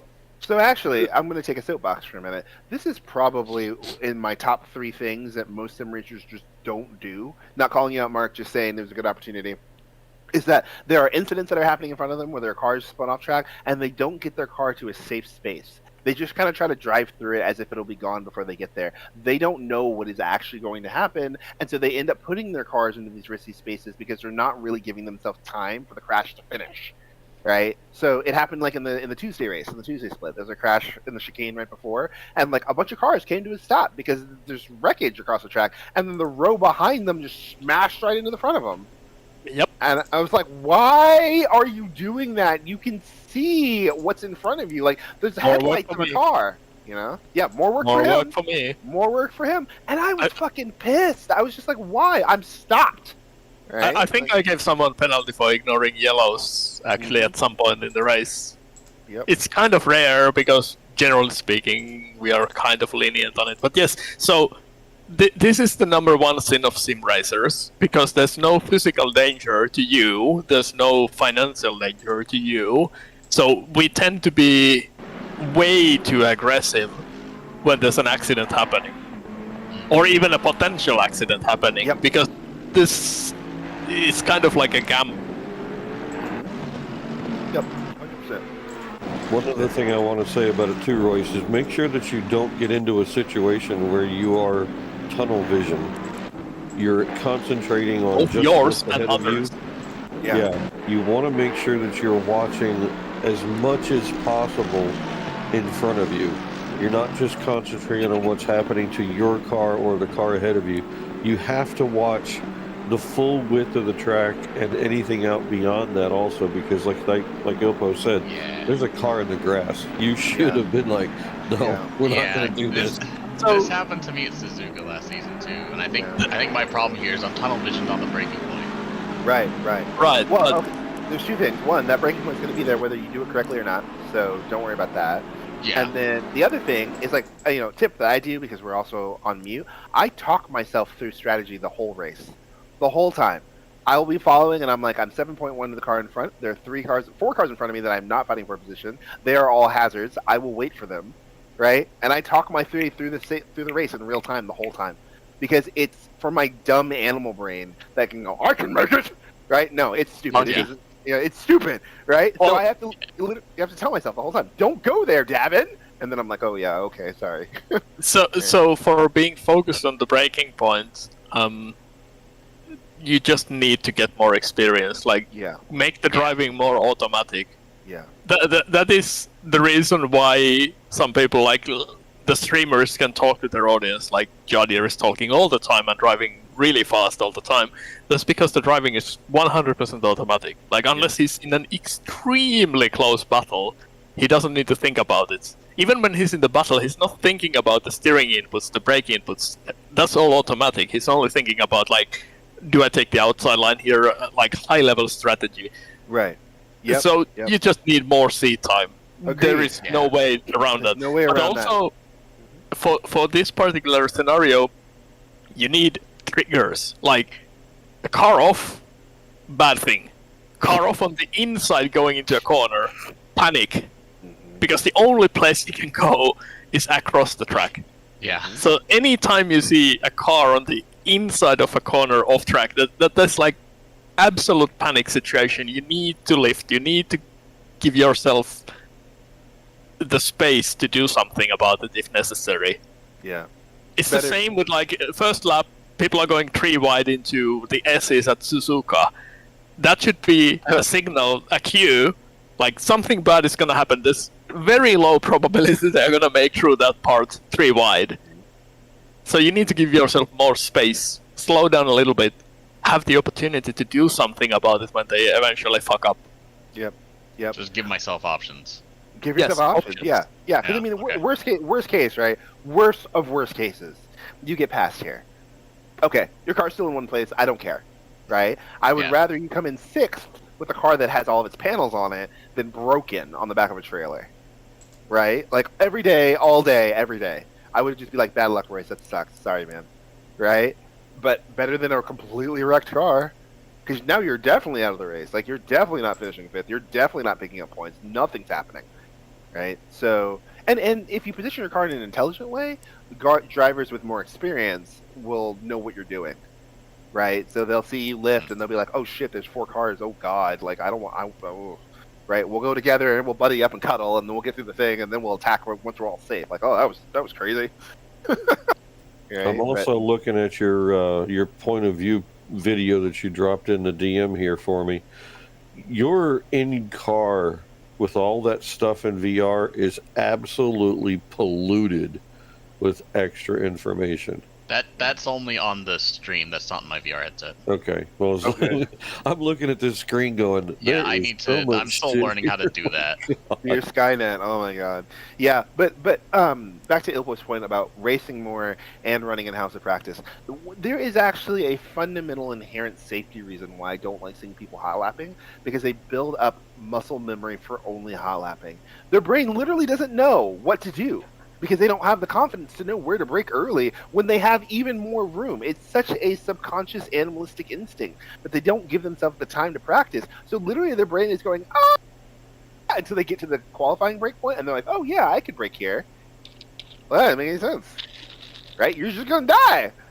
So by battling with more cars more often, more races, more, just more reps, more laps with other cars, you'll be like, oh shit, I can get out of here. I'm fine. Fuck it. Okay. If I had more cars to battle, I wouldn't had tried doing that thing I did at that chicane. Yeah. Practice session, HOP. Yeah, I literally made a roll, damn it, for practicing, right? Just ping the roll and be like, hey, who's up for practice? Like, it's an opt-out roll, so if it's annoying, just turn it off, right? That's why it's there. So if you need a practice partner, you can always be like, hey, I'm here to practice. Is anyone around? Right? I typically wait to see if other people are hanging out first and then poke my head in, but I'm the coach, so I'm watching you guys. So. All right, so Mr. Sean Erickson, 62:53 on the timestamp. Car 25 and car 24. Okay.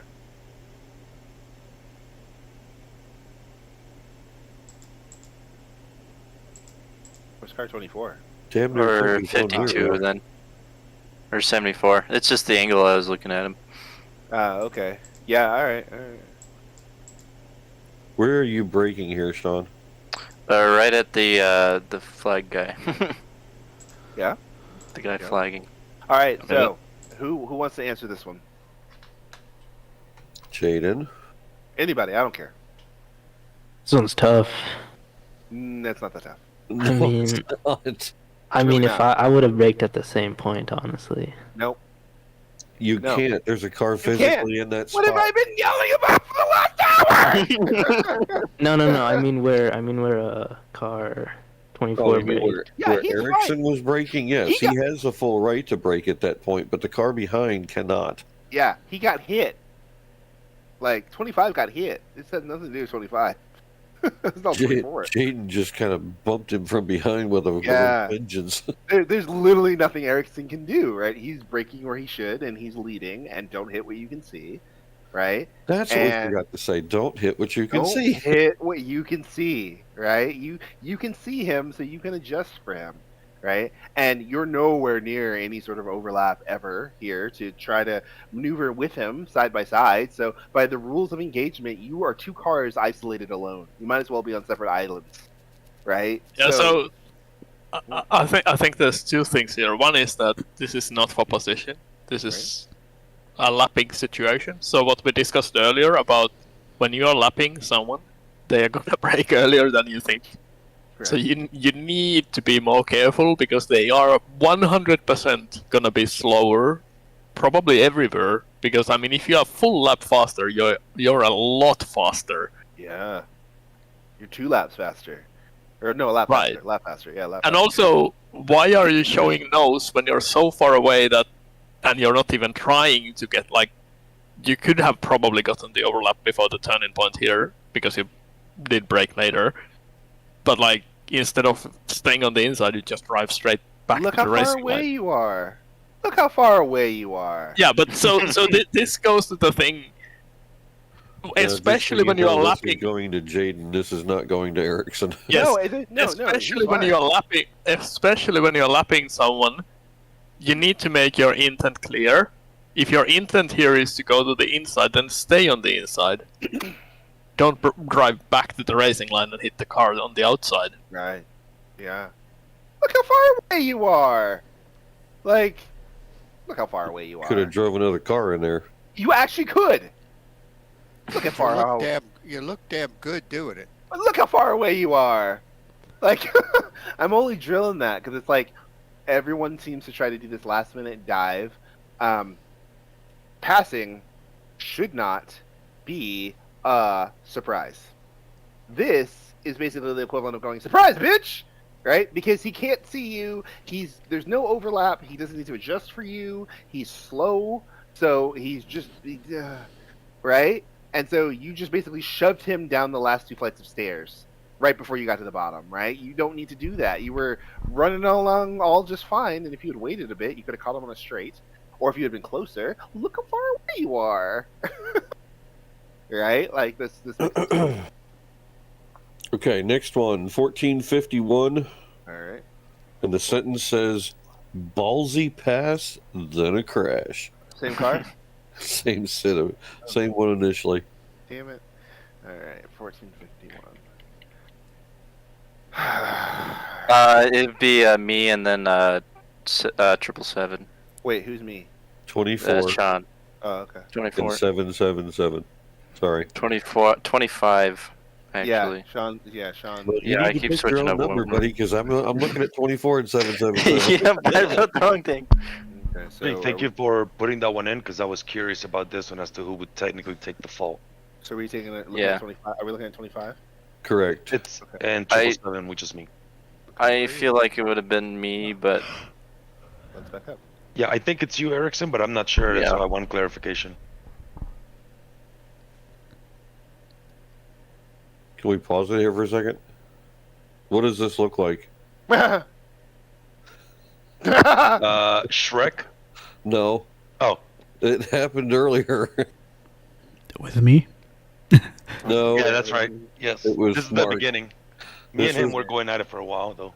This looks like kind of like Mark Felton here too. The same thing. Same spot in the track. Yeah. Woo, why? Okay. Another F1 dive bomb. Yeah, I mean that is luck more than skill, I think, here, because if he had turned in or anything, you know, you're giving a lot of entry here. That's okay. All right, we lived. Wouldn't buy a lotto ticket, but we lived. Then there's a crash, so hang on. It's up after this because I've cooked it. Okay, so you missed the corner, And there's the crash. Okay. Oh, this is difficult. This is revenge. That's all there is to it, yeah. Sean. Fuck you. This is difficult. So, well, all I'm right. the one that ended up crashing out and So falling in last. Let me say this.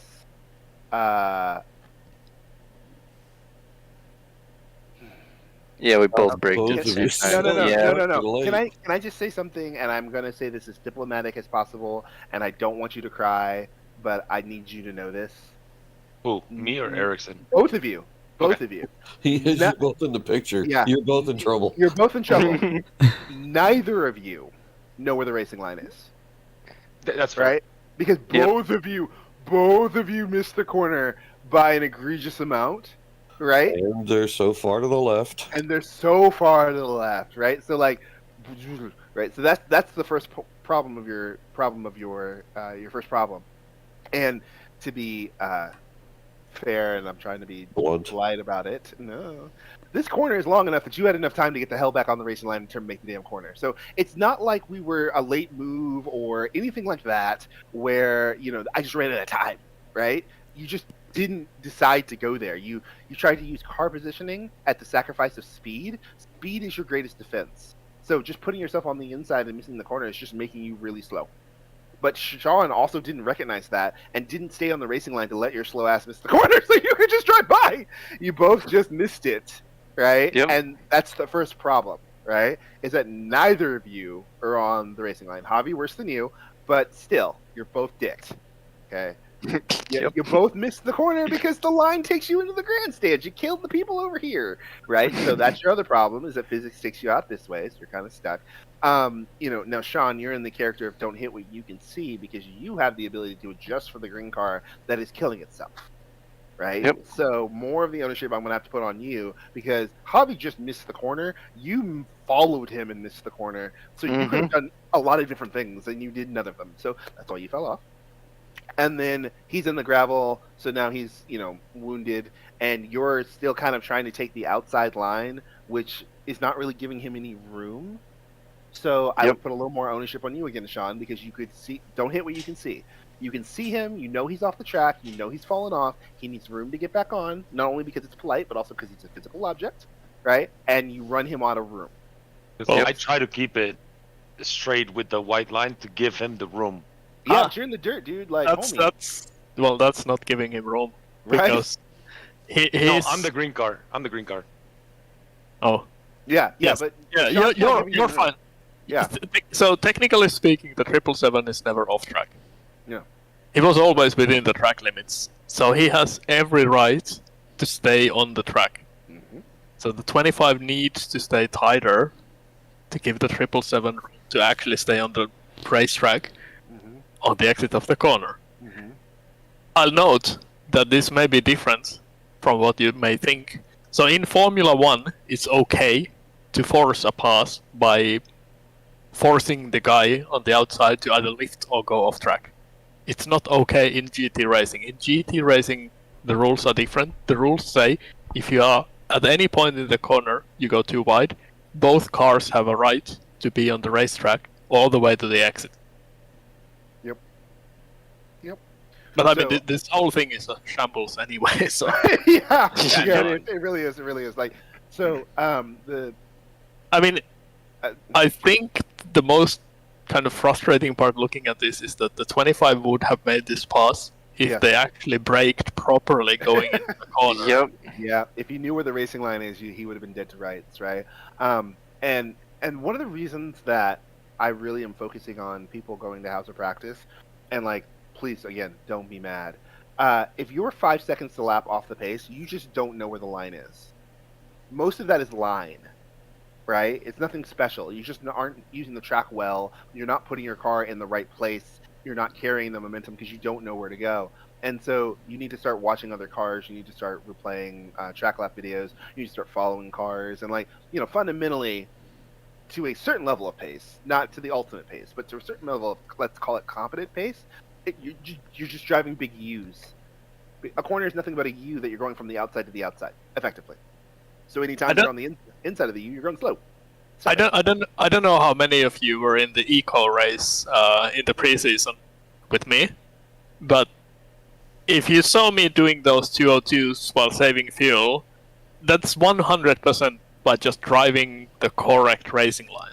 Yep. Like I was going through half of Silverstone without braking at all, using only engine braking to slow down, and the lap time is 100% by just optimizing the racing line and not trying to optimize the braking. Just optimize where you are on the track so you can carry as much corner speed as you can. There's a big old theme that I see in all of the coaching discussion videos when people are hella slow. It's you're not using all the track and you're not following the line. Right? Like once you get to a certain level of pace, then we start talking about like how the car rotates and how you're braking and like, kind of more advanced techniques. But as of right now, right, getting the water wingies off, you're just kind of wandering around the racetrack. And so I would highly encourage you to go and really get a strong fundamental understanding of the racing line and execute using that. You'll find time, like, no doubt. Like, okay, you know what? Actually, I'll put you a perfect example. Javi, do you remember a couple days ago when I messaged you the lap time of Imola when I said you're super close to me? Right. All fucking line. All line. You literally ran the same lap time as me on the first 2 sectors, and then your line in sector 3 was so terrible it threw away a bunch of lap time. But the lines on the first 2 sectors were as fast as me, right? Because you were using the track really well on that one lap. It's all line at this point, right? So we really need to ask ourselves all the time, am I on the line? And then as you start to get more experience, then the number of lines open up and your options open up, right? The things you can do open up. But right now, find the line. Is it cool, Davin, is it cool if I ask a follow-up question about braking? Yeah, please. So a lot of time we talk about finding the braking point where we start braking, but do you also think about how long you're holding the brake, or where you start letting off the braking point as well? Or are you just focused on braking point start and then feel beyond that? I would love to hug you. That's a fantastic question. Phil, you start first, though. Yeah, so when you're learning, pick turn-in markers. Like, obviously, your turn-in is not like from steering wheel straight to like 90 degrees in an instant. It's kind of more like a smooth turn-in. But still, pick something, just like a brake marker, pick a marker that is where you start the process of letting off the brakes and turning the steering wheel. And these two are related. The more you are turning the wheel, the less you use the brakes. Yep.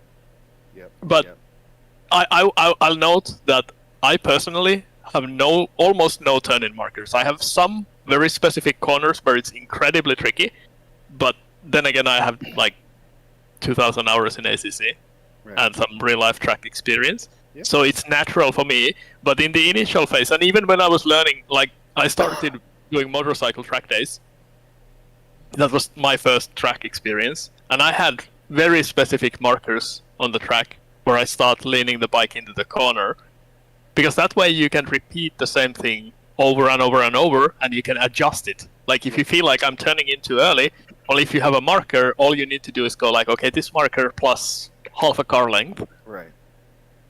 Yep. Now, I'll add to that, and I'll say, I would say that my driving is proficient, not advanced, right? And I have track experience in cars, I have track experience in other things. But when I'm moving quickly, I'm focused on the release, right? So if I'm having a conversation between 2 advanced drivers, I'm really focusing on the release point because they know where to brake, they know where to turn in, they know how to get to the apex. Like, we don't even have that conversation because it's so fundamentally ingrained that it's almost the rudimentary, right? So now we're finding other areas to refine. How did you get off the brake? How is the front of the nose coming up? How are we getting traction off the corner, right? But in the very beginning, it was 100% right. It's brake point and turn in, right? Because you got to get the car to the corner without killing yourself. then you can focus on being fast from off the corner. Yeah, I will note that the brake release is a little bit of a like car and driving style and setup question as well. Like some people don't trail brake very much at all. They mostly coast through corners, and you can be very fast that way, especially in certain cars like the McLaren, the Ferrari, those types of cars. Generally speaking, front-engine cars need more trail braking because they tend to be more understeery by default. So you need to use the brakes to force the car to rotate, but that's an advanced technique. And even with data, it's hard for me. Like, I can't tell you where I release the brake because it's all a pattern, right? I get on the brakes at the 50, I turn in, and then I release when it feels good, right? Like, I probably could tell you if I was looking at it, but I'm not thinking about it. For me, it's more about feeling how much the car is rotating. Because for me, in the phase when I'm not using the brakes so much to slow down, but more to control the entry to the corner, it's all about how much is the car turning. And the brake pedal controls that much more than the steering wheel on the entry phase. But that is very much an advanced technique. You don't initially just pick a turn-in marker so that you can repeat whatever you're doing. Right. And then if that isn't right, just adjust. Right. Because when you're taking baby steps with braking, the brakes at first are to slow you down. When you start getting faster, the brakes are to rotate the car. right? And so you're not thinking so much about slowing down anymore because you've gotten such a discipline around braking that this whole brake early, give the car room to slow down. I'm like wasting your time telling you about it. Like people are laughing, right? Now the car is rotating through the corner and you're using the brakes to get the car to pivot, and that's how you get through the corner. But for you guys don't even know where to slow down yet, right? Like you're at the point where the marshals are going, "Oh God!" every time you get there because you're just coming in at lightning speed and trying to brake late all the time. Not the way to do it. So when you're braking, if you find yourself going to the outside of the corner, that's a good indication that you probably are coming out too slow. Is that kind of the way you should be thinking of it? Maybe you should brake a little later, or maybe not as aggressive. No, other way. Go backwards. So if you, okay, I'm gonna try to walk you through the example. If you're braking and turn and the car's not turning, you're going too fast, which means you have to brake earlier to give the car room to. Oh, I was thinking after you hit the apex, so on the end, and you don't go to the outside of the track. Does that mean you hold on. You're talking about the exit of the corner. We'll get there in a moment. Yeah. Okay. First, if you turn in and you have to reduce the steering angle to not go over the inside curb, you either turned in too early or you are too slow. If you cannot get to the apex, you are running wide and you're just not getting to the inside curb, you are either turning in too late or you're going too fast. Probably too fast, generally speaking. It's very rare for someone to turn in too late. It happens, but generally speaking, most people turn in too early or they go too fast. Those are the options. Yeah. Yep. After that, on the exit side, if you're not running wide enough, you're either not carrying enough mid-corner speed or you're too late on the throttle, but that is not your initial problem. The most important, like most of the lap time, is in hitting the apex of the corner while maximizing the turning ability of the car. Yep. If you can get there, and then you can get on throttle, and you can open the steering wheel controls how wide the car goes on the exit as much as the throttle pedal. They both actually control how wide the car goes. So just open the steering, let the car go wide, so that you learn how it looks like when you get there. And then at some point you start being like, okay, well, this feels too easy. Maybe I can go faster. Right. Well, and back to this whole conversation online, because, man, as a fundamental rule, the only time you really should be turning from the middle of the track is really on, like, S-turns and connected corners. Because it's two corners connected together where the outside overlaps with another outside. And so you kind of have to be in the middle of the two corners in order to maximize the average. But, like, here, on a corner like this is only going one way. This should be a massive screaming red flag that I'm in the wrong place. There should never be pavement on either side of you so much, right? Your outside tire should be right near the edge of the track, and if it's not, you're in the wrong place, right? And so that should give you an indicator that, like, my entry is going to be slow, and a whole bunch of other terrible things are going to happen to you because you just fundamentally are in the wrong place to carry any speed.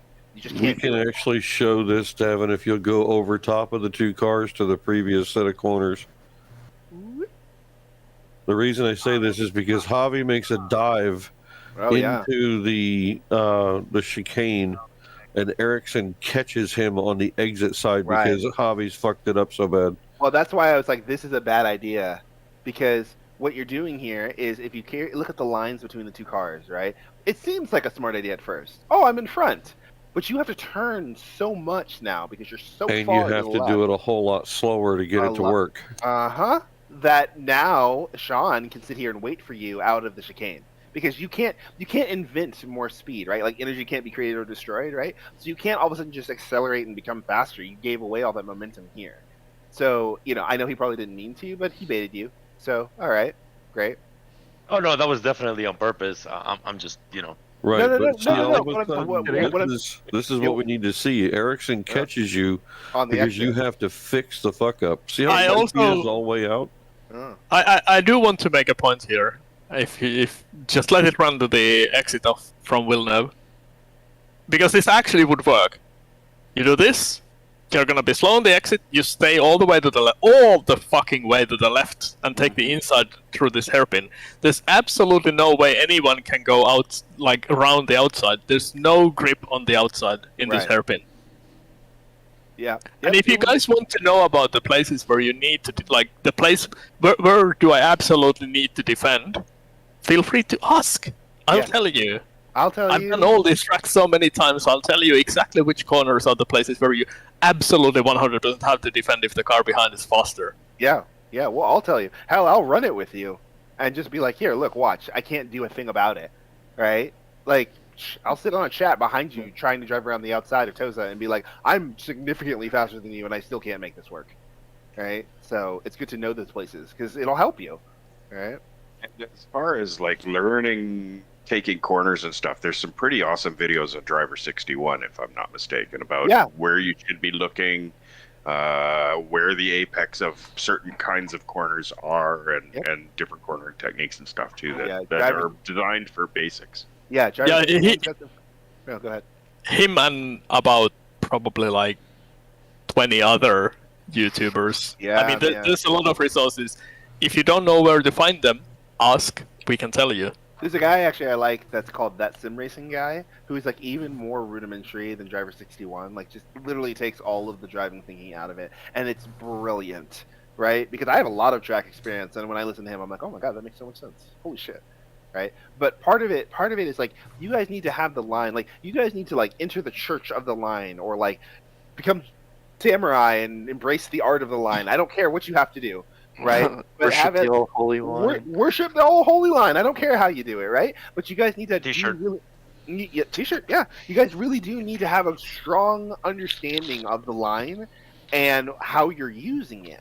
Because right now what you guys are doing is just driving around, right? And so you put yourself in these compromising places where, like, you know, Ilpo's right. If you had gotten on the brakes before Toza and had just crowded the inside, he would have been stuck back there.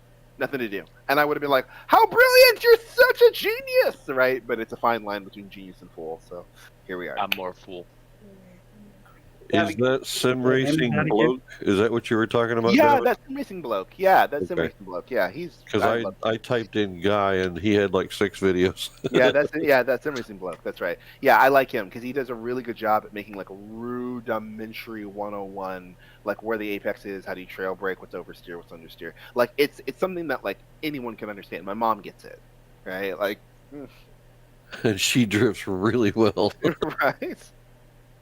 All right, how many more do we Okay, I've got a couple, but I think Akash needs to back off a little bit. Okay. 3D, are you still with us? Yeah, I am. Okay.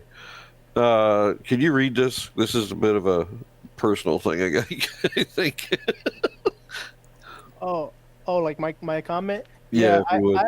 I had a turn. I think turn 1 or turn 2, where I think I cut into too late, or I broke too late, and I think it caused you to lose traction right there. I ended up giving back the spot, but I wasn't sure how dirty. Oh, that was lap 5, I think. 4 or 5 between he and I. He just barely touched me enough that it just barely made the back of the car go around. Rude. But this is kind of what I was talking about, Preety. When you watch my line as we're going down into turn 1, You got a as he timestamp follows for me. me? You got a timestamp for me? I don't, unfortunately. My replay didn't save. Okay. He's behind me the whole time for the first couple of laps down. I think it's lap 3 or 4. I think 4 was when he spun out. Okay. Well, we'll take 4. Notice how I'm on the curb on the far left. Then I drift to the outside. I brake. And he cuts the corner. Now let's do the next lap. Same spot. Bounce. Missed the apex. You missed Right. the apex. Oh, Okay, yeah. Back up. That's it. This is where you die.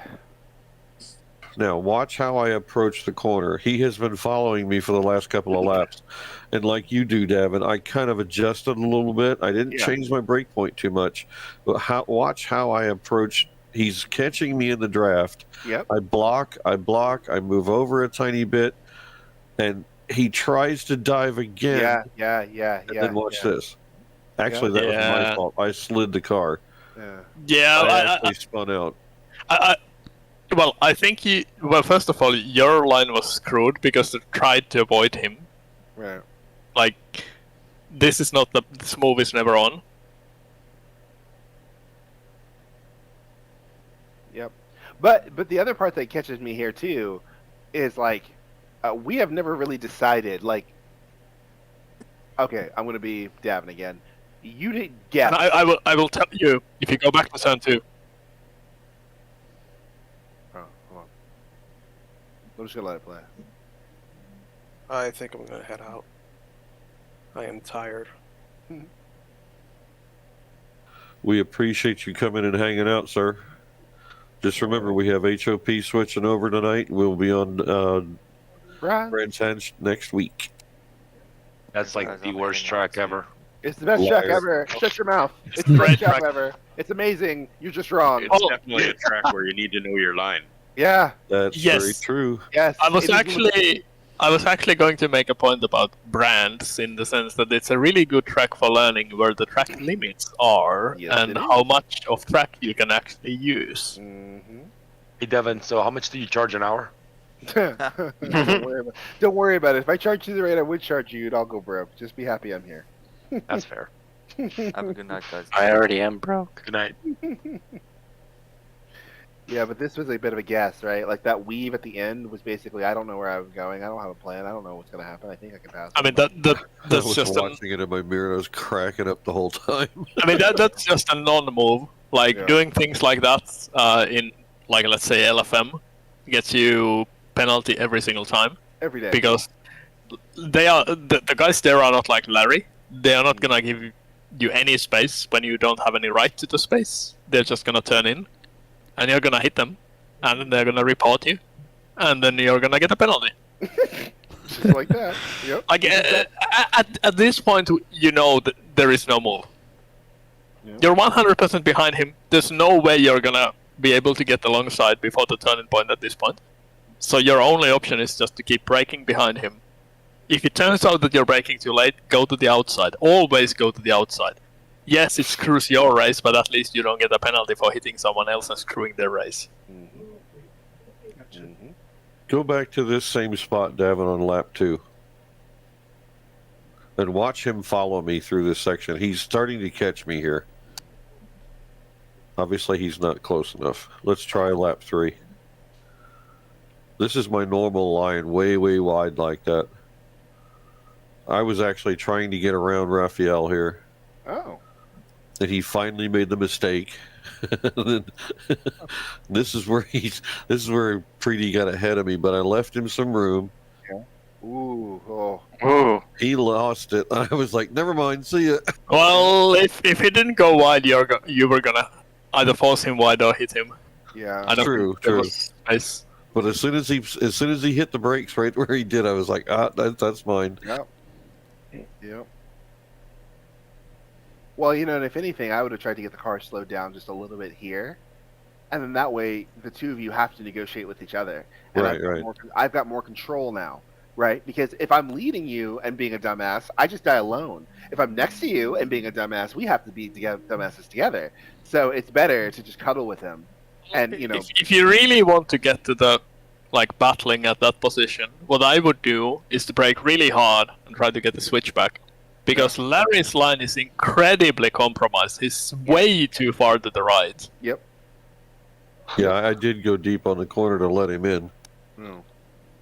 But you're still stuck, right? So, yeah, I agree. It's hard here, right? Plus, the other thing is you want to ask yourself, can I get in front of him clearly in a way that he doesn't drive off the corner and run into me? Because, like, sometimes it's just not worth it. Because he'll get excited and just come off the shoulder with way better traction and spin you. Because, like, this is 6 inches away from a spin. So we want to make sure we're keeping our car safe and not putting ourselves in these high risk. Oh, believe me, I was pedaling the shit out of this thing trying to keep away from him. Yeah, right. Well, So- and momentum in the curbs could undo you, right? You could have Right. done all the things. Yeah, you that's. I was trying to stay only on the green of the red, white, and green. I didn't want to go any higher. Let's go to the next lap, very beginning of the next lap, because this is where we kind of battled one behind the other. So, yeah, that'll work right there. He starts to catch me. Now watch my line through here, Preety. Up against the curb, stayed left, moved over, showed you what I was going to do. Now, the next lap, I did it differently. I stayed left, and then I was middle track coming down through that section to tell you, look, that's as far over as you're going to go. You will not pass me in this corner. But because you're so close, this is where you got confused. You weren't quite sure how I was taking the corner, so that's why you were like, Right. what the fuck's he doing? Well, and also, like, if you're chasing another car, the smart thing to do is just brake early and laugh at this dumbass, right? Like, you follow him and you look at him and you go, huh, he's offline. That sucks for him, right? You stay over here, you stay on the right, and you watch him stay in the middle, and then you brake, and then you say, dude, he's in the middle of the Texas wilderness.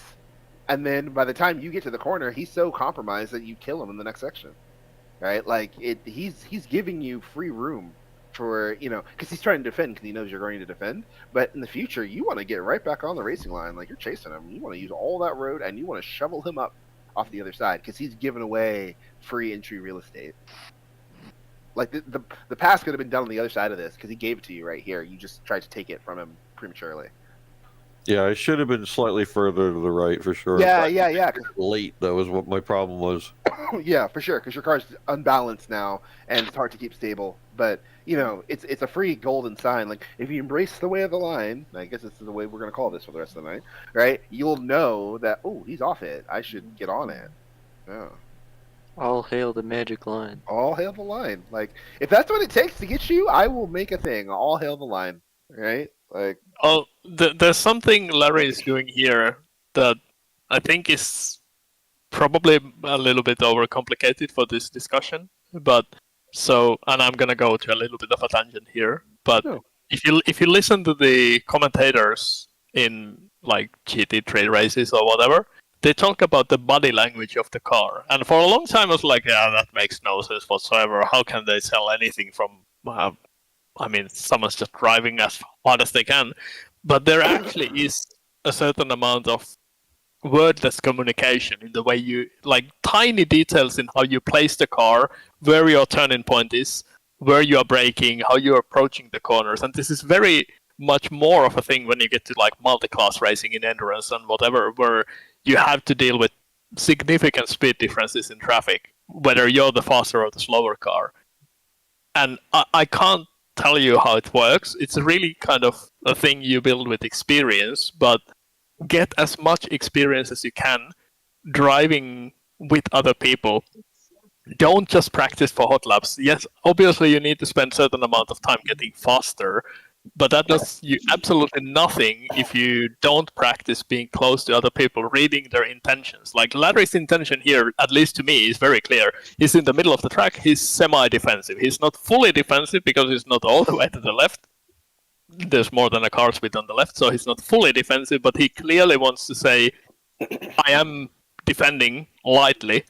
I'm not super committed to my defense, but I am defending. And basically telling him pick a side. Right. Well, back to that conversation we were having with precaution squeezing, right? Like, the body language that I take from when someone's squeezing is fuck you. So then I go, well, fuck you, and drive to the bottom, right? Because you're being overly aggressive, and there's no need early on in the race.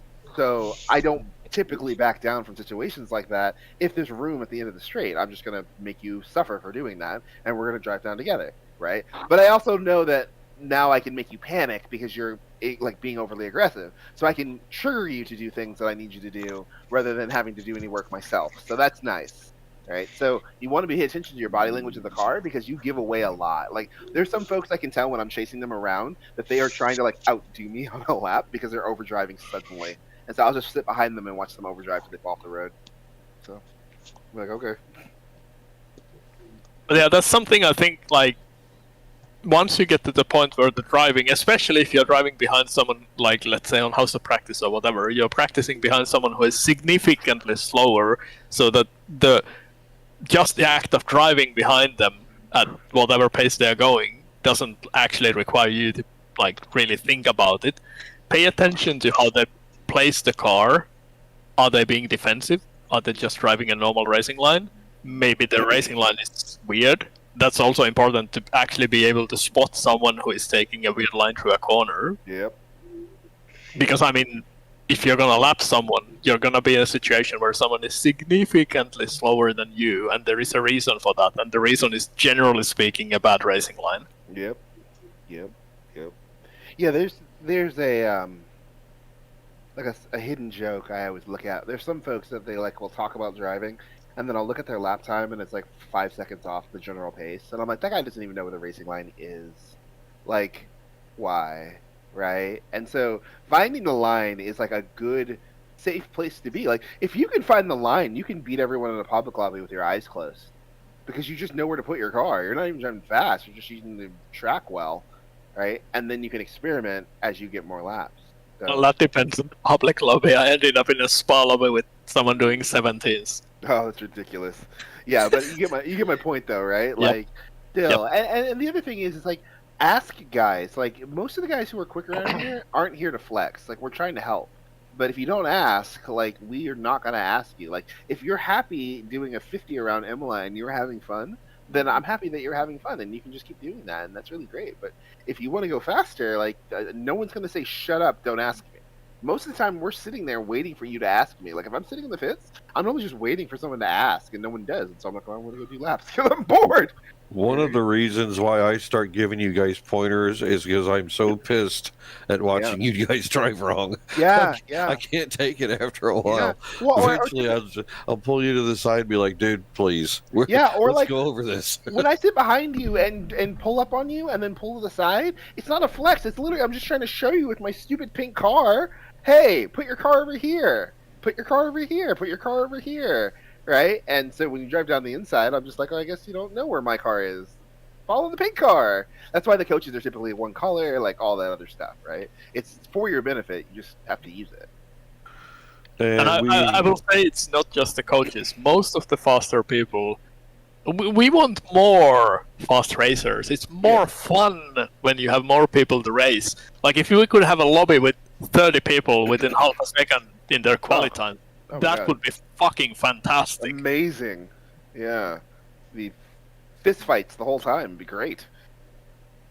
Yeah, a battle in 5th place and a battle in 25th place is still a battle. And that's the best part of racing. And fast guys know, right? Like, fast guys know. If there's 25 guys and they all can do the same lap time, someone's going to be first, someone's going to be 25th. Like, it's not the end of the world. I just want a good race. Right? So if you race me fair and you race me hard and you race clean, then I don't care what position we're in. It's only the people running me off the road I don't want to talk to. Right? So. Okay, Akash has one here, says something about a rejoin, unsafe or not. 1740, car 22, first chicane. Okay.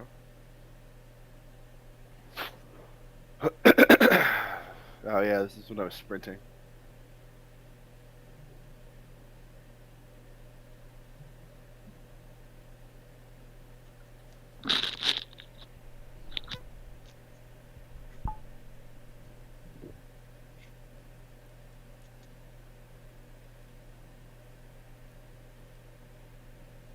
First of all, you're still on the throttle full in the grass, dumb. Well, I wouldn't say dumb on this one, actually, because at least he's staying off the road and kind of running down the track, right? So, to be honest, if you ask me, I would have moved back to the track a little bit earlier. Yeah. Like, staying so long off track just makes the speed difference bigger. Like, here's a perfect point. After whoever the blue car is, after that would be a perfect point to get back on the side of the track. Because that's at the place where anyone coming behind has enough space to move to the left to go by you. Right. And if you get back on the track at that point, the speed difference is not going to be absolutely huge. Well, and also here, like, you're still trying to fix a fuck up. Like, when you're off the track here, your objective should be get the car slowed down on track somewhere, anywhere, right? Because now you have track positioning, and even if Henry and somebody are freight training up the back of you, they have to give you the right to room, right? But when you got back on the track, you kind of went across the track to carry speed. Like, we're not trying to carry speed anymore. We're just trying to stay on the road so that we can be facing down this paved stretch, and then you can accelerate. Okay? Half throttle while completely off the track. Yikes! Yeah. And that's the part I was talking about. Yeah, about here is not bad. Yeah, well, and here, like, there's two things I probably would do. I'd either try to get back on track as soon as possible. Honestly, I probably would have been grabbing as much TC as I possibly could. just to save me a little bit, right? Just to get the car slowed down gradually so I could get back on the damn road and then get back to what I was doing, right? Because it's a safety thing, but also when you're half throttle, the car's pogoing up and down, so you don't want to do that. Not only that, you get into gravel, you get into grass, and the tires are dirty as hell, and they really don't want to behave at all. Yep. Something I want to note from this original mistake. Learn how to recognize when you're fucked before you are actually off track. Like if you go back to his car where it is now, like roll a little bit forward. Like here you're fucked, 100% fucked. Actually, even before, when you bounce over the curb, you're fucked. You need to get off the throttle at that point. Like once you hit the sausages and it bounces, now you're fucked. Yeah, right here should have been a screaming sign. I fucking did that wrong. You're 100% fucked. You get off the throttle. You roll on neutral. Just get the car back under control, back on the track, recover, and then go again. Yep. But then even here you're fucked, and then here, okay, so you should have done that before. You didn't do it here, so now you need to do it here. Whatever you need to do. Right? Now it's like completely fucked. I'm surprised you didn't go into the wall. Yeah, and then now you're fucked again because you're off the road some more. Right. And I thought for sure he was going to spin around, so I left. I saw it happen, and I was like, "Oh, better get over." No, for sure. And I mean, if the car's back here, right, you're looking at this black car going across the track, and you're like, well, maybe he'll kill that car. No, maybe he'll kill that car. No. Oh God, maybe he'll kill me. Oh God, right? And then keep going. So knowing how to fix a fuck up is important. And like, I try to do the same thing on House of Practice, where I just try to fix it quickly, right? Because it's important. And it's really a question of how early. Like, if you can recognize you're gonna run wide on the exit when you're still at the apex, you can still fix it. You can still like not press the throttle so hard, and it will be fine. You will lose a little bit of time, but you're good. No track cut, no dying. Everybody's good. All hail the line, right? Like a big part of this is, do you understand the line, right? If you understand the line, you'll know you're fucked really early. Right. And it's not just, well, when we are talking about this, it's not just the line. I mean, technically it is, but it's also where your car is pointing. Because you might be on the line, but your nose is pointing 15 degrees in the wrong direction. You're gonna go wide on the exit. And nothing's gonna stop it except lifting at that point. Right. Yeah. Oh, Vincent fell asleep. Someone snoring. That's not me. I had to hold in my laugh. Oh no! For once, it's not Larry. Normally it's Larry. Yeah, usually it's me. I will not take. But he obviously does have the same kind of problem that I do as far as breathing. He's having a tough time. Drive-through, snoring, all kinds of goodies tonight. I know, it's been exciting. Yeah, especially when we're talking about tracks where track limit warnings and penalties are a problem. The reason some people have a huge problem with that is because they never lift when they fuck up the corner. They just keep their foot flat on the floor, and surprise, surprise, when you fucked up the apex, you go wide and you get track cut. And you die. We all saw you do that, Devin. I know, I did it. So I'm you see it. No, I'm just saying, it's just one of those things. But anyway, yeah, that was the last of them, and I do appreciate everybody coming out and doing their thing and hanging out and having a great time. So before everyone leaves, I have a question. We will be doing next week Brands Hatch, and please let's find some time to practice, guys. So before everybody leaves, I have one question. What is the one fundamental thing you're going to be practicing between now and when I talk to you again? Learn the line. Break. The line. The line. Learn the line. Love the line. The line. Claw. Exactly. Exactly. I swear to fucking God, if you guys learn it that way, I will make you a shirt that says the line with the aliens from Toy Story. Larry knows I'm serious. I will spend the time to do it. Davin does not skimp on the merch, dude. Oh, I don't. No. I'm down. I'll buy the shirt. I don't care. $30. I got it. By the way, Davin, my sister loves this too small size, and I like the big one. Oh, good. I'm glad. It works out well. Fits her like a dream. It would. Awesome. It works out great. But good job tonight. You know, honestly, we didn't have very many deaths, It was mostly just like clarifying bumps. So high five for everybody. No one did anything really stupid. So great, right? Just keep practicing. You guys did fantastic. I would say that this is one of our better first race starts with 40 people almost.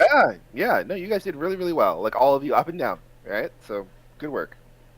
I was gonna say earlier when we first started going, I ended up back in 20 something, and I had to fight my way back up into 15th. And kudos to all of the blue flags that did a good job moving over and recognizing that I was coming through, and everything went pretty smoothly for me back there. And I have nothing but good things to say about the blue flags.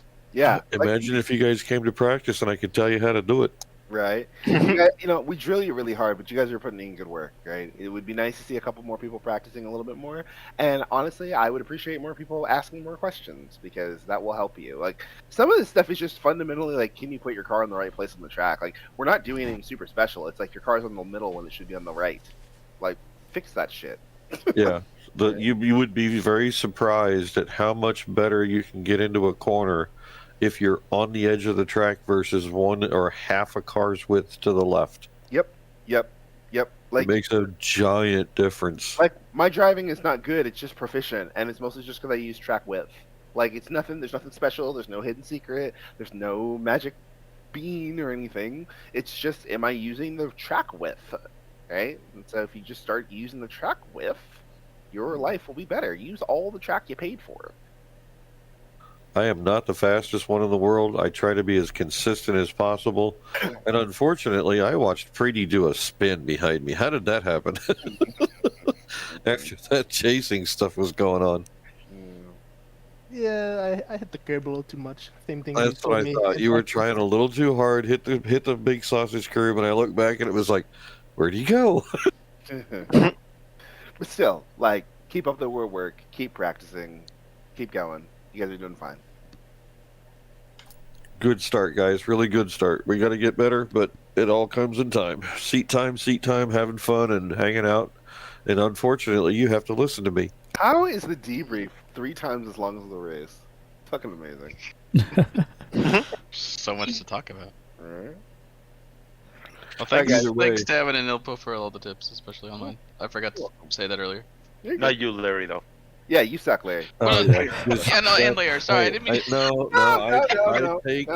I take the abuse like the little redheaded stepchild I should be. Yeah, gotcha. Larry. Such a shit. So terrible. Oh god. All right, guys. Y'all have a great night. Bye. Bye, guys. Okay, one, boys. See you next week. See you guys. Yep. Peace. Thank you. See ya. Bye. Have fun.